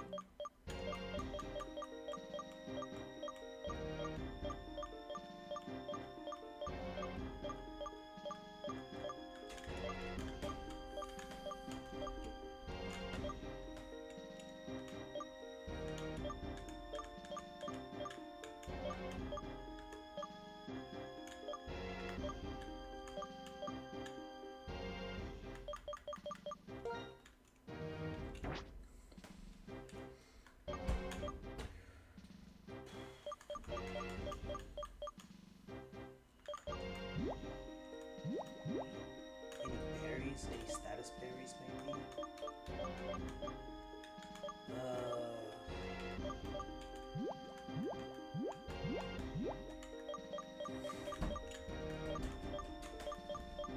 So we'll just get the leftovers.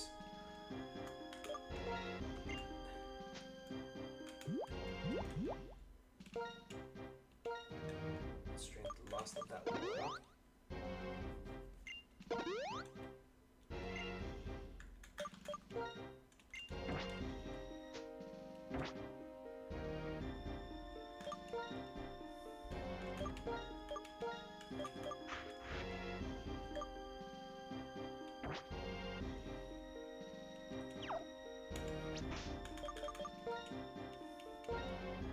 So close.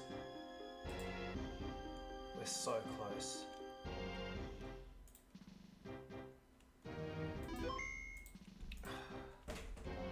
Alright, this is it. The final battle.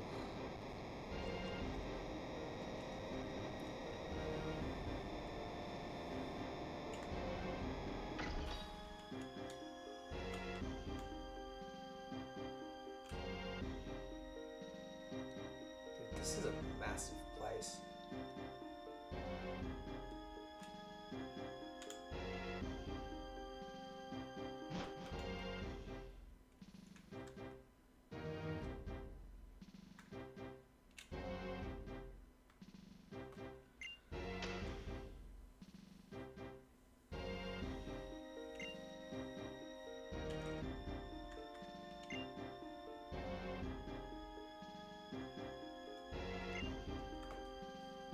Serious battles, I mean, come on, trainers, you can hear victory with every fiber of their being, and they're battling alongside Pokemon that have been through countless difficult battles.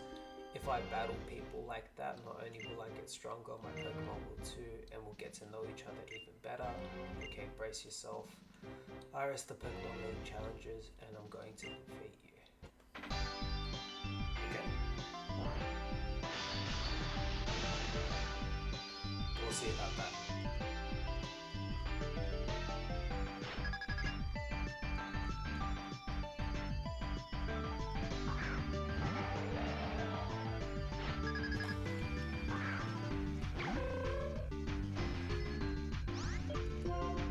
First things first. That's one down.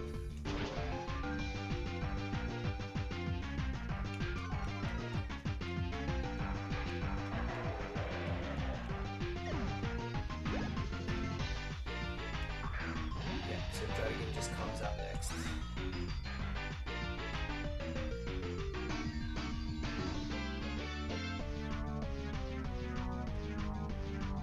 Now I wonder what its best move is. It's Focus Blast, isn't it? Technically.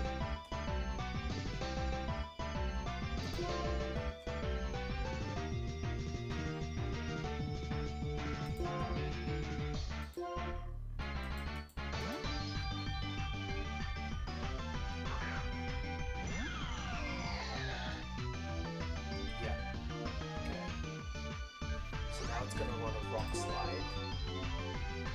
We can burn it. Let's burn it. Oh my god, he missed.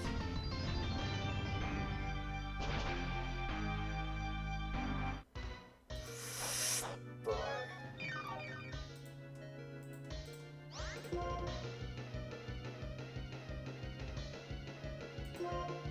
Burn it.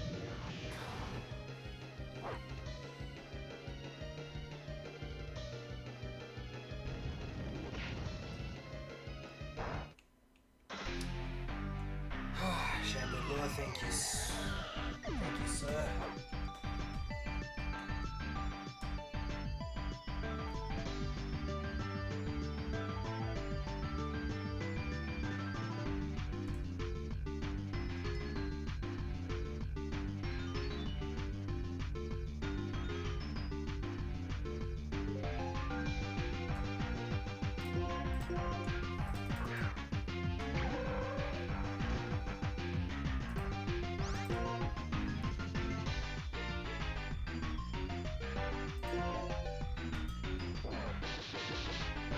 That's how it will go now.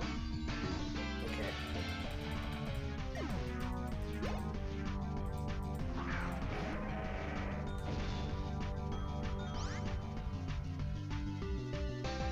Everyone's going to use the double edge. If we can go in here, do we have Rocky Helmet on this guy? We do. Okay.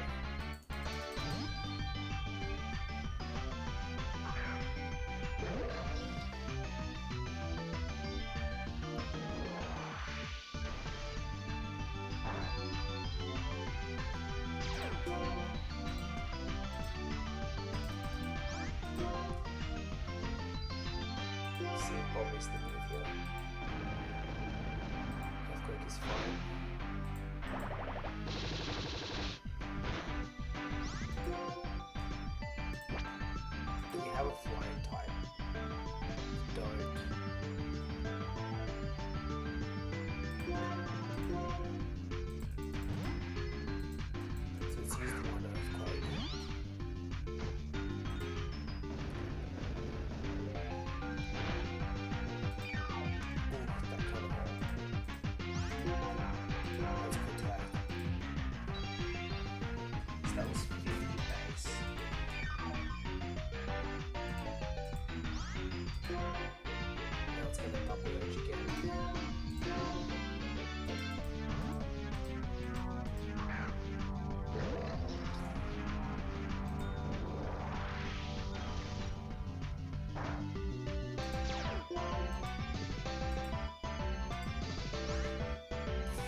restore's kind of okay. You can protect here and spore.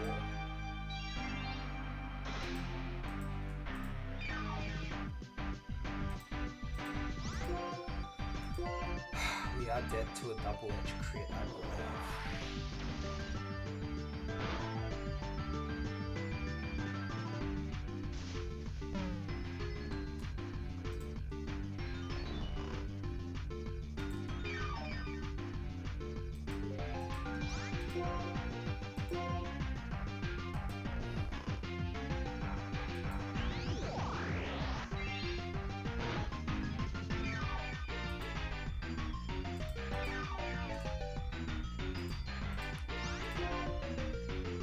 This guy should just be able to knock out Agron, hopefully, all things considered.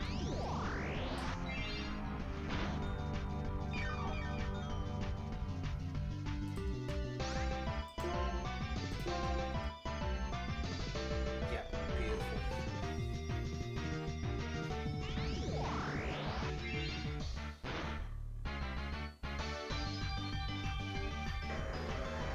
Archeops and acrobatics may be a different story, actually. Hold on a second, maybe it isn't. Let me find out.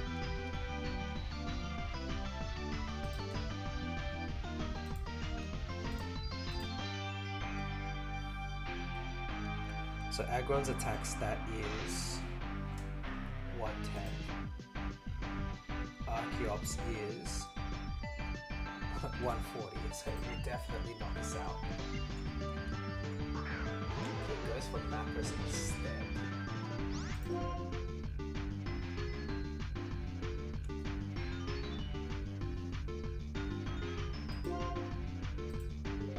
We should survive as well. Yeah.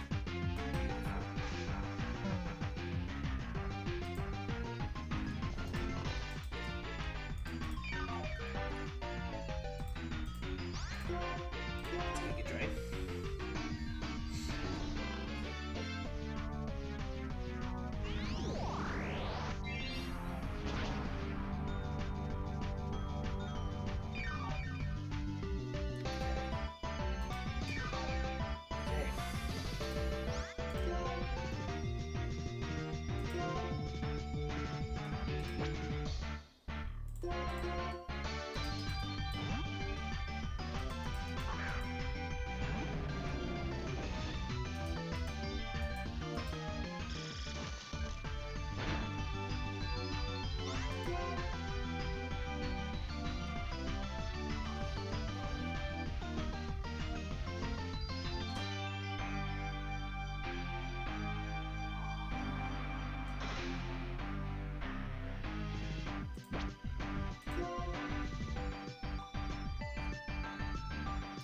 Surf again, so it's going to use surf now for sure, so we'll go into this guy, he can take a surf.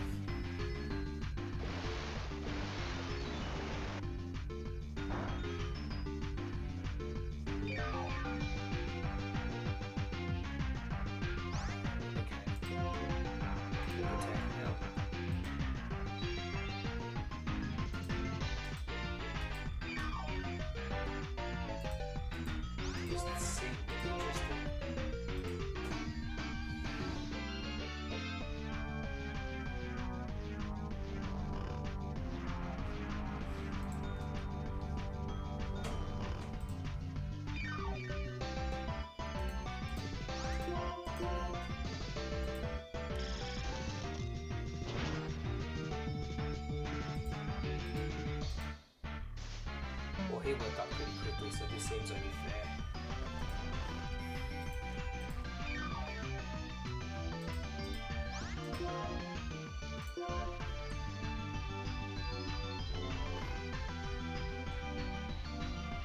Man, Lungus is cracked. This is a stupid Pokemon. Look how good this thing is.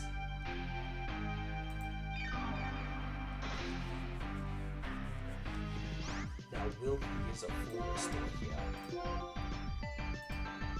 he just straight up woke up. That's fine.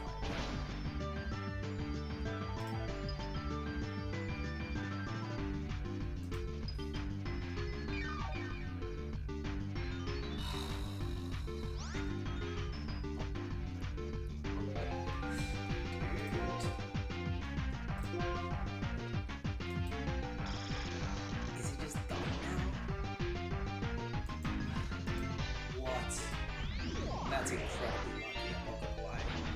Throwing out first turn seems incredibly lucky.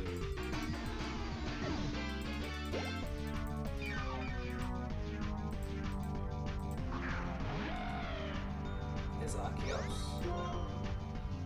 Let's hit it with a Protect.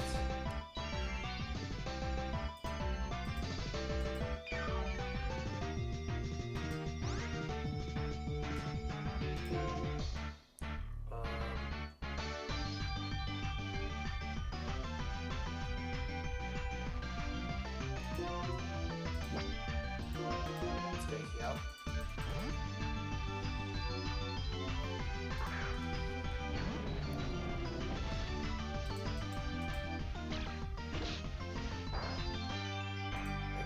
I think we should live long enough to get up Stealth Rocks. What a gun. And on the odd case he misses here.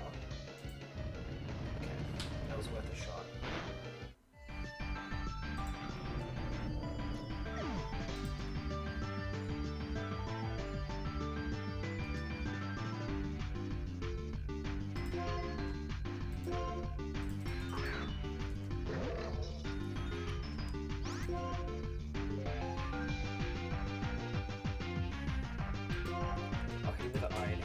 Acrobatics here will hurt a bit.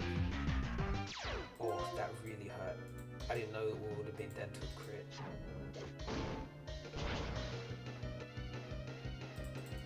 Okay, well we got a crit in the tail, so that's really good.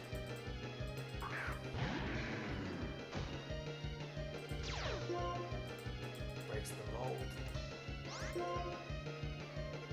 See if we can toxic here.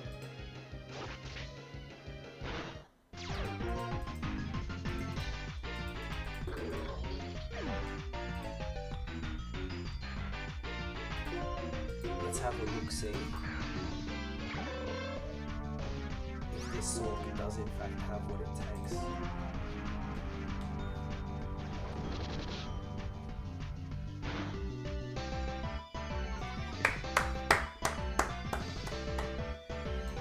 And that's a wrap.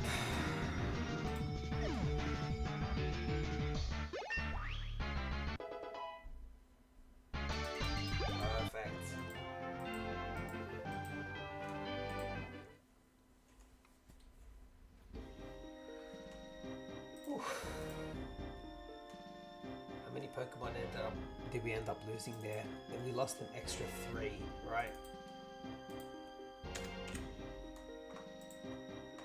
There we go. 9 Pokemon lost.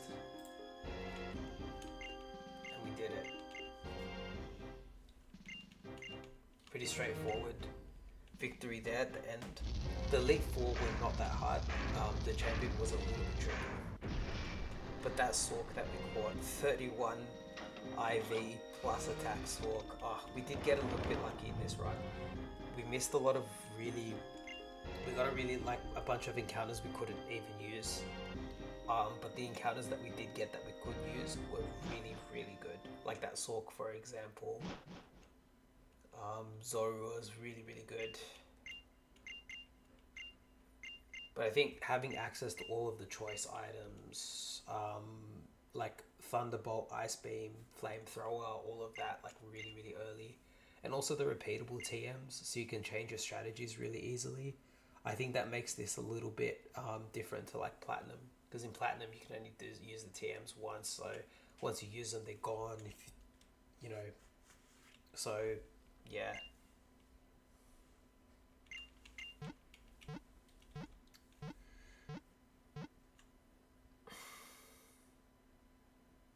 Yeah, this is the Elite E4 team. Didn't even use Ember on the team.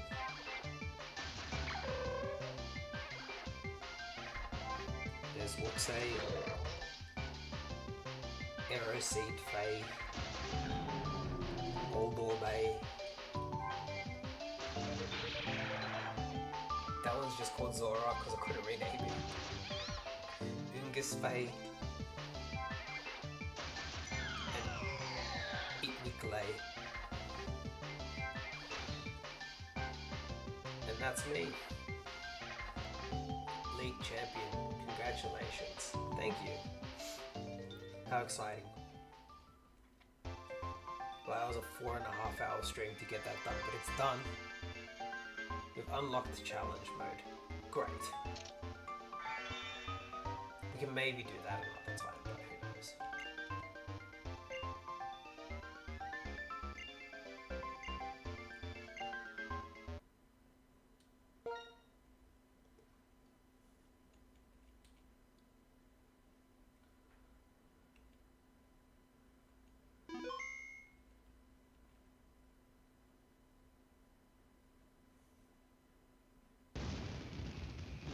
And that's it, completed on the first attempt.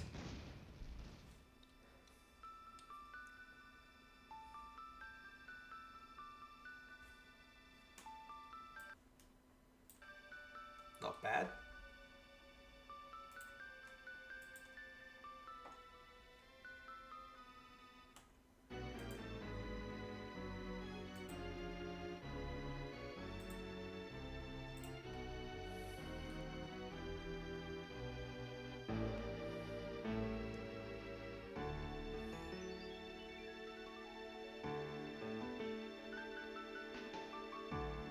What a fantastic game to play through again.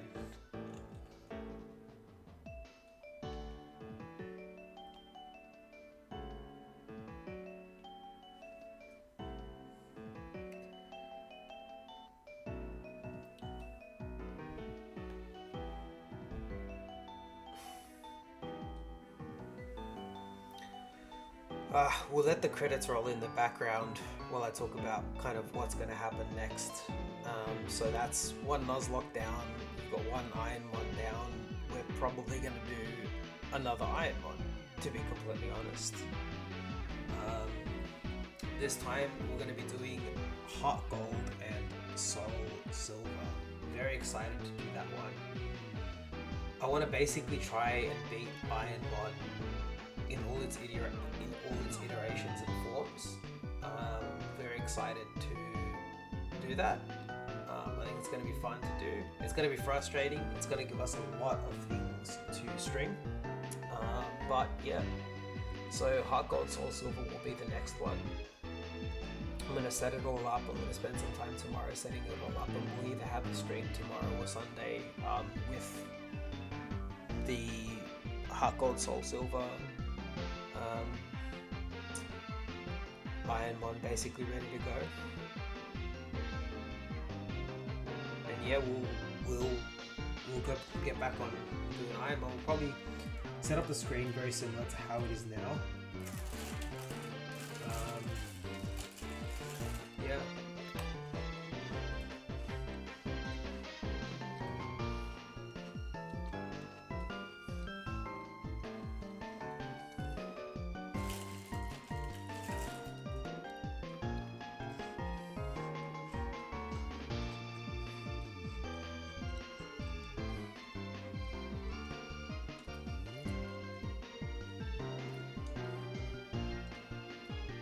This credit roll is really cool.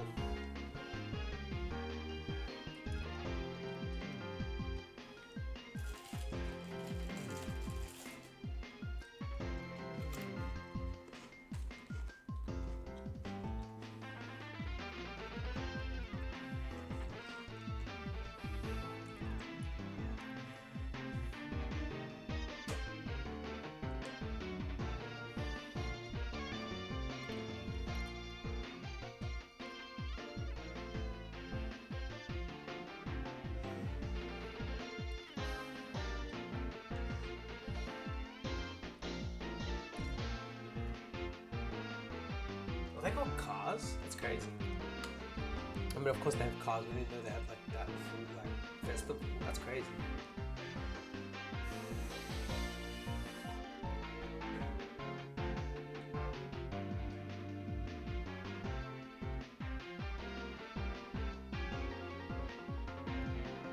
That's cool. You get to say hi to everybody on your way back after you win.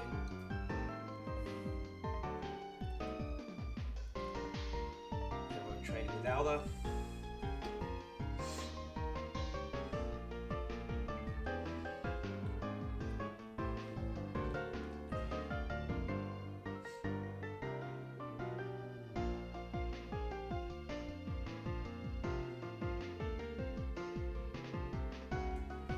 That is fantastic. That's fantastic art.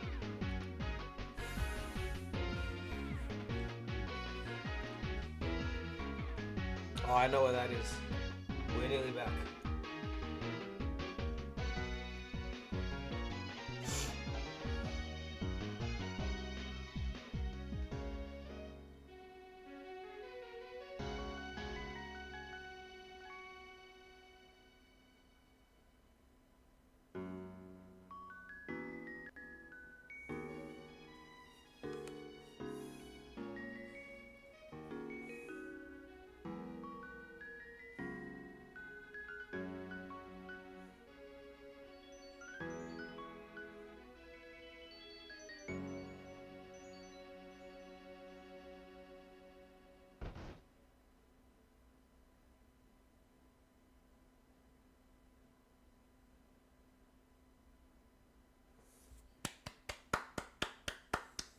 Okay. There we go.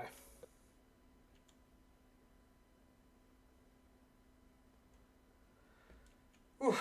Alrighty then. That's gonna be it for tonight. Pretty long stream, but I said we were gonna get it done. We got it done. It's one more Nuzlocke under the belt, so I've cleared 2 Nuzlockes now. I've done Platinum, I've done this one as far as vanillas go, and we've got 1 IronMon under the belt. So we're gonna keep doing challenges, we're gonna keep streaming. And yeah, I'll see you guys either tomorrow or Sunday for the first stream of the Hard Gold Soul Silver IronMon. It's gonna be great, looking forward to it. Alright, see you guys.